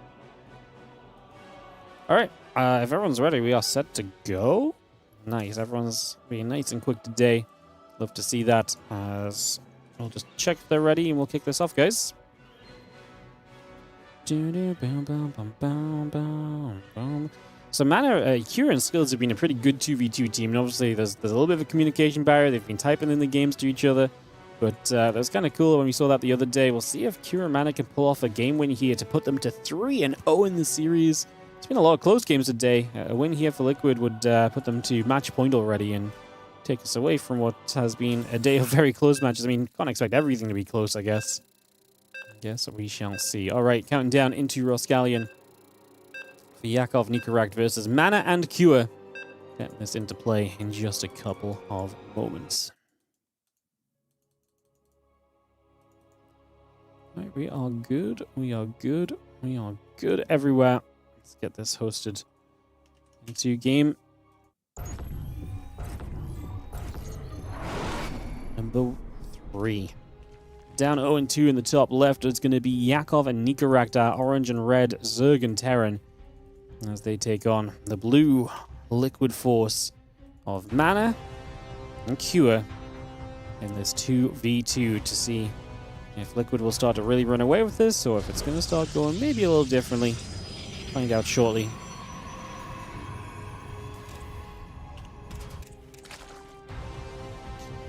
Ho, ho, ho. Man, what a fun day of games so far against Best of 7 number 3 right here. We do have 4 Best of 7s in total for you guys. Basilisk will be coming out to play Liquid when this series comes to a close. Again, we do play all 6 maps, guys, so we will have at least 4 more maps of this series, and then the Basilisk Liquid series starting straight after as well. As knock on wood, we've had the smoothest day of Team League so far today. No issues yet. Fingers crossed that continues. The biggest issue we've had was having to explain to Rogue that he can't also play the ace match after carrying his team through both 2v2s and 2 1v1s already. Yeah, that was a little sad, honestly, more than anything else. A little sad. Couple of racks coming through then is an early pool from Yakov. So they're getting very aggressive here against Mana and Kira. I wonder if they're just trying to capitalize on maybe the lack of communication that may exist between Mana and Kira. Kira is one of the Koreans who I don't think has the best English. It's not like, you know, Solar is absolutely one of the best players in terms of speaking English. Some of the other guys are more comfortable, I would say, than Kira is, so I do think there's a little bit of communication there. I think Kira will get by, but I don't think they're necessarily like holding a conversation over voice, you know? So I think that's kind of an interesting element to it. As we are going to see just a fast link speed, and then we do have the hatchery coming up onto the low ground from Yakov, so there's going to be an expand. Obviously, the setup from Nicorach, though, is already going to be Marauders in production, so that's going to be very aggro, as the probe is about to figure out just what's going on here. As we scout around, see no Nexus, see a late hatchery, so Mana is going to start pinging, I would imagine, to Kua to maybe ready some defenses. Now, the factory is going to be important here from Kua. And you see some of the Lings coming out. They don't know it's necessarily a proxy from the Terran. We did not get into the Terran base. Stargate from Mana, very defensive way of playing as well. They might just have to give up the naturals in this game, which I'd be kind of okay with if they did. I mean, ideal if Kua can kind of keep his natural alive to finish building and then just lift it, which he might be able to. It's around the corner there. It's pretty close to being done, so I actually think that's very likely. Kua has his Reaper across the map trying to see some Zerglings. There is the SCV. Oh, it's not going to finish that command center, is it? So, yeah, okay, so that's CC going to be in a bit of trouble. The Marauder's now seen. Kua starts a second factory, by the way, so that's definitely a fun option. Mana's going to have his Stargate soon, obviously choosing to go into board probably just Oracle. He could actually go Void Ray, yeah, against the Marauders. Alright, let's see what we do. The Marauders coming up the high ground for a moment or two here. It's going to be a little bit tough. Bunker is going to be denied. Nothing in reach for the Marauders, but like I say, a Void Ray will help a lot. There's nothing that's going to work in terms of anti-air here. But it's a race against the clock because the Banes are ready. We're going to get ready to start busting down. We can Engineering Bay block this to force a secondary wall. Mana shades the Adept. I actually think we can cancel that shade and let Kua probably try and wall off further. I don't think he had the money to keep it going though, so was not able to get another layer of that wall up. The Void Ray is going to pop out. Just needs to go after the Marauders, right? Pop Prismatic, kill as many of these as we can. The SCV start a fight. Mana and Kua is really low on supply. Mana is depowered as well, so you can't build anything else. The tank pops out, is going to be instantly in trouble from the Lings. Problem with the Void Ray is it might get rid of the Marauders, but then the Lings are a major issue. Kura is dead already. 7 SCVs, 5 SCVs left. He's got basically nothing to play for here. Mana is up at, what, 32 supply? So Mana's supply is okay, but I just don't think he can 1v2 this situation. When Kira's down to 5 supply, it wasn't even 5 SCVs, it's a couple of Marines as well. I'd rather him have 5 SCVs, because then at least he might have some hope of rebuilding. Yeah, I mean, all you have to really do is Nicorach and Yakov. You don't have to rush into it. You're 2v1 right now. Kua might be able to rebuild a little bit in this, but it's not like Mana has some amazing army that's going to kind of have some secret kind of power attached to it. As the Lings run in, a couple of those Marines begin to go down. Marauder is still getting caught for a couple of moments. The Lings are going to continue through, hitting this Nexus on the natural expansion. And then the Oracle, the Pile, and the Probes continue to come up at the moment as well. Nexus goes down, so it makes it even more difficult for Mana to kind of replenish in any way, shape, or form. Kura is going to just drop mules and, like I say, try and start getting back into play, but they just didn't have any defense up against us. The bunker wasn't ready in time. They just figured it out a little bit too late, so the aggression of Nicorach and Yakov is going to hit hard and look to bring home a map win to keep this series a little close.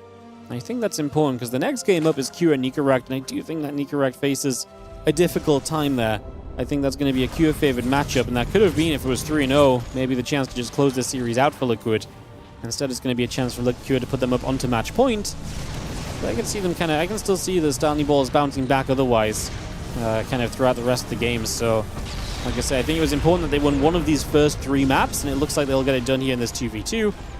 As Mana is going to have to pull back at the Voids. He's going to try everything he can just to do something in this game, but, I mean, his supply is, like I say, it's good, it's just the supply of Kira is almost non-existent. Can they somehow, some way buy enough time? I don't think so, because, like I say, there's no expansion from Kira Mana. So what are they going to do? A very delayed one base all in off of very weak economies? There's going to be no punch behind it, you know?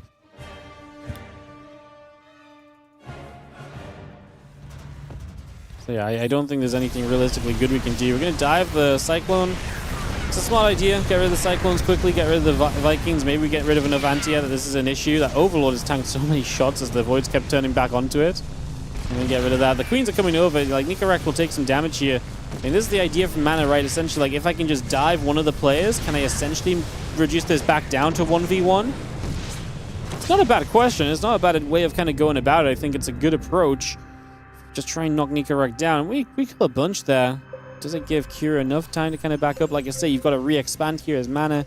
Kura's expanding as we speak, so he's on his way. He's just not there yet. we're definitely kind of fighting an uphill battle. As the feelings of Yakov check, they see the Nexus, they run over to check on the natural of Curious. He's not there yet. The Oracle will have to activate as defense here. You don't really have any other way to do this just yet. Yeah, man, I'm still poking with those Void Rays, trying to get a bit more done, but you're still seeing, I mean, you're seeing Yakov especially droning and layering and getting set up so heavily into the rest of this game that's going to be so potent for him here. These Zerglings pull back around, so that is going to reposition.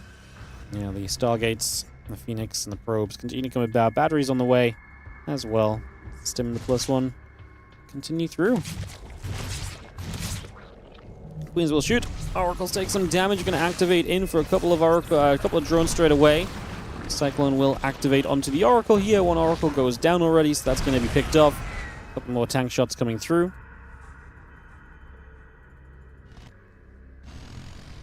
Just have the Queen still building. The Hydra Den is in production. The Hellions coming through. Going to get after a couple more of these drones already. So again, we pick off those right off the bat. The Hellions keep pulling back over down the left-hand side. The Marines, the tank still going to be there.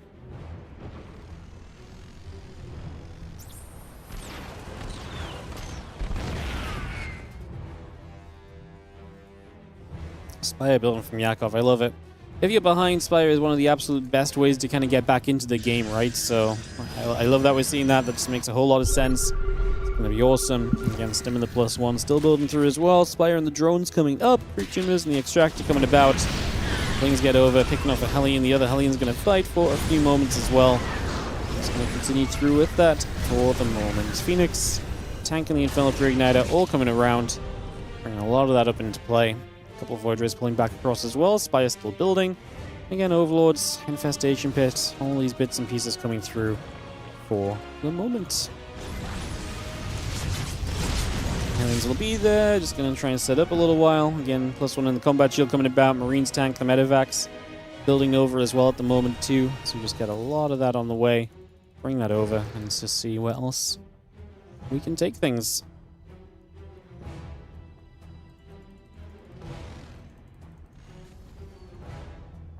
Phoenix and the Voids back to the top side. Like I say, I mean, you've got to basically kind of, I think, bully one of these guys down. You've got to knock someone out of this game. Kua is rebuilding just extremely slowly, as rightfully so. He was extremely dead in this game, right? So, rebuilding extremely slowly. We lose a Void, and I just feel like Nikarak and Yakov are powerful enough to probably just go and push there. They're building a couple of Corruptors against the Sky Army of Mana, and the Ground Army of Kura, I can't imagine, is exactly kind of making waves in this game.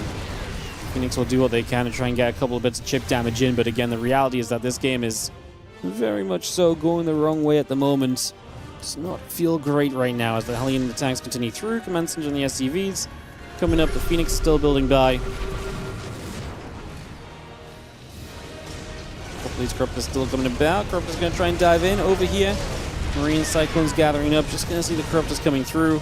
Just going to be able to chase those Phoenix down as we do have the tank trying to make a defense. This tank is going to hold for the moment, actually, so it's going to be okay.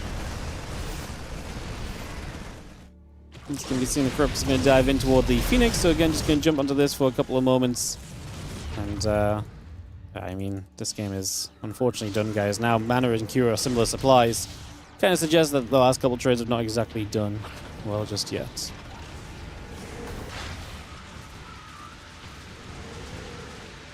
Yeah, I think we are just waiting to see how exactly Nikarak and Yakov kill him, or kill them.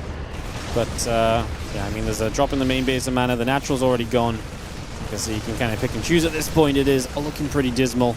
I'm just going to see the rest of these probes pulling forward. The Stargates get depowered. The probes still pulling through there. The Marines going to try and fight. The Hellion showing up, trying to get involved as well. The Corruptors on top of the Phoenix are going to make this a nice, easy cleanup as well. And that is just going to shut this down. So yeah, I mean, Mana is now at 7 supply. His turn to be on single-digit supply, while Kira's up at 80. I just don't see Kira necessarily saving the day, of course. Mana being knocked out, and then, yeah, Kira is not really left with much either. He's going to repair his orbitals as we are just going to jump onto the tanks. This defense is going to fall. Mana and Kira, a valiant effort, but GG, well played. Has to be called, and that is going to do it. It is going to be Yakov and Nikarak coming into a map win for the Stanley Balls in this best of 7. All right, we're going to go to Taito Citadel for the next one. So it's going to be Q at Nicorect on Taito. Let's get that hosted up straight away, guys. Keep these games moving. Lots to get through today still, of course. So yeah, keep these games rolling out. Just hosted on the wrong server. Let's just rehost that a second. This one's on West, unfortunately for Nicorect. Give Kira even more of an edge. So it's kind of a big deal, Kira taking down Shameless earlier, because that was on Central, so it was the server preference wasted a little bit, unfortunately. Doesn't mean the Starly Balls will get Central if it matters in the Ace match, or the server preference in the Ace match if we get there, so worth noting. Nicorect is straight in here, and it's Cure that we need to bring out to accompany him.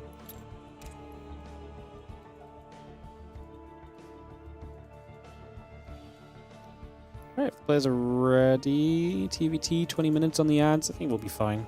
Let's send it. 20 minutes on the ad. Surely it's not a 20-minute TVT, right, guys? Right, guys? It might be. It might be. What a game. It was a cool game. Yeah, cool stuff from Nicorect and Yakov coming in and busting through. Well, Nicorect's turn to try and do more as he goes up against the Terran monster of Liquid here in Cure on Taito Citadel in the TVT. In the top left, looking to make it a match point situation. Our blue Terran from Liquid is going to be Cure. Taking on the red Terran in the bottom right side, looking to tie this series up. We have Nicorect.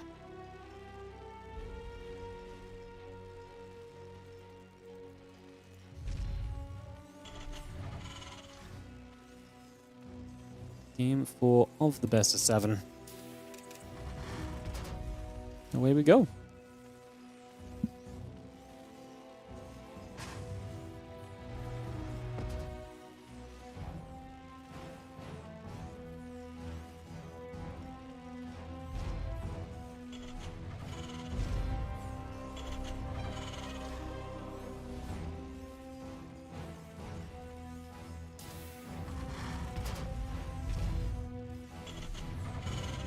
What do we think, guys? Incorrect TVT. He's obviously the TVT specialist, TVP specialist, but TVT is obviously, I think, going to be a tougher cookie to crack here for Nico, so kind of intrigued what how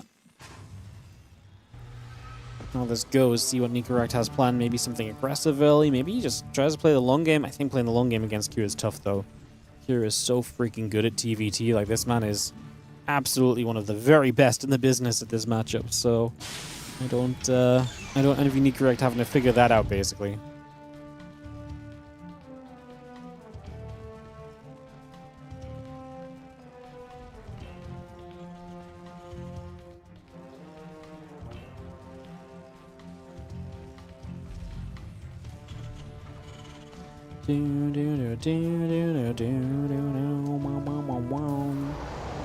Just making noises, guys, along with the soundtrack. Sometimes it'd be like that in the early game. Yeah, this is not a TVT that's gone anywhere too quickly. Kira is going to be more aggressive. He's got the factory before an expansion, whereas Nicorect expands, and he expands low ground as well, so Nicorect expanding a little bit more quickly right away on this one as our starting point of this game number 4.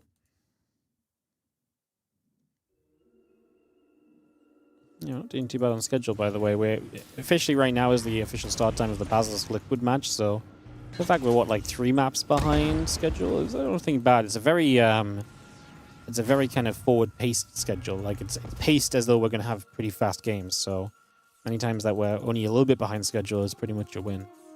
So obviously, it's paced like that to make sure players are ready a little early, just in case they are needed, but the general sentiment is to, obviously, that we're probably going to run a little late. Running the best of 7 in an hour and 15 when we're guaranteed 6 maps is, generally speaking, kind of tough.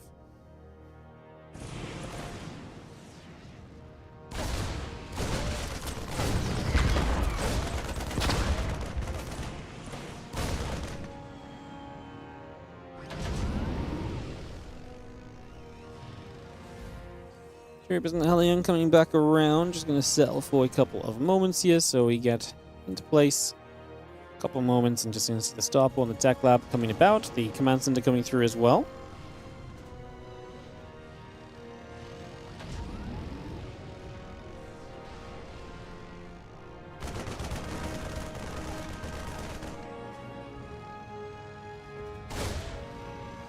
Just going to be seeing the Reapers and the Hellions gathering. Marines and the Reaper and the Hellion on the high ground, going to help to defend and deflect there. Holding out for a couple of moments. The units come back down. Depot going to get cancelled for a few moments as well. Again, there is the Cycle and the Marines continue to build through too, as just settle by for these early stages.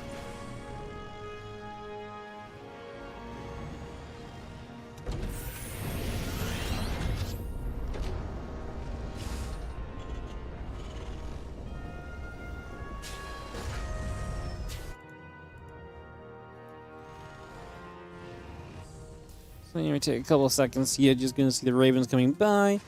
Interference Matrix coming up as well, so again we get a good idea of where we're going. It's TVT. Raven on Raven is very much so the expectation. And Kira's a couple of workers ahead in the end of all of this now, as the third CC of his starts up. Is later on the third CC though, so Incorrect being a bit greedy there. Probably pays off because I don't think it's like Kira's going to do anything aggressive. His own third CC coming in. The slight difference is the location-based third CC from Kira is obviously a little bit nicer. Means that his third CC is already on position for the third base, whereas Nicorect obviously has to float his down to the low ground, so that takes a couple of moments. Float that down to the low ground. That catches you up a little bit from Kira, so a little bit of a later third, but in the more aggressive / greedy spot, which is probably fine because he's going to be a little bit more map control focused, so yeah, I think this is something he gets away with here. Like I say, it's a little bit of a risk, but he's going to claim the reward of it.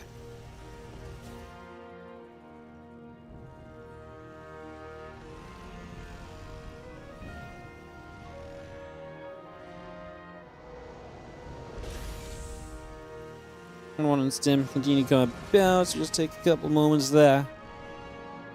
Continue to chill around for a couple seconds.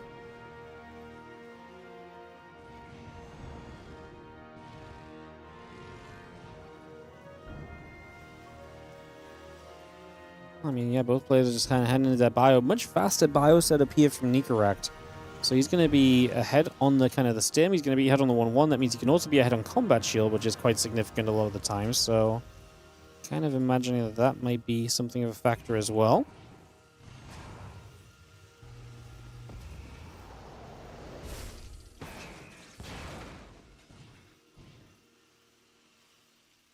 Again, 1-1 upgrades coming about for a couple seconds there, so we just get those underway. That's going to be on the way from Q. So yeah, Q's just trailing in a lot of the bio setup aspect of this game. Otherwise we are, otherwise we're, like I say, he's ahead of a few workers, so he's got a little bit of something to make up for it as well. There's the third CC coming down from me, correct? So his third CC is going to start mining later than Q's. Despite the faster third, he's actually going to end up with the later mining third base. So a little bit unfortunate as the 1-1 upgrades and the combat shield continue through. Continue to bring that about. I'm just going to be seeing a couple of units from Kua, having known that these units are taking position on the third. Going to stick around and just try and maintain information, just try and know exactly what's going on, deny info from your opponent as well, where possible, is generally going to be the goal of these couple of early game units that still exist. Like I say, ideally, you can avoid a fight for at least another couple of minutes, because you kind of want to start and finish Combat Shield if your opponent is going to have Combat Shield finished now, so ideally Kua avoids a fight for a while. Nicorect is moving out though, so you might be able to do something, but it's TVT. So even if you can't avoid a fight, if you take a defensive fight where you're in position defensively, it's very hard for Nicorect to really justify kind of jumping through on that and really do much about it. So, you know, because tanks defensively are going to be so much value even over some of the upgrades, and so it's going to be a pretty big factor here as the Reapers and the Cyclone move through. The Marines are going to stem up. Anti-armor missile goes down. Matrix on the only siege tank that's here. We're going to drop Matrixes in return. Auto turrets in return as well.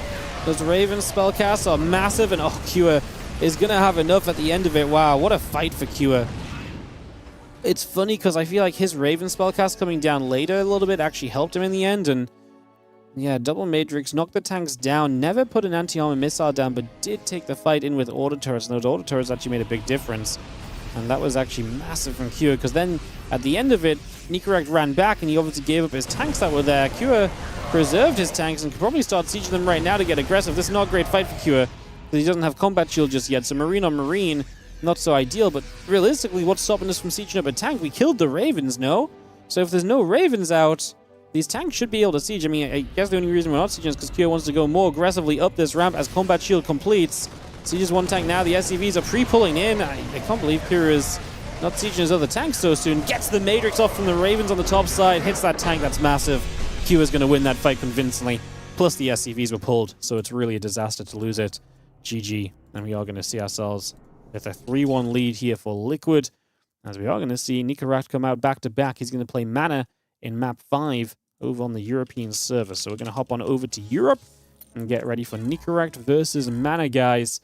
As the TVP sniper gets his opportunity to snipe Mana down. And if he can take Mana down, keep his team alive going into the 2v2 at least, is the current hope of Nicorette. So let's host up into Winter Madness, and let's see if Mana can not die to Nicorette's aggression, which is, like I say, so often the issue playing against Nicorette in these matches. Put the lobby link down, and we'll get ready to go into this, guys.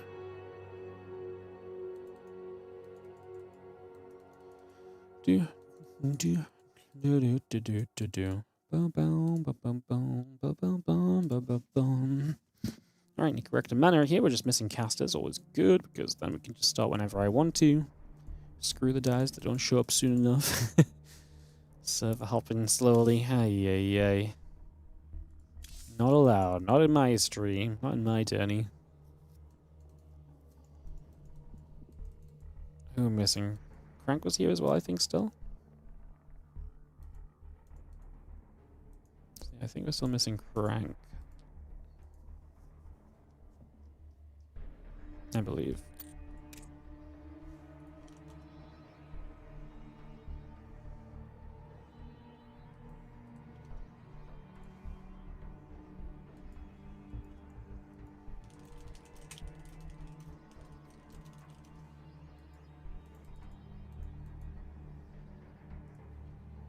I can't remember what the that's Crank. Perfect. Cool. He's here. We can go. GLHF gets called. And we kick off into map number 5. Nicorette and Mana. Mana to win it all for Liquid in this series and put them to 3-0 undefeated as they play Basilisk up next. Exciting stuff as we get ready to go. Winter Madness coming through. Nicorette versus Mana. Let's dive in. Let's get this one started. Top left-hand side, it is going to be the player who needs to win this game to keep his team alive. We will play the 2v2 that comes after this no matter what, remember, guys, but obviously for Stani Balls to have a chance for that to be meaningful, Nicorette must win this game. He's the red Terran top left of Winter Madness taking on Mana, who I think is a very beatable opponent for Nicorette as well.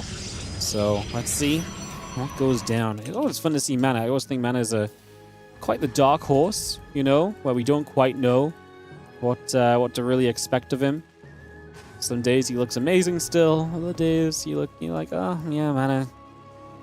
Sometimes he looks a little bit past his time, and then other days he looks absolutely hot and ready to play more StarCraft 2, you know. So he's being really capable of kind of sticking it around and getting a lot done as we just set up. Refinery in the barracks coming through, SCV coming over. It's going to be seeing the assimilator and the gateway coming about as well.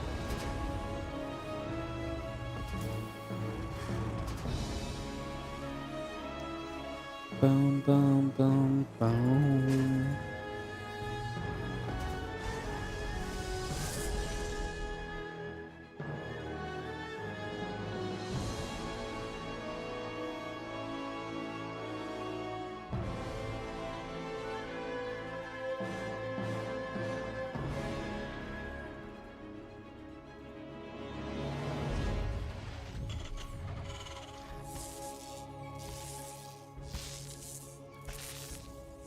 We're going to see the probe nibbling at the SCVs. A bit of damage being done.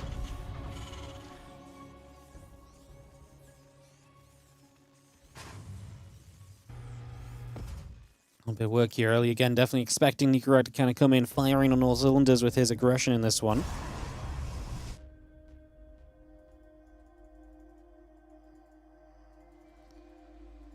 Back in the factory coming about, so we get that on the go.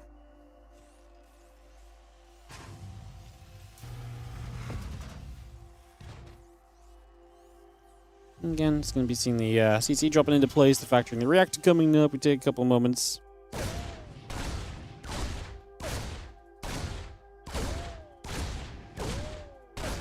We're just going to ping at the pylon.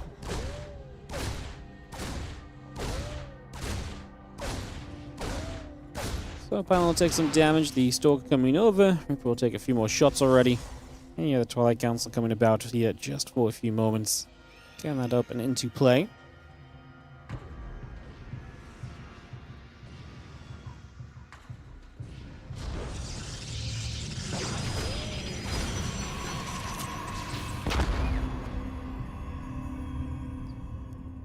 I see a couple Stalkers coming around, and we do have the Reaper coming back along. Twilight Council producing from mana is not too surprising just yet either, as we get settled in early.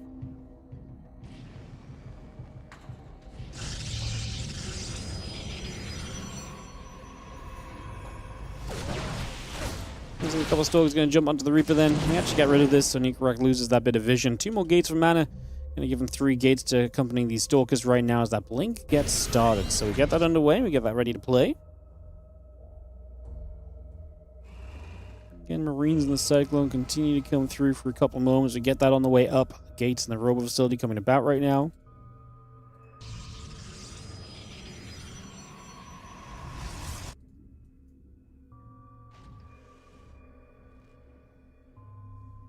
Again, Robo, Gate, Probe, Sentry. A little bit of everything coming through. And we get settled down for a little bit. The medevac going to come boosting across. A few Marines and a siege tank involved in that, so we step on through the Cyclone. The Marines able to chase that hallucination down. That will fall already. And then a couple of pylons finishing up. Robo Facility, Stalkers, Blink. Continuing into play for a moment. Stalker's actually going to get after that. Medevac kills it! Oh no, with the siege tank inside! What a massive loss here for Nicorach. These Marines can't run away either. They have to attack forward. Because if you try and run away with these Marines, they just get chased forever. Nicorach is going to type GG. This just went awfully wrong. The medevac going down is brutal. Never getting the tank into play there to actually like take part of the fight is absolutely brutal, like I say. And that's going to put us to a liquid victory, guys. As we're going to hop on over to NA for the final match of this series, which is going to be between Kieran Skillis versus Shameless and Yakov. So we're going to get that ready to go.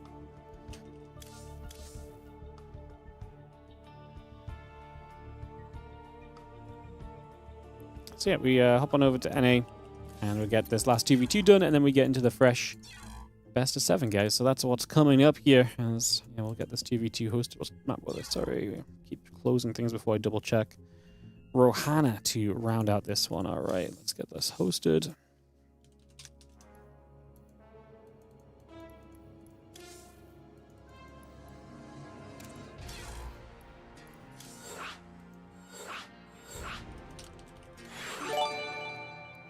Cool.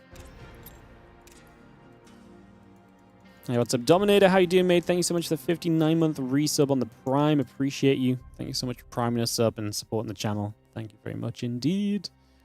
As we get ready to go here in just a couple moments. It's going to be Skillis and Kua taking on Shameless and Yakov. As like I say, the series is going to be done. Liquid are going to stay undefeated to play against Basilisk as the final series of the day, but we do just play this 2v2 first. All maps played as the usual. So yeah, this map and then one more best of 7 to round out our day, guys. Just squiggle forward. And we get ready to rumble. Cool.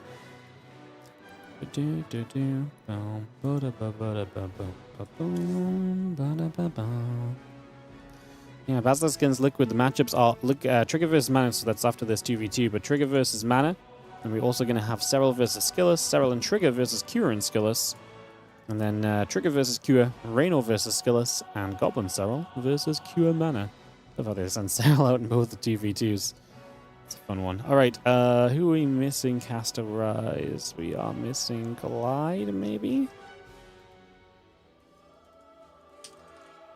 They're not here in a second. We are going. We've got to keep things moving.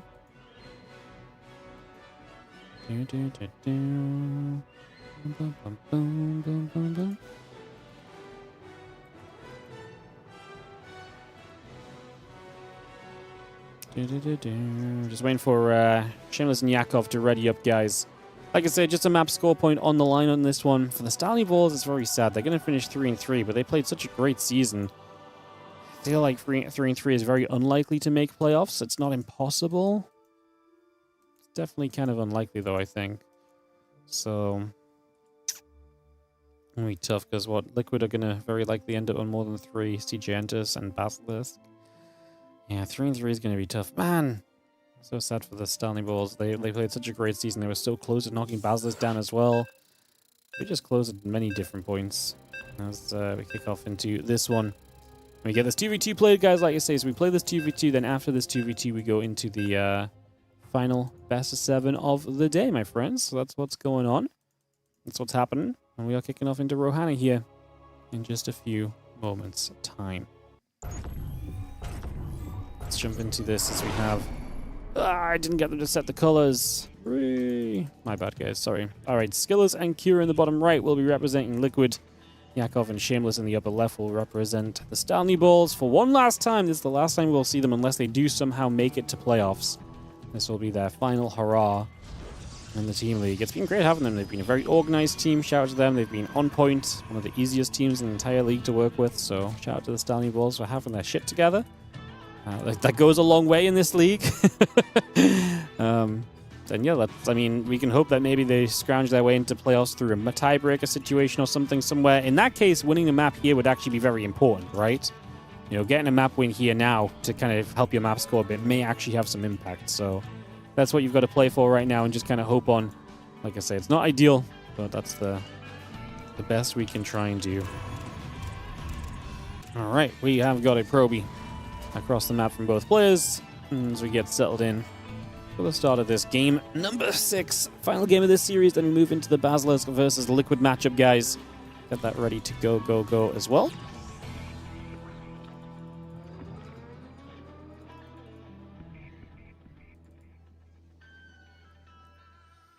Proby's moving about. Again, Hatch, Gas, and Pool all coming up. A couple of drones are going to get built into play as well. The Proby going to nibble at the other probe for a couple of moments as well.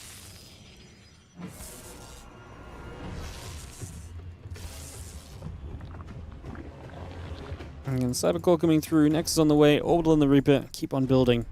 So bring a lot of that up and running right now. I'm just going to have the Hatch Gas Pool coming in from Yakov.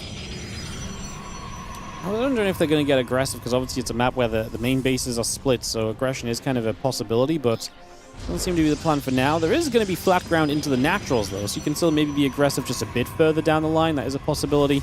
Something we can maybe think on. Freaking Liquid, though, just going 4-0 in the 1v1s in this series.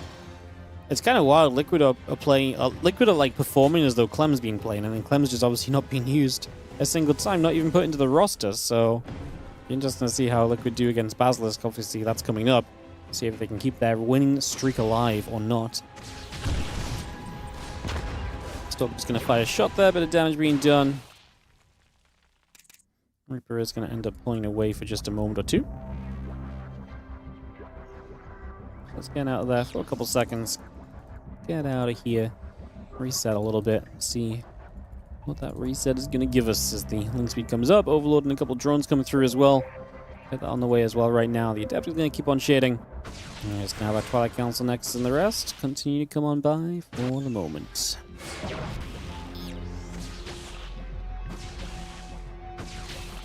Still going to get quite a lot of shots off on the Adept. It's going to get pushed away down to the bottom side. Just going to chase that out for a couple of seconds here. Just going to see the Stalker actually going to catch and chase the Adept a little bit longer. That will go down already. Just going to be seeing that Reaper still chasing the Stalker for a couple of moments. So Stalker, I think it grenaded, not going to go down, but forcing a recall early is kind of a nice little something, right? So it's energy that's not being spent elsewhere. Combat Shield and Stim, by the way, on the way from Kios is going very quickly into Bioforce. I wonder if they're kind of planning some kind of aggressive timing.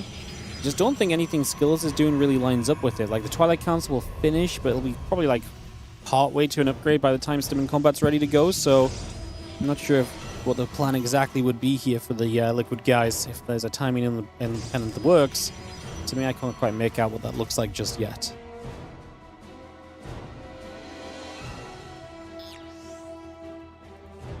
Oracle flies. Up over here, the couple queens are going to be there. The Oracle already going to take a few shots, taking some damage straight away. Again, the Blink coming around, Lair drones, Overlord and the Queen coming about. The Stalker's going to shoot. The Oracles will take just a little bit more damage again. The Oracle's actually going to go down. It's a good defense, and that is going to be Skillous losing out on one of his early attack units. His own Blink starting now. I'm going to say Q has Stim, but I don't think he can move on the map because, like I say, I don't think Skillous really has anything to accompany him, so he'd be moving on the map essentially 1v2, which, I mean, maybe you bring some gateway units, but they're not going to have Blink or anything yet, so I'm not sure if that's really worth it, as we're going to ping the Overlord here. Skillous is smart, man. You can just see, like, a lot of the kind of... We kind of saw this the other day when they're typing each other. You see a lot of the kind of the thinking behind the eyes are like, hey, look, you know, remember Overlord probably positioned over here, right? Just little things to kind of keep in mind and keep in your head in general in these situations. Again, a couple of Stalkers coming back down to the bottom. Carapace group spines all coming up. And we just bring a lot of that into action for now. Just going to be seeing a few Stalkers are going to step around. Just trying to see what else they can do. A few Lings will just get warped in here as well. I mean, the Stalker's going to fight. Just going to see the Stalkers getting turned back around the other way. So just going to hold that back for a couple moments again. +1, Marines, the SCVs, the Starport. All of that continuing around. Stalker is going to get after the Oracle. Clean that out just for a couple of moments. Hydra's Infestation Pit coming through. Carapace and the Groove Spines coming about as well.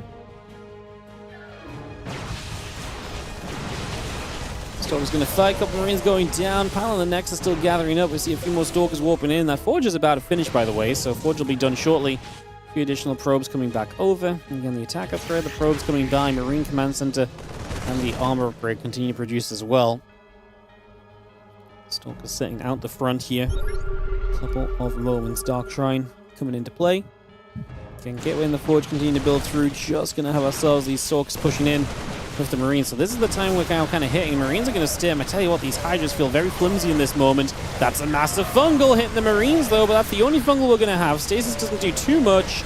Skillets and Cure still committing through to this. I mean, Cure's army is kind of low HP. These Marines are going to stim again. They're going to make themselves fall with a breath of wind on them at this point, essentially. Not going to take much, but do we have enough to maybe possibly at least knock down this base and then reduce Yakov to a 2-base Zerg? That alone's a pretty big win. It's one of the negatives we've seen in 2v2 of just the Zerg wants to typically have 3 bases. Shameless is a 3-base Protoss behind this as well, to be fair, so his economy is also kind of booming. And Skillous is trying to get to 3 bases. Cure is going to go to 3 bases soon as well. With his next Orbital morphing in, there's an Oracle revelating to clean up the DT. So a little bit of that harassment gets shut down. Now we're going to try and take down the 3rd base of Skillous. Nice counterattack if it works. Skillous and Cure on their way over to try and deal with this. A few Stalkers showing up initially. Marines are going to stim in to help. Just going to see the Stalkers blinking through. Actually going to get rid of the Infestor there, which is kind of a big deal, right? Getting rid of some of the big tech units. Again, I appreciate it's a bit confusing, guys, because both Protoss are blue and they both have Stalkers, so apologies for that again. I just missed telling them to swap the colors before this game started out. We've been pretty good at it, but it just slipped through the cracks on this one, so apologies. It's Shameless in the darker blue, remember, so he's going to come in and be the one to try and attack here. Skillous trying to blink some units across. As this spread left to right, that's actually been the struggle. So whoever has map control can kind of take advantage of the spread that you have to play defensively. I think that's kind of the challenge that's kind of coming through at the moment, is the Stalkers will come about. A couple of shops coming over. Just the Stalkers gathering up. Again, Hydras, Lurkers, Infestors, and Drones continue to build through. Just going to be seeing the +1 of the Charge Roll coming up. The Gateway's in production. The Cannon's still building by. A lot of these extra bits and pieces still getting set right now. Infestor and the +1 missile upgrade is building as well, by the way, so also just seeing, again, Lurkers, Hive, bits and pieces coming by. Marines and tanks going to get ready to fight as well. Ready to push everything else back. These Stalkers getting chased away. Stalkers chasing, Marines following. Stalkers step a bit further back again here. We blink on up.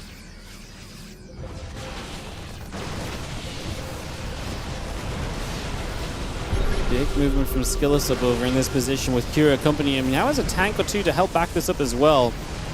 Definitely feels like those tanks were maybe missing from earlier. And you're going to see both these bases of Shameless in trouble. Shameless just trying to start mass expanding essentially, but we're pretty much just right on the board there to start shutting that down. So going to begin to do that right away at the moment. Stalkers, bio, tanks all gathering. Hydra Lane gonna get after the probes. His Nexus in trouble, so this base is gonna go down. The counterattack's looking good. You're gonna see, okay, Shameless is going across the map too, so they're just looking to try and turn this into a full-on base trade to essentially take the advantage here, see if that is maybe something that can work out. Stalker's gathering about. The Bioga's gonna be joining up right there. It's gonna be seeing a little bit of fighting being done. Lurker's going to burrow as well. Lurker's being out is obviously massive if you can really kind of get through with them and make something more happen. A few more Lurkers is going to start burrowing up. The Hydra's going to be trying to fight. Fungal Growth lands. You get Fungal in amongst the Lurkers, but you're already kind of dealing with them, so... Lurker's going down. Shameless and Yakov's supply not looking good. Kira and Skiller's definitely looking better off here. Kira's pulling off a defense at home and forcing these units away. The recall will drop. I think Skillers and Kira together have enough over here to try and deal with this, though. Yakov's army's already been kind of dealt with. And so whatever Shameless brings back is just not really strong enough on its own to kind of hold itself here and to keep it in a strong position. It does look as though Skillers and Cure will be taking a 5-on-1 victory for Liquid. Wow, what a performance from Liquid. They've been solid in this league so far. Basilisk coming up next for Liquid is going to be a real test. It's definitely going to be an interesting one to see pan out. As we should just be seeing some final moments of this game coming about in the next couple seconds. I mean, I don't imagine this really goes much further.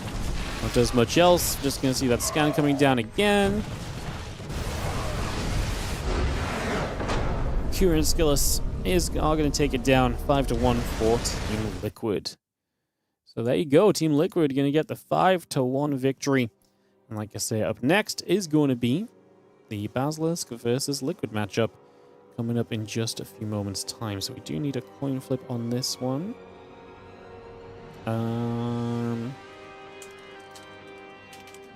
See what the coin flip lands on. I'll get this hosted, then I'm going to BRB a moment or two, guys.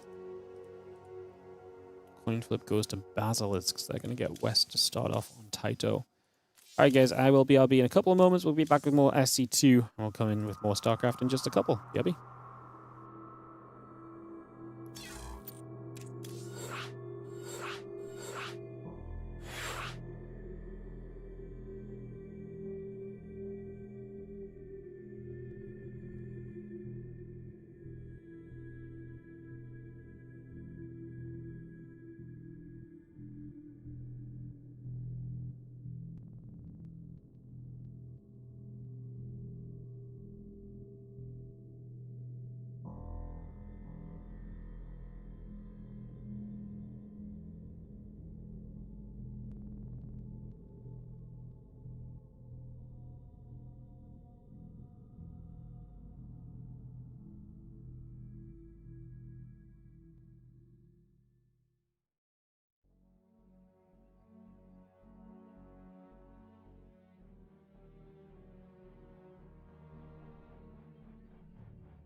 Basilisk versus Liquid, the last match of the day. Hello, everybody.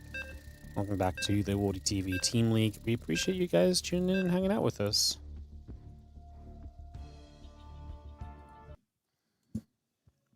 Hope you're doing great. Hope everyone's having a good time.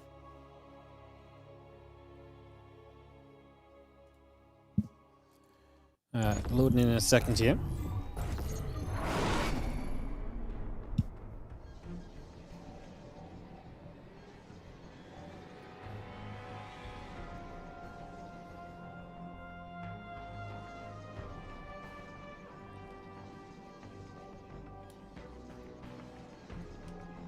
Sweet. Let's do this, guys. Let's jump in and we dive on through. So, StarCraft 2 gets back into it with some PvP. In the top left-hand corner of the map, Blue Protoss player is going to be Trigger, representing Basilisk for their second match of the season as they take on Liquid in their fourth match of the season, and looking Liquid to go 4-0. If they can win this series, can they do so? That is the question. Shout out to all the players today, keeping us pretty much moving through without issue. It's actually been really nice to see them, everyone kind of being here and looking good and just being on time.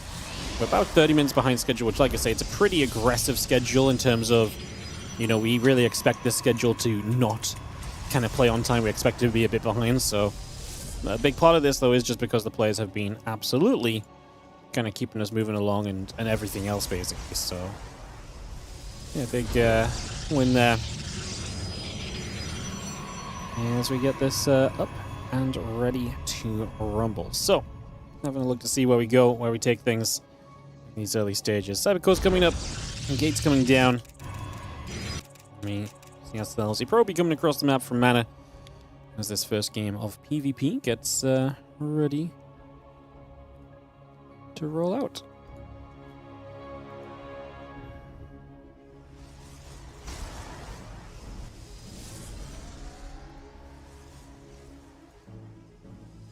Come through for a couple moments, get that on the way. I'm just going to be seeing the setup coming in for a little bit. Get this all coming by.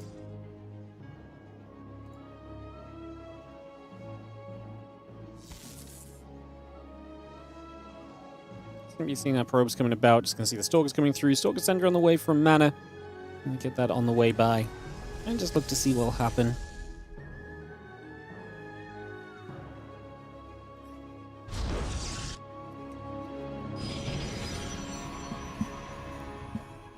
Yeah, and Sindri on the way. So, yeah, a bit of PvP set up with an expansion apiece. So we get that straight on the way through and try and see what might happen here next. In the next few moments. And this ready to rumble.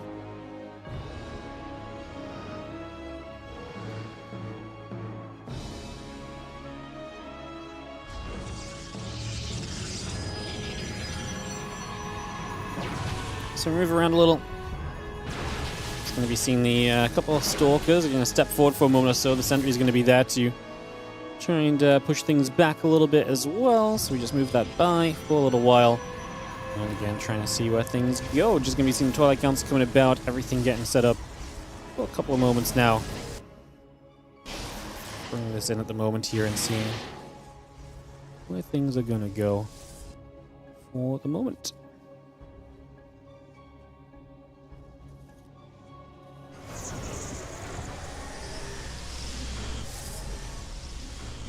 And a couple of Stalkers and the rest of this continue to come around right now, so we bring that about just for a moment or two. Get that all on the way.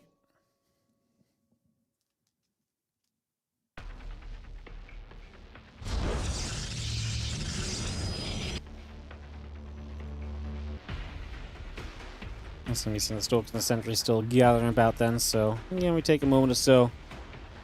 Get that ready to rumble here, and like I say, trying to see what else is going on just initially. So, yeah, getting set up. Take a couple moments.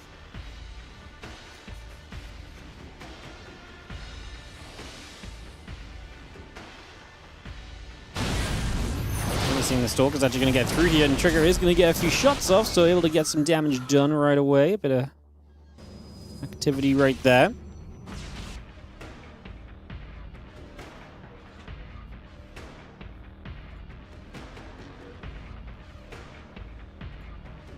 Stalkers come back over just for a couple of moments, so again we step back through this and take a moment or so to come around. And we step over for a moment, and it's going to be seeing the Immortal hallucinate here from Mana. Try and keep him safe. The supply already looking pretty good for Trigger though, so Trigger looking pretty reasonable in that regard. Just for a moment or two.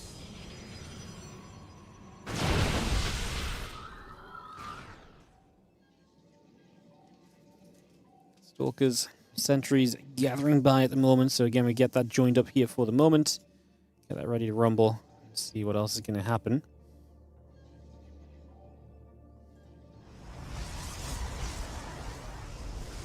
Yeah, Stalker Sentry all coming about. It's going to be seen, I mean, Mana at least surviving and alive, but still got the position on the map here, Trigger, and able to kind of keep moving through and keep on putting a little bit more of the pressure on and kind of keeping himself in a comfortable place, so it's a definite benefit as we do see Stalker Sentry kind of blinking back over the other way and getting in position straight away there to try and make something else happen. The few Stalkers actually, I mean, from Mana able to help push this back, but still will trail supply-wise at this current point in time, so still back a little bit in that regard. Continue to move through. It's going to be seeing everything else coming back around, so again we take a couple of seconds to figure out where things are going to go.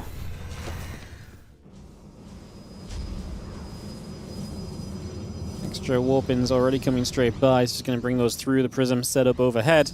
You're not going to be seeing the units starting to press forward. The units of Trigger pulling back around that left side just a couple of moments as well. So we pull back over here. Stalker's going to get jumped on. The Immortal going to start firing. And start seeing this fight breaking out for a few moments and getting some damage dealt. We are going to see the rest of the Stalkers coming back through. Pushing around for a couple of moments.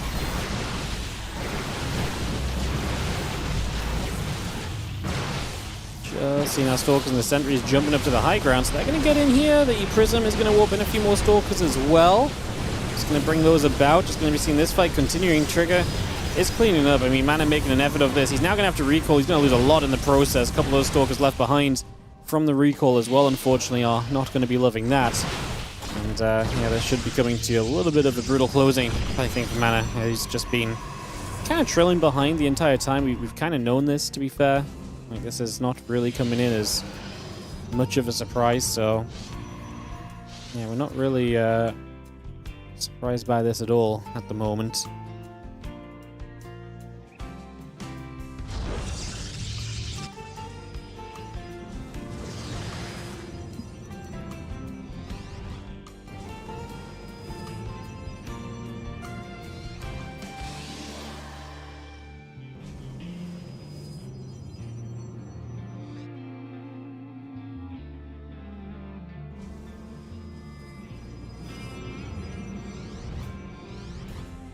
And just have ourselves the move back for a couple of moments then, so we come back around for a little bit.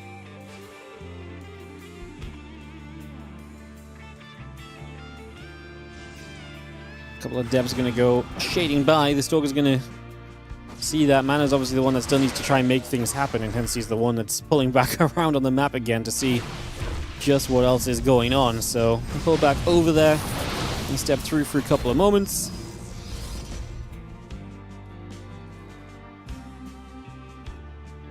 Very reasonable. Still at this point, as we just have anything else coming through. The Stalkers, the Sentries gathering about.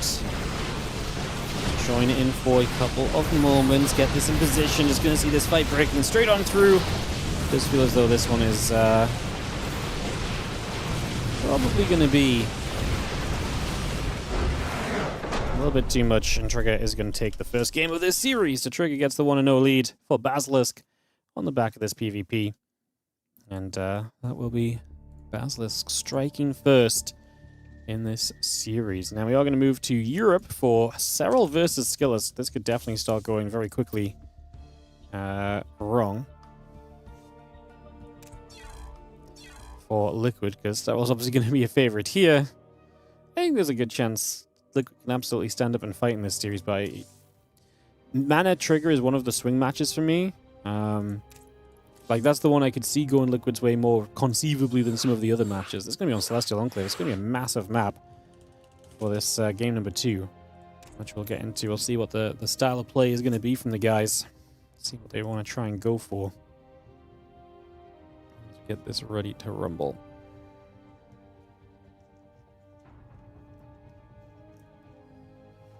Alright, we'll hop everyone in, and like I say, just have everyone hopping server for a moment or two, guys, and get this game 2 ready to rumble into play.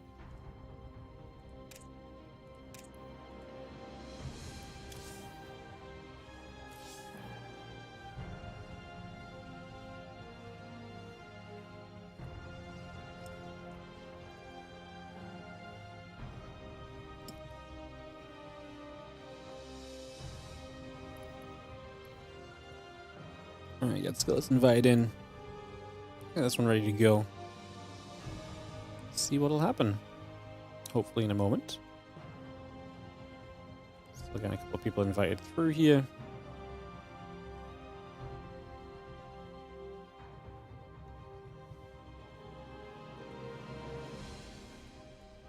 Oh, that's Skillus. I'm just missing Serral. Yes. Cool. We just need Serral. We should be good to kick off into some action here, guys. Thank you for joining us again. Appreciate you all tuning in, hanging out with us. Good to see you all, and I appreciate you all hanging around some StarCraft 2 today in the Team League. It's been a much more chill and smooth day, so that's a big positive.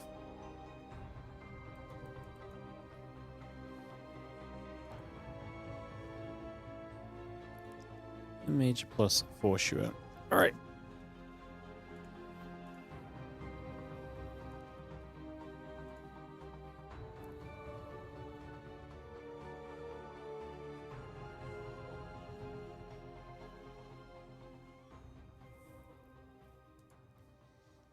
Alright, Serral's here. Perfect. Let's jump into the ZVP, guys. Let's get this ready to go.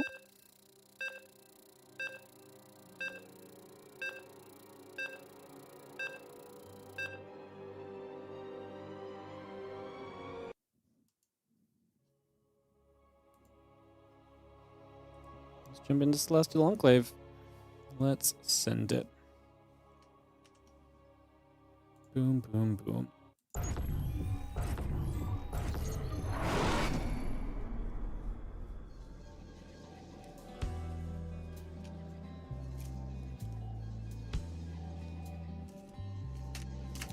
Alright, so we dive on in.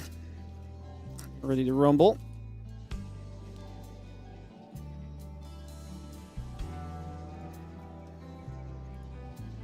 As in the bottom left side, Skillus will be our blue Protoss player. His team down a map. Liquid trying to bring it back against Basilisk, and hence Serral in the top right side for game 2 of this best of 7. How come Liquid are missing Clem? They're not missing Clem at all. They're just not using Clem. That is obviously up to them. And yeah, I don't know what the dealio is in that regard, honestly. I'm not sure what the dealio is in that one.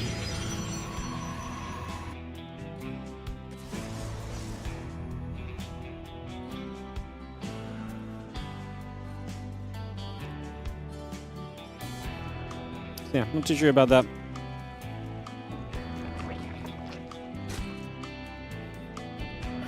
Let's take a couple moments, get this ready to go, and figure out where we're going.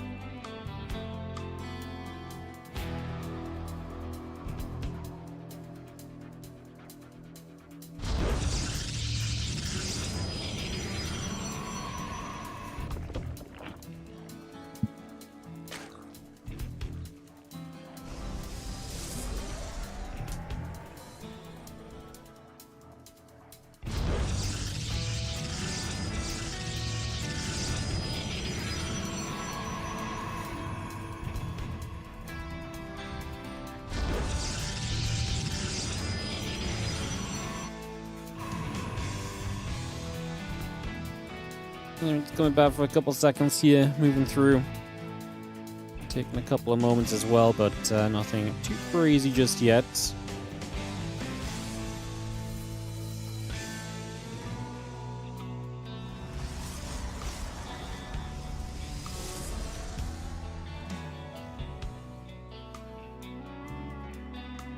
Game paused. Have a little pause from Serral as I need a moment, so no worries there. I'll just give that a second to figure out.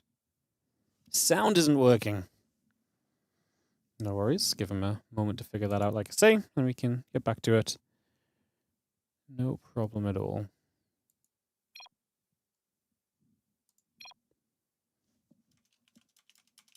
Cool. Game We're back. resumed. And get this back on track. So, things be coming about. We get this on the way.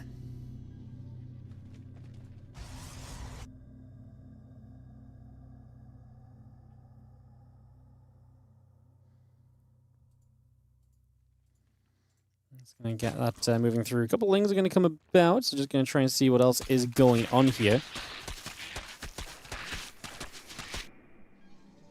And we just try and see what else is going to happen. So, yeah, we take a couple of moments.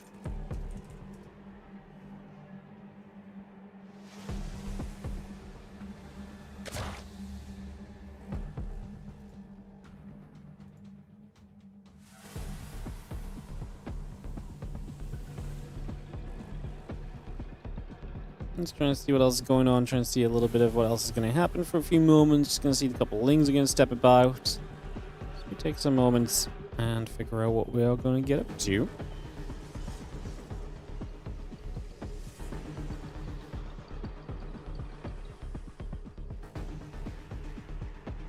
I'm just going to see the lane coming about as well, trying to see what else is going on.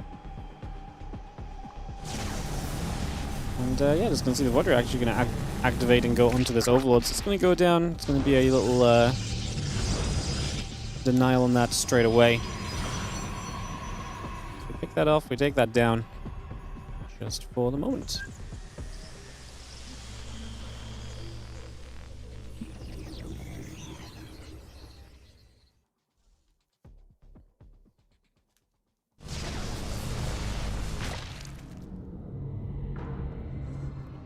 You can see that link coming around, so again, trying to see a bit more of what's coming about right now.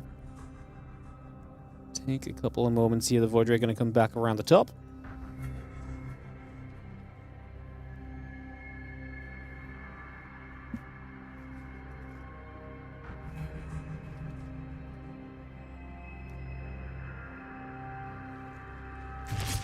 And the Oracle going to fly on through, so we take a couple of seconds.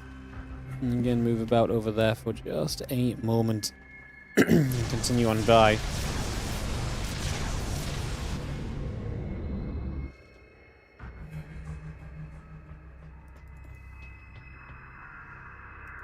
So again, we settled down. A couple of things moving about. 6 gates from Skillus and Robo and Blink in the +1. So we start to see a lot of where we're going to. I think a lot of where this heads to makes a lot of sense right now as we get settled in.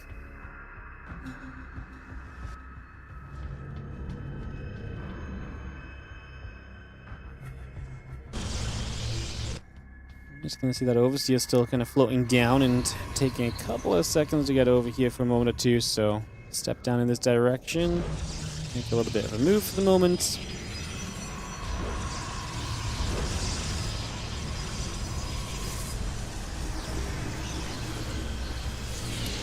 Overseer just gonna come checking by as well to see a little bit more of what else is going on. So we are gonna come straight through with that.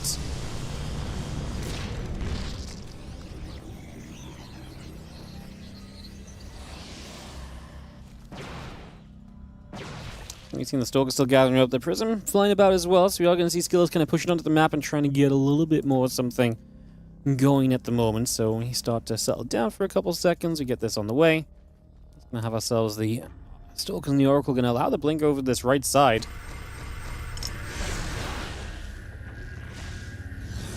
Fun little stasis ward position in that corner. It's a bunch more Stalkers. Skillus. Wow, good spot from there. So I mean, I guess the creep tumor saw exactly where that stasis went down. So I guess that's not quite as cool of a stasis as I thought.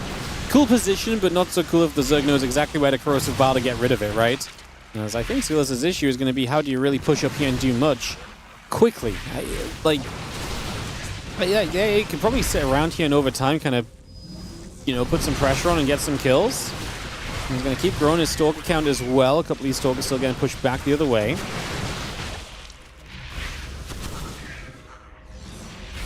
Ling, Roach, Ravager all building up. +1 missile is going to be a part of this. A couple more battles just onto the ramp here. Due to these Stalkers. Ooh, we have to kind of move around a little bit, blinking back away from a couple more of those biles initially. Just going to try and get out of there for a moment. Again, Roaches, Lings, and the Baneling Nest continue to build into play at the moment. The Stalkers come back around and still thinking about the idea of maybe figuring out some kind of a way to push forward a little bit at the moment. A bunch of those Elves going to get warped in, so they're just going to come moving across here initially as well. Just going to see the Zealots running up to that right side and getting straight in here for the moment, so in they go. It's going to be seeing the Ling Ravager going to come chasing through. The Stalkers have to blink back out of there. The Roaches going to be here to force a couple of liftoffs. As you have. And the problem for Skills is obviously if you get caught on the map, getting away is going to be tough. Eats a corrosive bile on some of the Stalkers, not ideal. Definitely not ideal as the Mutas, the melee upgrade, the Roach is still building. Robo Bay in the facility coming up as well. Still just seeing our probe and the +2 attack upgrade coming by. The Stalker's going to get after a couple more of the creep tumors. Continuing to play into that just for a few more moments here as the Lings and the Roach is going to get by. A couple of those Zealots going to get lifted back up. They pull away. The Stalkers from Skill is still in the middle of the map. Trying to move back across as well in the next little bit. Bailing speed and the melee upgrade coming by. The Lings and drones continue to build. Just have the Prism going to go up the right side and think about getting into the main base.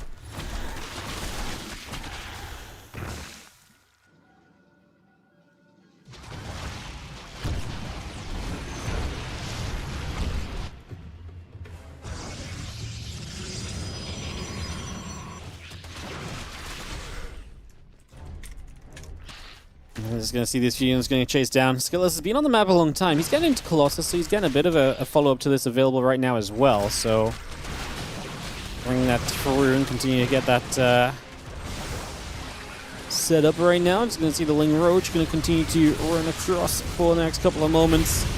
I'm just going to try and run in over here. I'm just going to see the Mutas are showing up and get after a few of those probes as well.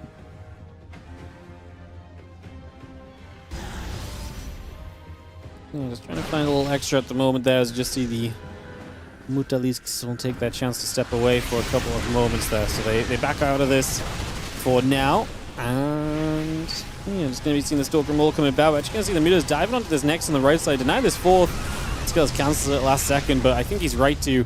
Problem is denying that fourth base is going to put Skills in a rough position because now without a fourth, how do you stay in this game? Remember his third is that in-base expander is only really a half base at best. So that's not exactly great either. It is pretty much where we sit right there. It's going to see the Queens and the drones gathering through the spine together. Mutas wanting to go in after the Prism. Going to get it. A couple of Zealots are going to get jumped on. A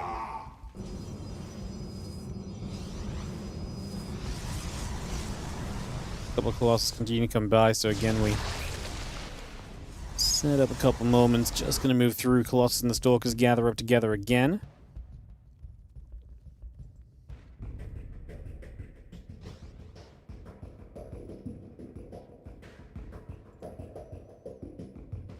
Coming by, just going to be seeing again the rest of the Stalker Colossus moving back over, so again, just going to move back in with that one for a little bit. I mean, Skills just has to play defense here. Now, Serral gets to go into Adrenal Glands, the Ultra Cavern, and just everything else gets to kind of continue through for a little bit, so it's going to be kind of the issue here in the next little bit of the game. We're actually going to dive into this. The Colossus take a bunch of the splash there. Roach Ravager diving through. Probably trying to back away. I think Serral may need to look towards the kind of defense kind of to follow up from this right now, so just kind of back away and get some rebuild and just kind of go from that position right is probably the best kind of way to go about this right now, so I imagine that has to be the approach more than likely is take a couple of moments and just going to be seeing the Stalkers, the Colossus continue to come through for a couple of moments right now. Well, Baneling's going to try and roll into this. A bunch of these Stalkers going to take some hits. The Colossus going to take a few shots as well. Stalkers and Colossus together going to fight against that Roach Ravager. A few more Biles just coming down into place as well. It's going to be seeing those Banes still rolling up this ramp. The Colossus continue to dive back. The Banes, the Roaches, the Ravagers going through. The Void Ray gets picked up. +2 melee, Adrenal Glands finishing, so these upgrades are going to get better and better. Skillless's army is okay-ish, but it's just not good enough, and I don't think it's sizable enough to really deal with the rest of this either. So I do think that's going to be a big part of the problem. And it's going to be seeing the Colossus still laser beaming through the hatchery. The Stalkers and the Colossus coming back over. Ling, Roach, Bane continuing to step through. A couple more Crows of Biles. I just think Serral has the reinforcements to kind of see this through to the end. I mean, his economy is 68 drones. It's solid enough against Skillless, who was, of course, without a fourth for a while. His Colossus go down. Serral swarms in. And in Zergy fashion, he overwhelms this Protoss force, which tries to warp in a couple more units against Serral. Probably just pull back, let the Banes get there to deal with the Zealots. And if that happens, the rest of this feels like it's already kind of written into the playbook. Says GG has to be called, and Basilisk will go up 2-0 to start off this best of 7. Basilisk off to the races to begin these games. Definitely gonna have to be time to try and turn this around a little bit right now as we hop on over to the NA server for Serral and Trigger versus Kira and Skillless. So we'll get that ready to go for some 2v2. This will be central, but it won't count against it. In fact, the rest of the series doesn't matter unless we get to an ace match that needs server preference, to be fair, which I don't think it can. So, yeah, Serral and Trigger going to play ZP versus Kira and Skillless' TP in the next couple moments, guys. A little bit of server hopping sometimes in these 2v2s, or just these Team League matches in general. So sometimes it just takes a couple of seconds, but we are getting there.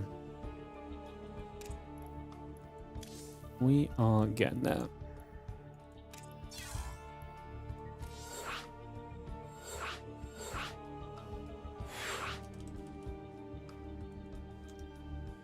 Drop a lobby link down, and we'll be into this in just a couple moments, guys. So yes, it's going to be Serral and Trigger 2v2 it up. In this next one, going up against Kira and Skillless. So yeah, we get this ready to rumble. These matches live? Yes, they are live. Live. Back down. Anyone else we need? Ba-da-bum. Players, basically. Players would be useful. We've got Kira here. We're missing Skillless. We're missing Serral, and we're missing Trigger. So just a few of the guys missing. In a couple minutes to hop over and we'll get this ready to go, guys.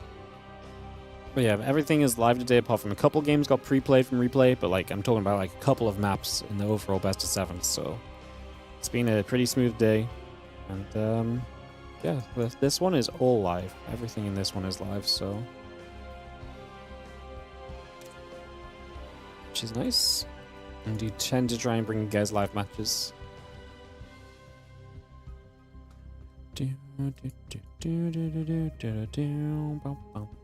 Triggers here. So just need Serral and Skillless, players from the last game, to hop on over and join us.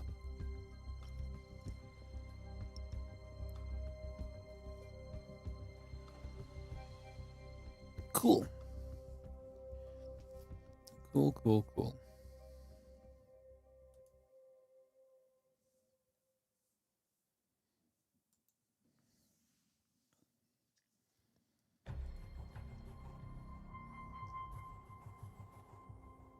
How's everyone doing? I hope everyone's doing great. I guess as we're waiting for people, I'll run some ads, guys, because people are just taking a hot second to hop over.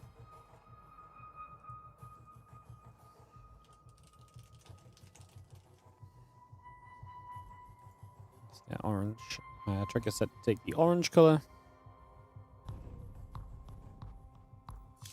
And then we can get Skillless in here.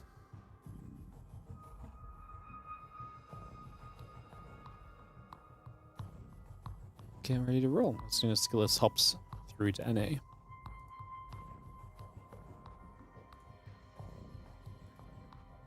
presume he knows, but I'll just give him a ping just in case.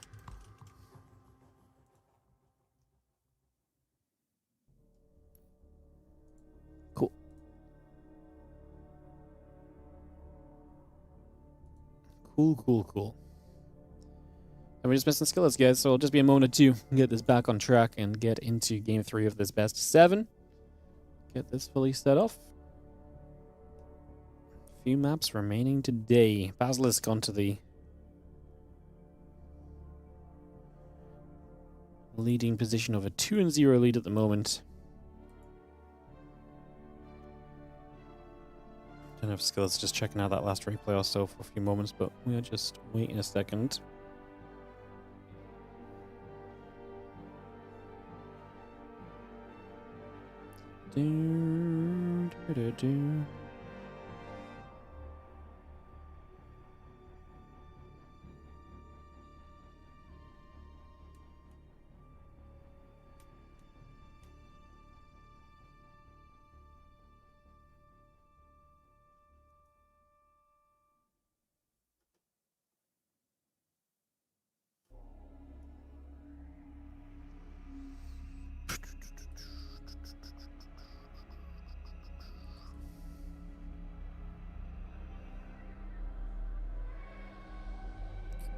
Hey guys, just waiting for skills.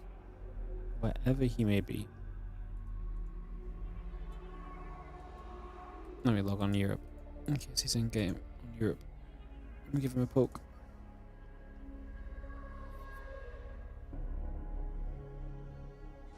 Oh, there he is.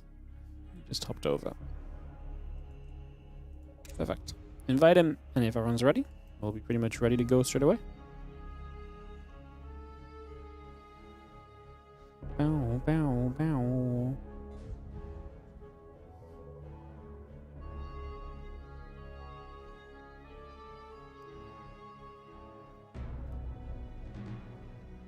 Bum, bada, bum, bada, bum. Go, and ready, says Skillets and QA. Cool, everyone's set. Let's send in some TV2. Kind of feels like a must-win for Liquid. I feel like if you lose this, you're in a ditch of trouble, because not too worried about them maybe win the 2v2 later, but like Q a trigger could absolutely go any way. But I mean, I actually don't feel bad for Liquid there, obviously, either. Like, Q's a beast. I do think it could go either way. Rain or Skillets is going to be tough for Skillets. Win the 2v2, it gives you a little bit more wiggle room to maybe, possibly start working your way back into this series. So I do think that's a big factor here. Let's see if Liquid can pull it back. With Q and Skillets, they've been pretty good as a combo. Let's see if they can keep it up on this one as they are on the bottom of the map. Trigger and Serral in the top of the map. Get this all ready to rumble. Terran Protoss versus Protoss. Let's see what styles the guys are going to bring in this little bit of 2v2 action. Again, this map and 3 others ready to go.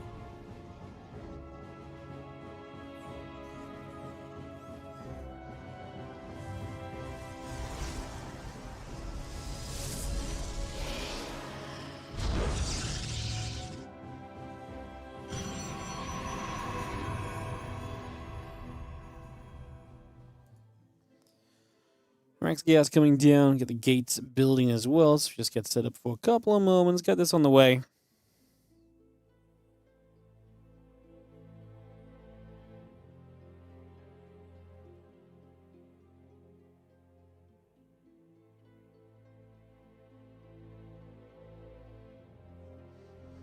Proby gets up to the top, so we're just going to move through with that initially.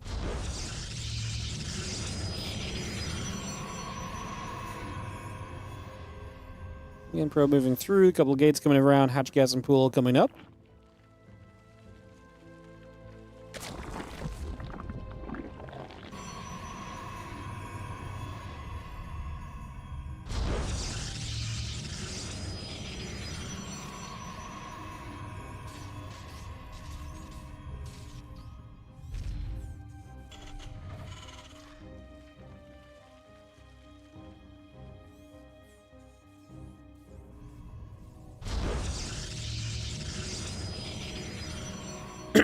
Amazing the Reaper, the command center coming through here. I'm just going to be having ourselves the next in the Cybercore coming about. Cybercore building from Trigger.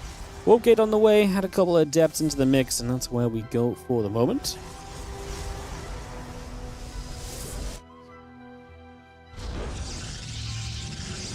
Is Archon mode still a thing? Not really. It's used every now and again as a little bit of a gimmick, but Some people practice with it a little bit as well, but generally speaking, Archon mode is not a thing. One of those things that kind of, maybe if it was translated a bit better, could have been really cool, but they needed a better, like, UI, like, to kind of tell who's doing what and stuff. Would have been probably kind of neat, I think, at the end of the day.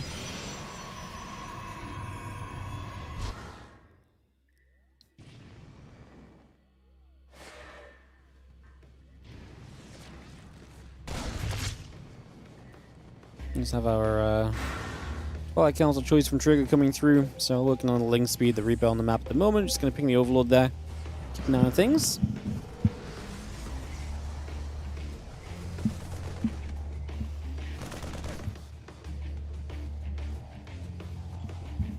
Ever since we saw Skillers and Kira kind of play that game and we got to see like the in-game chat between them, now I keep kind of, every time they see a ping, I wonder what Skillers is calling out or telling, you know, saying is going to happen and stuff like this, you know, so... You see a couple of these devs getting caught. Of course, we're trying to help out, trying to help deal with things here for a little bit.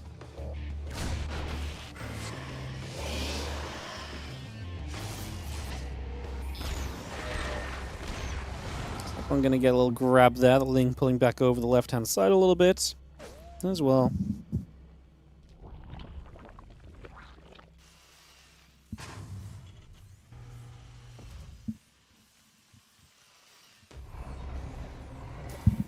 Couple soldiers coming through. Cyclone, Marines, Reapers coming back around. Just going to reposition here the sentries and the Stalker. I'm going to be able to get that to help a little bit as well. Still got the Twilight Council, still got the probes coming through. 2 sentries and the Stalker coming about. The extra Stalker still coming online as well.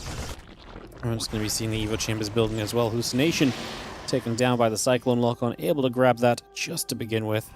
Nicely done.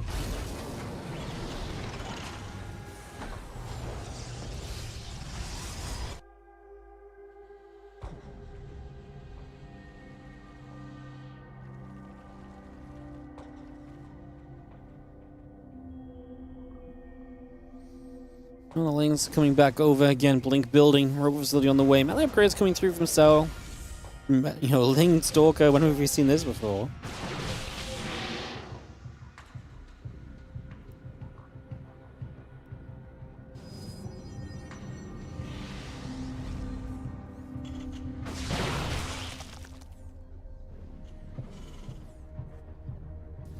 These Stalkers gather up. Just going to be seeing the Stim combat and the +1 coming through. A few shots going out. The Ling's going to take some hits.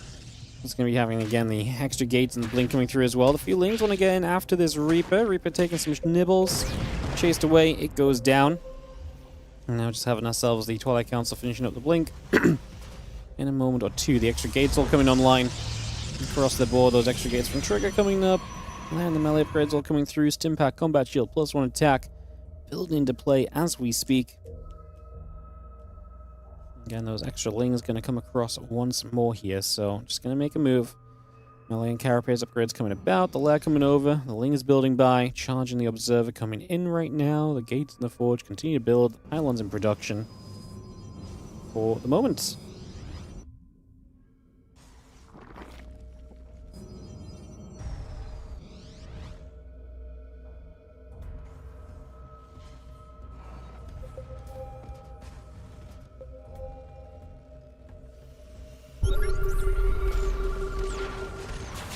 We've seen the Cyclone going to get a little bit of a grab. Just going to be seeing the Stalkers pulling back over. Everyone playing quite offensive here on Reclamation as we continue through. So, continue to settle here.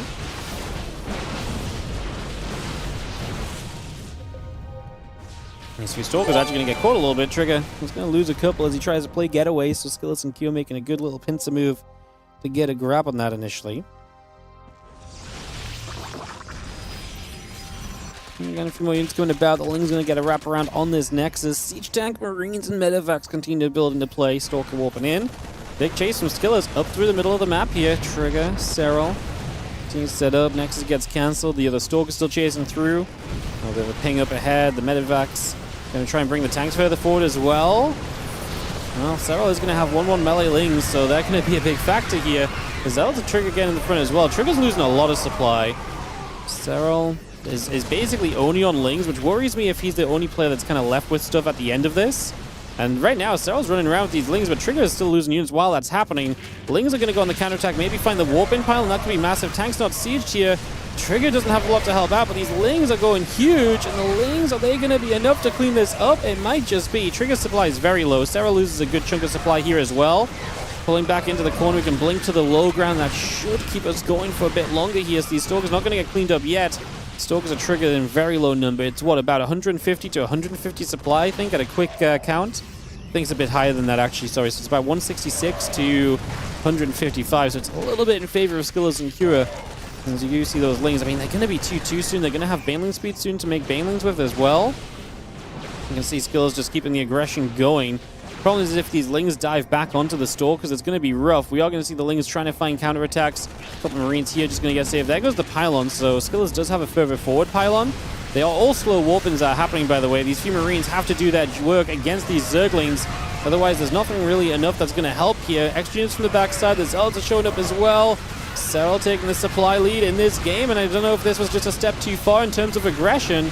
Now a lot of Serral's Lings have gone down. Man, they are moments away from being 2-2. They're going to be absolutely monstrous when they have the 2-2 upgrades on them. And we've seen what they've done with just the 1-1. Kua has barely anything here. He's trying to reinforce. He's got a couple libs showing up. I mean, that would be nice if they could just zone this area a little bit with a couple libers. He's going to blink to the high ground, try and get after those Stalkers, but then the Lings of Serral are going to flood through. Skillers, the supply not great at the moment. I mean, it's competing that with that of Triggers. They just got a bit too aggro, didn't they? And obviously the slow warpins are not helping. There goes the medevac with the tanks, and the libs are going to fly in. They're going to be in trouble. They just got a bit too aggressive, and I get it. They're obviously kind of committing to this attack on 2 bases each. Maybe they just could have waited a little bit longer, because it felt like Skillers went into this wave of attack, and Kua had like nothing here. And I actually think the Marines from Kua were super important to clean up the Lings of Serral. Basilisk going to get to 3-0. 2v2 goes their way. And this series obviously is taking some pretty nasty twists and turns right now from the side of Liquid. As Kua now must beat Trigger to keep them alive going into this one. We are going to hop on over to Korea for Trigger versus Kua. So we'll get that going here in just a couple of moments. Trigger Kua on Korea, and then we go Reno versus Skillers and the 2v2 to wrap it up. And an ace match if Liquid win all 3 of those games on the way there, so we will see. Hey, what's up, Mike6RS? Thank you so much for the 17-month resub on the Prime. Prime click time for me? Hell yeah. Thank you so much for priming us up. Appreciate it as always. And Dagon1292, thank you so much as well for the 31-month resub on the Prime. Keep the Primes rolling, guys. It does support the content. It allows us to keep on running StarCraft 2 for you guys and casting so much more StarCraft into the future as well. So check it out. Prime us up if you can. And we are going to take us into this next game, which is going to be map number 4. The map will be Tourmaline for this TVP. Let's get this set up and going, guys.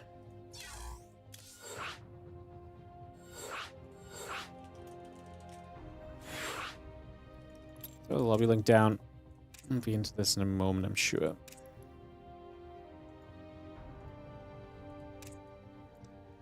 Trigger.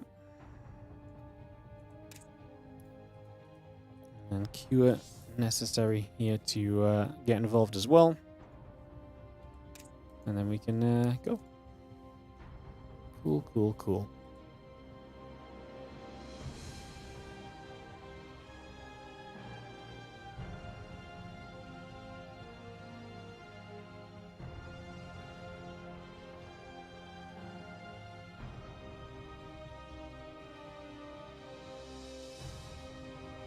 Boom, boom, bada, boom, bada, bada, bada, boom.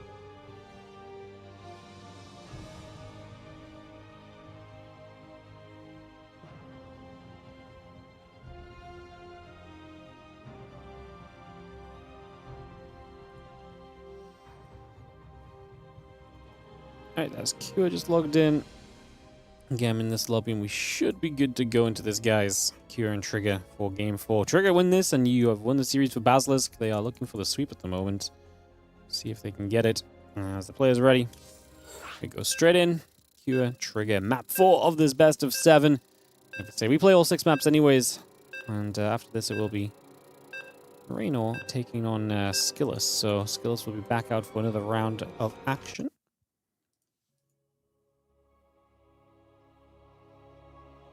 Doesn't mean they have Cure potentially there as an ace player if they get to an ace match, but they need to get to that ace match first, which is going to be difficult. I really feel like the 2v2 had a lot hinging on it, basically. I really feel like they needed that 2v2 Liquid to have a better chance of seeing that ace. Like I say, it's not impossible, it's just going to be tough. Like, even this game is difficult for Liquid. Like, Cure is a beast, but we all know the Trigger is also very good lately and could absolutely show up and surprise, I think, a few people. So, we'll see what happens. Cure and Trigger for some TVP. Map 4 of our final best of 7 today. Very exciting.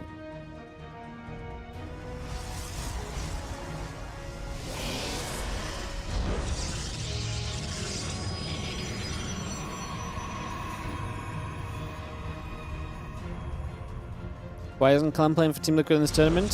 He is. They've just not put him in the roster yet. He is eligible to play if he wants to, or if they want to use him.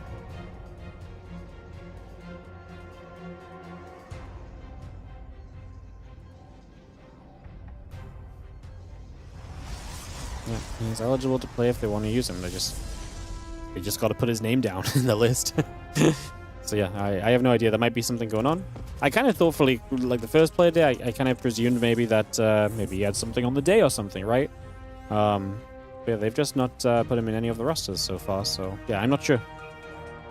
I'm not 100% sure.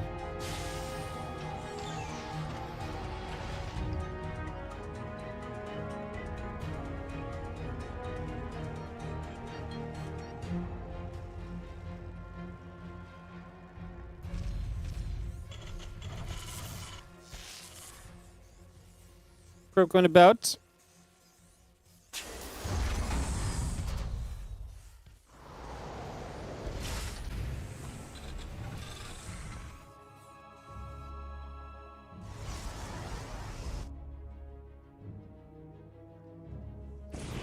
Maybe coming down, just gonna be seeing the Reaper heading down the bottom side of the map at the moment.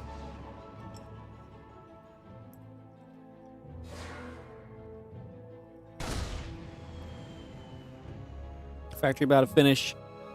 CC building, Hellion on the way. Deb going to come across for a couple moments as well.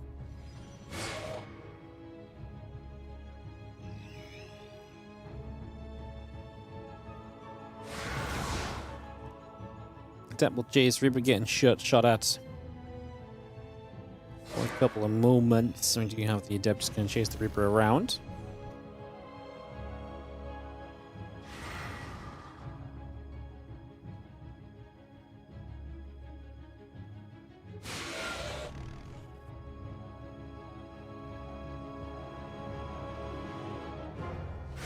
Just going to shade up, just going to make a move over. We are going to see the Reapers and the rest continue about. The Adepts will gather up there as well.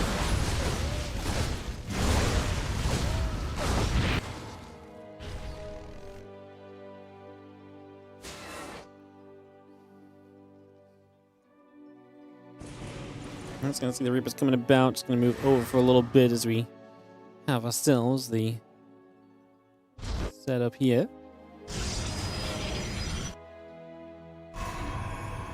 It's going to be seeing the few Reapers ready to try and dive in, so we're going to try and get a little bit of damage done over in this direction. It's going to be seeing the little grenade to pop the Stalkers and give us a chance to get after a few more of these probes. The Hellion will run in at the same time. 2 units still on the low ground, though. As we are going to get 3 workers killed here. Maybe we could chase that probe up top, but he's going to prefer to actually save the Reapers, so we'll just pull those Reapers off over to the side instead, and we will go from there. Blink coming about, robot facility in the gateway coming up as we speak, so getting all of that online. The Stalker and the Adept coming over. And those couple of Reapers coming by next couple of moments and seeing just what we can do. So next couple of moments, and again, try and get this set up and ready to go. Prism building on the robot facility. Again, just going to have the Prism, the Blink, both building about. Just going to be seeing the Prism finishing shortly. Now against the Medevac, going to try and boost forward here as well. Just getting straight in, or at least trying to get straight in. And a couple of Stalkers firing a few shots off, the Blink coming back over as well for a moment here. Getting that underway just initially. Stalker's actually going to be there to help turn things around a little bit, so pushing that back for a little while and just trying to see what we can do.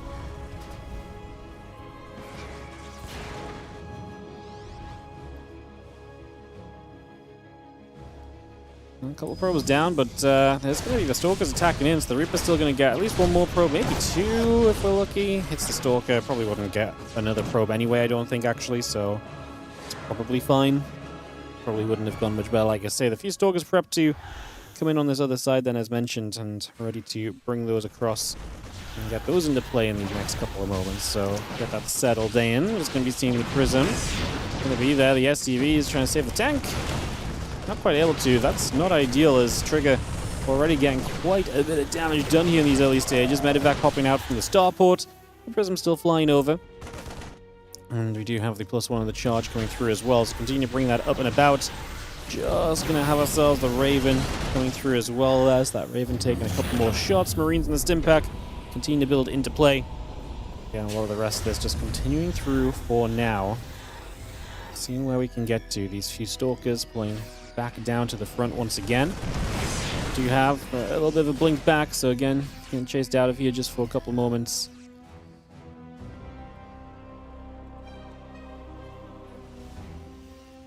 Stalkers just continue to move about right now, so again, just sitting in tight, getting ready to rumble. This next little bit of time.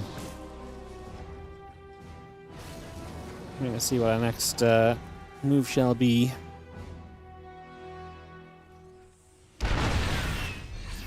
Fuel supply in the lead, 46 to 55 workers. We're getting a few Zealots warped in here. Robo-base starting. Q wants to move on to the map. Has Stim, no combat shield. The Prism will counterattack while this attack gets set up, so you will see the Prism kind of coming through during this.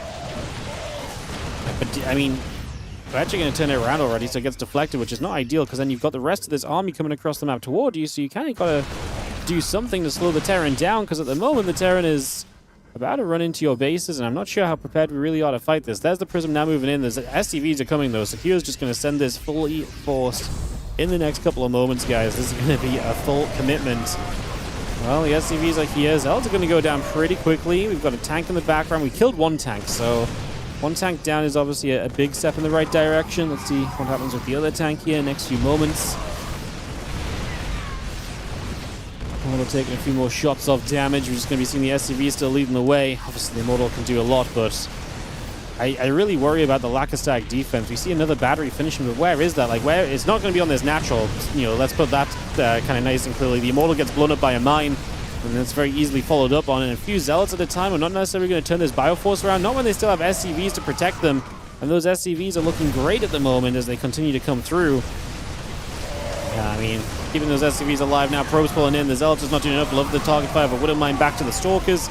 Not going to hit the melee units that are in reach of the Marines in that moment. Obviously, that would have been disastrous.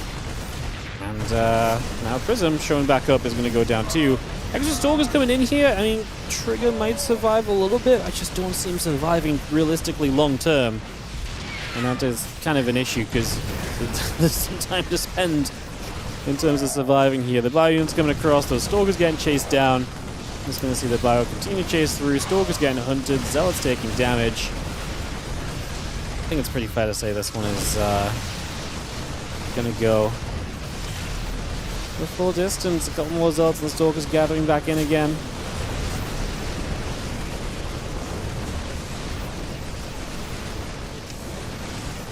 Bio coming back around. Just going to see the Zealots coming through once more. Trying to chase onto that bio army. We pulled back just a little bit further for a few moments.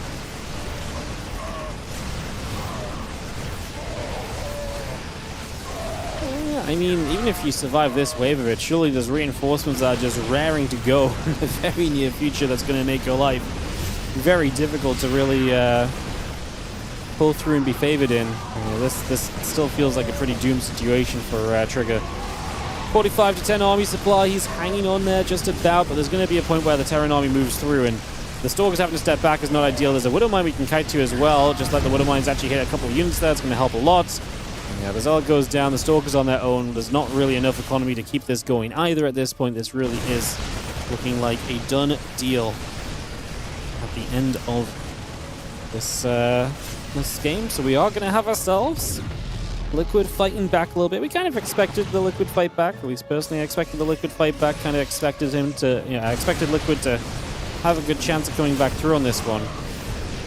To at least take this game. I think this was the easiest game outside of the 2v2s for them to maybe grab in terms of what was left. So, and even then I say that lightly because I don't think I don't think Trigger's bad. I think Trigger's very good, so I don't think it's easy. I just think it's, again, compared to some of the other ways that they were maybe going to end up taking seriously and maybe easier, like they say. Q takes the map. It's going to be a 3-1 advantage to Basilisk. So Basilisk still with the lead for the moment, as we will head to which server now? Probably Europe, right? Yes, Europe for Raynor and Skillus. So Raynor, if he beats Skillus here, can wrap this series up. And then we still play the 2v2, but obviously the score will already go to Basilisk, and they will finally stop Liquid's undefeated run in this event so far. We are going to be playing on Old Republic. Let's get this settled into play. Old Republic, Raynor Skillus coming through here. WardiTV Team League Season 10, Liquid against Basilisk. Let's wait for everyone to join us.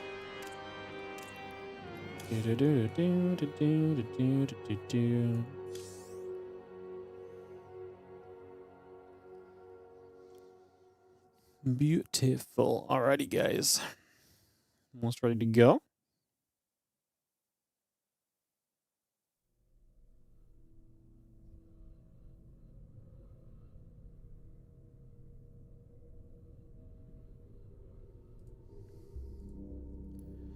Skillus here, Raynor here. Just need everyone else to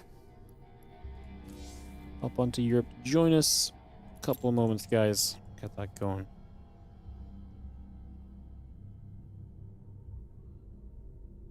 I'm trying to think who else we're missing.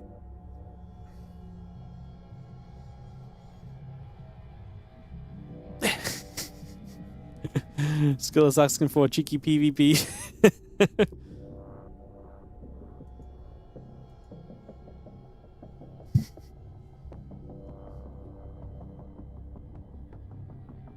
We're missing at least 2 casters.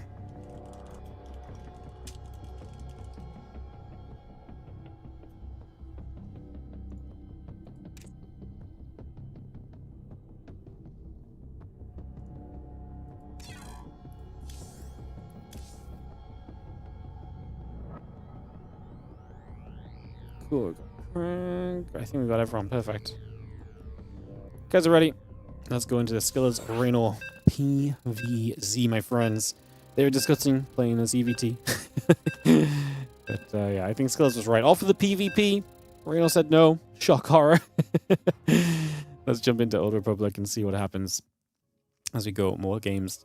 Like I say, last 1v1 of the day, unless we get to the ace match. So, see how that goes as we kick this off on Old Republic, guys. Getting straight on in to this one. So, it is going to be down by 2 and in a must-win map. Our blue Protoss in the top right corner of the map, Skillus, is taking on the red Zerg in the bottom left-hand corner of the map, Raynor.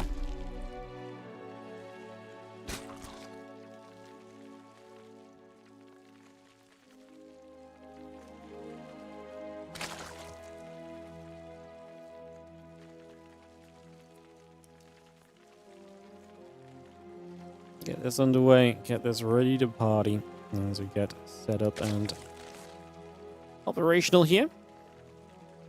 Get this into action as gate coming through, Simulator coming by. Old Republic as the map. Kind of intrigued what the Skillus plan is. Played honestly pretty okay against Serral early. I just think Serral kind of makes it difficult, right? So I think an interesting question of where we kind of take this. I don't think Skillus is bad if he wants to just play kind of a longer game, but it's still not going to be easy. It's never going to be preferential to try and play a longer game when we're talking about someone like Raynor being on the other side of it, right? So I don't think Skills is necessarily much of an all-inner or aggressor either, right? So you got to kind of play to what you think is your kind of style and what you think is your kind of strength here, ideally. So I think that's a very important question to kind of ask going through this as well in the grand scheme of things. Because I just have a few drones mining probe as well. We're not going to pause. Sound broken. Oh, his hotkeys are trolling. I was going to say, I've had a couple of sound issues and stuff today. There's been a couple things going on, so there's been a couple of problems to work through. But all good. Get that sorted out. We'll get back on track here in a moment. Get this back into play.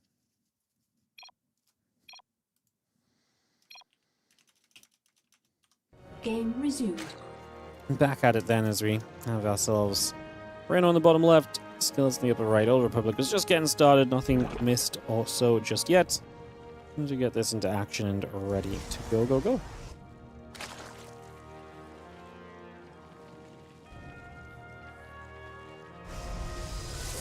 Cybercore going to finish. The Adept is on its way out. A couple drones and queens and the Ling speed building about as well. It's just going to bring that straight through for a couple moments right now. And you're going to have ourselves a probe going back and forth for a few moments as well. Let's just get that set up. And a couple Lings going to pop through to try and deal some damage in the early stages.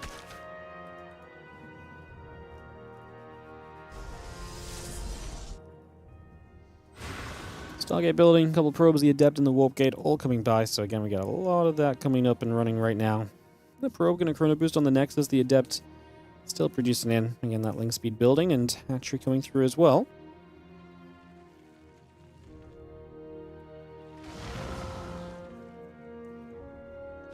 Things coming by. Queen is just going to be there. The Adept going to take a little bit more damage.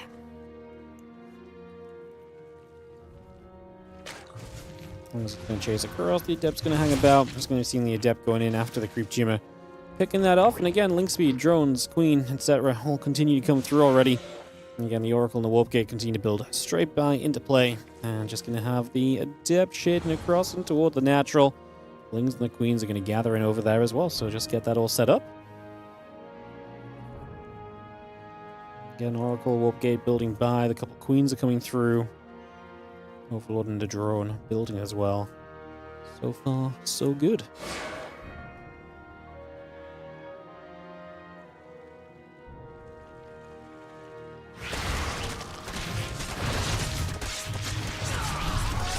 Take a couple of moments. Just going to have the Oracle actually very nearly going down. Skills has to be careful. Can't lose that. We do get 4 drones, which is great, but yeah, thank goodness we saved the Oracle. That could have been a little bit of a disaster, honestly, so that could have been a bit rough.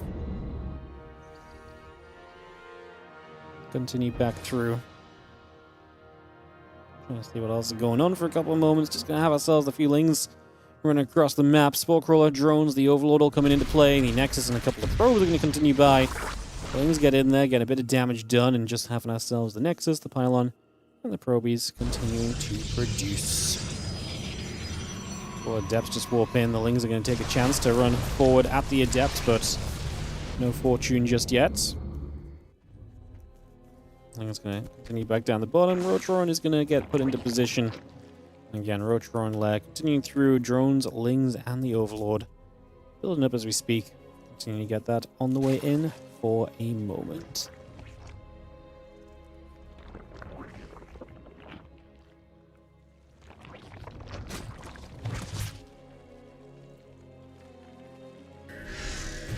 Gonna see the Stays Wolf coming down, the Void Ray.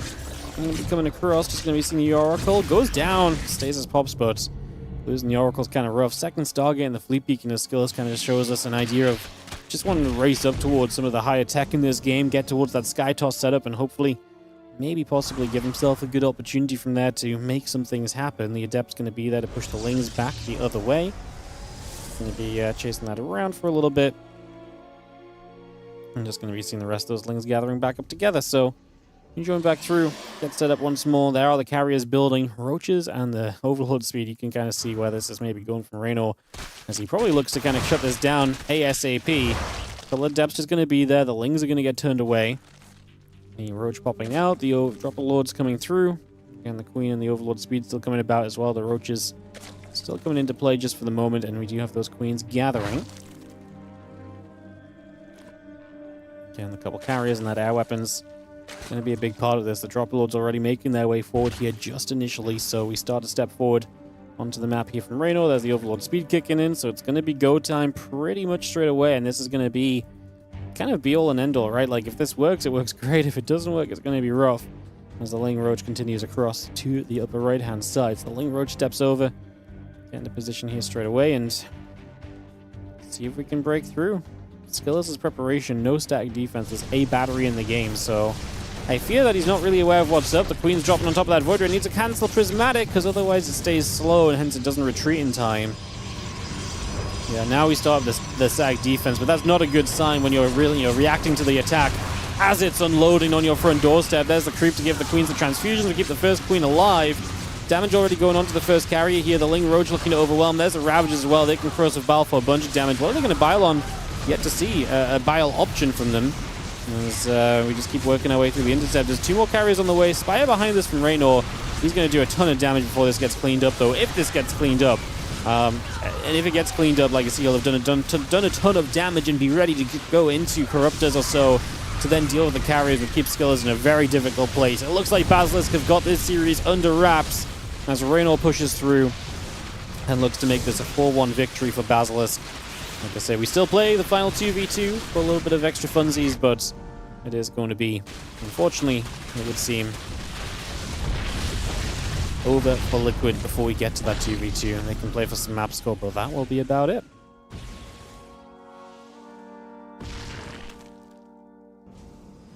Again, Void's building. +1 air weapons coming through. The evil carrier on the way. Spire is going to be finished in a few moments. The Queens continue to build up for a little bit. The Intercept is going to fly through onto the Ling Roach army for a little bit.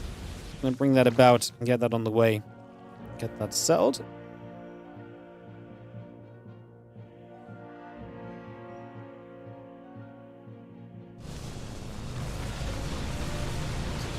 Intercept is flying through.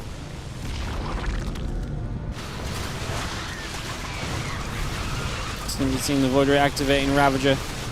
Comes about, just going to be seeing those Interceptors. Just can't do enough against the Queens with, Corruptors popping through. Then they kill the Interceptors or they kill the carriers, and obviously Roach Ravage across the map will do a little bit more damage as well. So we're not far from Reno having the full answer to this and clearing this one up. Don't think there's much more to be added to this one, guys. This is seeming as though it's going to be a pretty simple resolution, as Skillus, like I say, you can bring these units back home, but the Corruptor count is getting high enough. It can probably just fly in and fight this. I don't think it has to be super funky.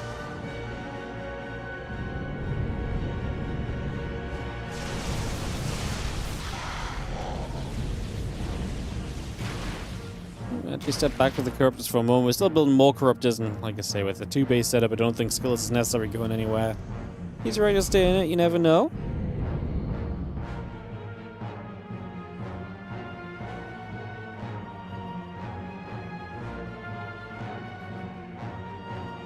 He's going to be seeing the Void Ray carrier continuing about, a couple spores setting up. Again, the Voids continue to come around for a few moments.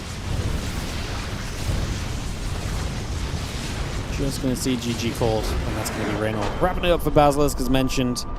Nicely done. Like I say, we do play 6 maps no matter what, guys, so we do have the 2v2 to actually finalize things. We're going to be doing that on NA for Yellow Jacket, on NA on Yellow Jacket. And yeah, we get that hosted up in a second. So Serral and Goblin versus Kira and Mana for one last map of the day in the Team League. So Basilisk get to 2-0, Liquid will fall to 3-1. Liquid have, I think I like Liquid's matchups that remain, right? Liquid have to play against Noes, Chinair, and Exeritus. I think Liquid have a good shot of making it to 4 match wins, which is definitely the cutoff point, I think, for playoffs for sure. 4 match wins, I think, almost definitely gets you through there. So yeah. Especially because if they got 4 wins... Yeah, I think 4 wins is very safe for them. Yeah. So yeah, all right, it says Yellow Jacket. This will be on Central because there's more Europeans than there is anyone else. So let's get this hosted and get this wrapped up. We've got another day of Team League tomorrow, guys. Give me a second, I'll mention what is coming up for tomorrow's matches. Yellow jacket. Alright, so tomorrow we have got the following games coming through on stream. Okay, this might not all be on stream. I can't remember which one's not on stream. I think on stream we're going to have Bonkers versus the Shopify Rebellion, Old War Machines versus Shopify Rebellion, Old War Machines versus Polish Power, and Basilisk against Noe's Jin. Off stream is going to be Bonkers against Polish Power, and we'll come back and figure that out when to cast that a bit later down the line. So that is a thingy, Bobby, that'll happen. So I just need to move some people around. Kua, Mana.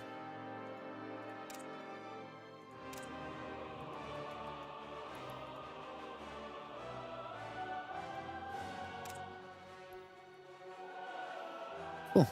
We just missed Serral and Gobbo. So like I say, Basilisk win, play all 6 maps. To round this out. Do, do, ba da ba boom. Do, do, do, do, do, do.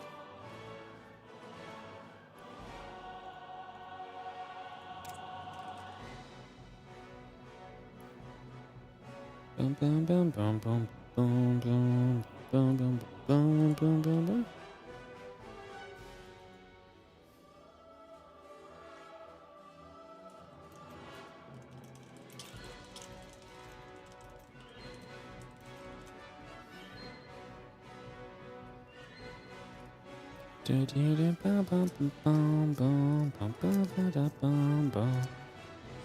Alright, Goblin and Serral join us here.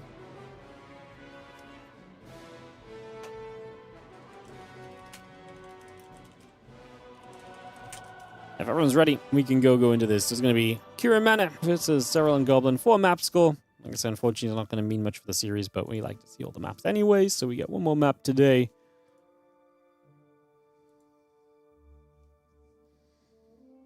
Ready. Everyone's good. Let's send it, guys. Let's go into one final map. Let's get this wrapped up and see what we round things out with. Getting this going in just a moment.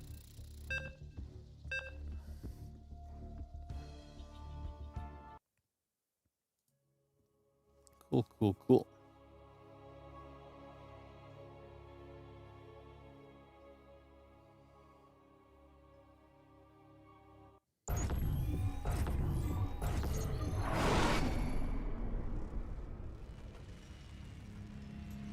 Let's send it.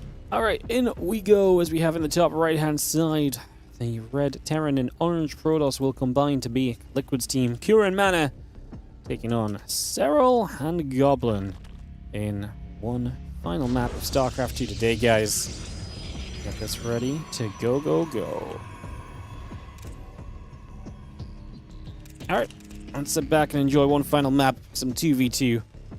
Kira getting that map win against Trigger, but nothing else really happened. This is why I said the other 2v2 I think was really important, because if that other 2v2 was if that other 2v2 was able to happen in Liquid's favor, then they're still alive in this one, then maybe you can get to an ace match, right? Maybe, possibly.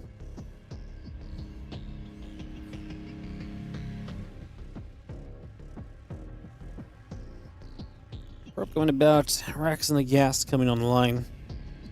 You can see the rest is going through.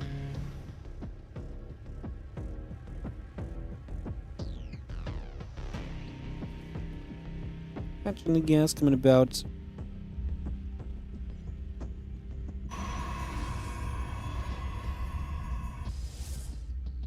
I'm just trying to see what we can figure out for a couple of moments. So we settle down for a couple of seconds here. Get this on the way. Orbital and the Reaper coming up. Hatch Gas and Pool coming by for a couple of moments.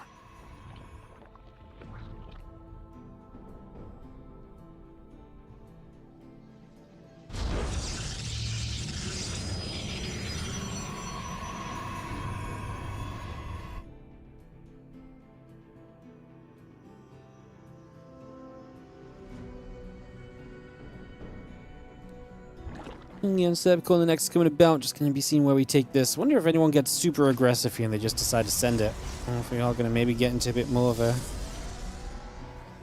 feisty scenario. I'm intrigued. Sure, we'll be finding out soon.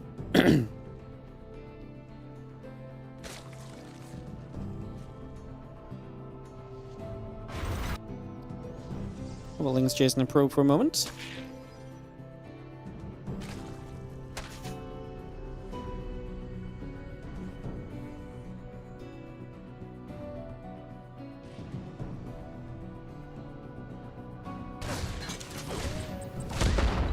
Now we're going to get a few shots off, so a couple of Lings going to go down. Queen and a couple of Stalkers are going to get there.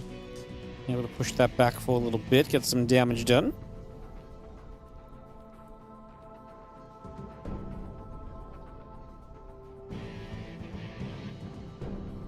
And then we move through for a couple of moments, get set up, and see where we're going to go. Reaper going to move over. Some pressure up, trying to get some info. Fast left from Serral is going to be funky, as the Goblin. Again, the Twilight Council down for himself. Got the 8 drones on the way, the lair and a couple of extractors coming through. A couple of Stalkers just going to shoot. Reaper's going to take some damage. Going to go down. So what are we doing with this fast lair? Goblin just going to go into the blink. What is the lair going to be for Serral? What is he going to stack his gas into? It's a very fun question, isn't it? What do we stack our gas into right now? Overlord still overhead. Continue to step through for a little bit. Trying to see what's going on.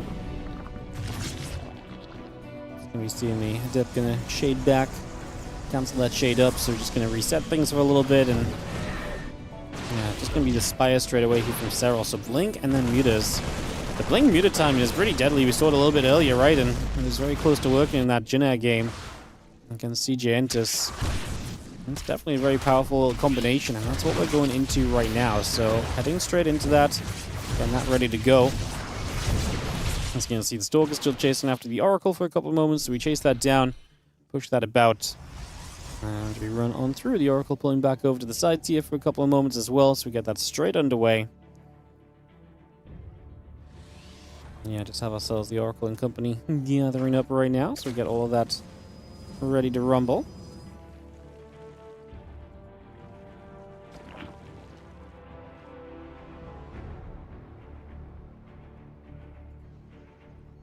A couple of Lings just gathering about. Just going to see the Oracles are gathering through. The Spire on the way. The hatchery still building.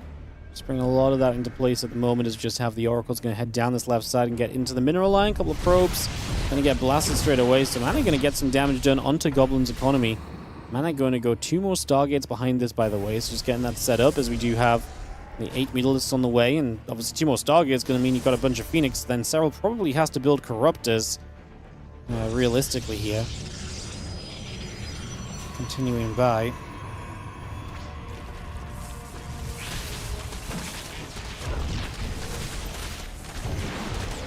And he's going to run about. Stalker just going to be getting caught. So a little run by here from Serral. Actually going to do a nice little bit of damage. Just some little bits and pieces to start us off. Just going to see the Muta is actually going to die for the Oracle straight away. So that's a nice catch as well. Clearing those up. Like I say, we've got Phoenix building aplenty, so we need to make sure we got a way to protect these Mutas against those Phoenix, otherwise we're in trouble.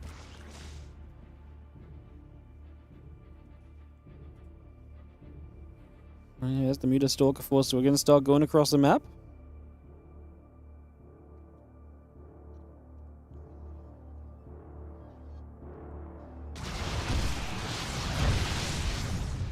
We're just going to fight, we get a couple of pros, there's the Phoenix! Oh, that protected. It was protected by the Stalkers there initially. It's going to be seeing the Raven drops anti-armor missile, but I don't think there's much else we can do. The Stalker's really kind of doing a great job of helping these Mutas out. It's a great support for Serral's Mutas by Goblins so far. Now you see the Corruptors kind of coming through. We're going to lift up a couple of these Stalkers. 5 Corruptors on the way. The Mutas going to turn around, fight this. I mean, the anti-armor missile's still there. These Mutas are dying. We're building Corruptors now, but what, we're going to have a bunch of Corruptors? I guess that kind of nullifies what the Phoenix can do. It's kind of funny. You build these Mutas, or you build these Phoenix to nullify the Mutas. Then you're going to build Corruptors to nullify the Phoenix. It's kind of going to be the process of this game, it seems like.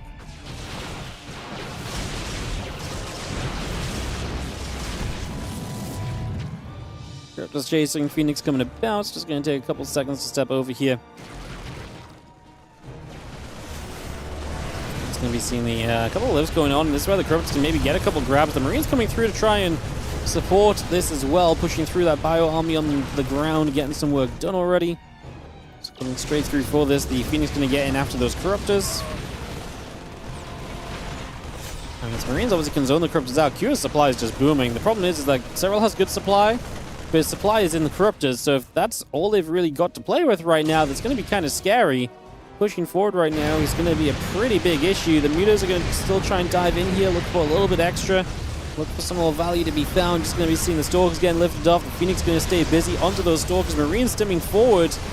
Cure and Mana looking pretty powerful. Like I said, just don't know if Serral can add enough into this when his army is basically Corruptors. The Marines can obviously just fight those freely. If we even want to prioritize them, we're going to stim again. I mean, if we get rid of the Corruptors, you also keep the Phoenix alive, so target firing a few of these Corruptors down is not a bad thing, especially as more Mutas are now on the way back up. Mana did not stop building Phoenix, by the way, so he's still got a lot more Phoenix coming through. This is done. Goblins on 30 supplies, Serral's on 100, and this is going to be Marine Phoenix to push through and take victory here. GG says Serral, GG says Goblin. Liquid will get one more map.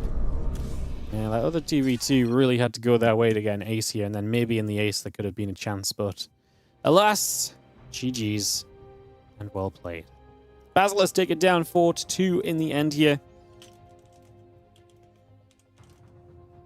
And we'll be back tomorrow with more Team League, guys. As mentioned, tomorrow we've got another Basilisk game. So Basilisk will play No Ace Janair as our last match of the day tomorrow. And otherwise, we've got a bunch of other cool matches coming up as well. So look forward to some Shopify Rebellion action tomorrow, some Old War Machine, some Bonkers, and some Polish Power. Should be a blast. And I will see you guys tomorrow. I've got to time it out quickly. So I will see you guys tomorrow. Thanks so much for watching, guys. Appreciate it. Like, subscribe, follow, and support. And I will see you guys tomorrow for more StarCraft 2. Bye.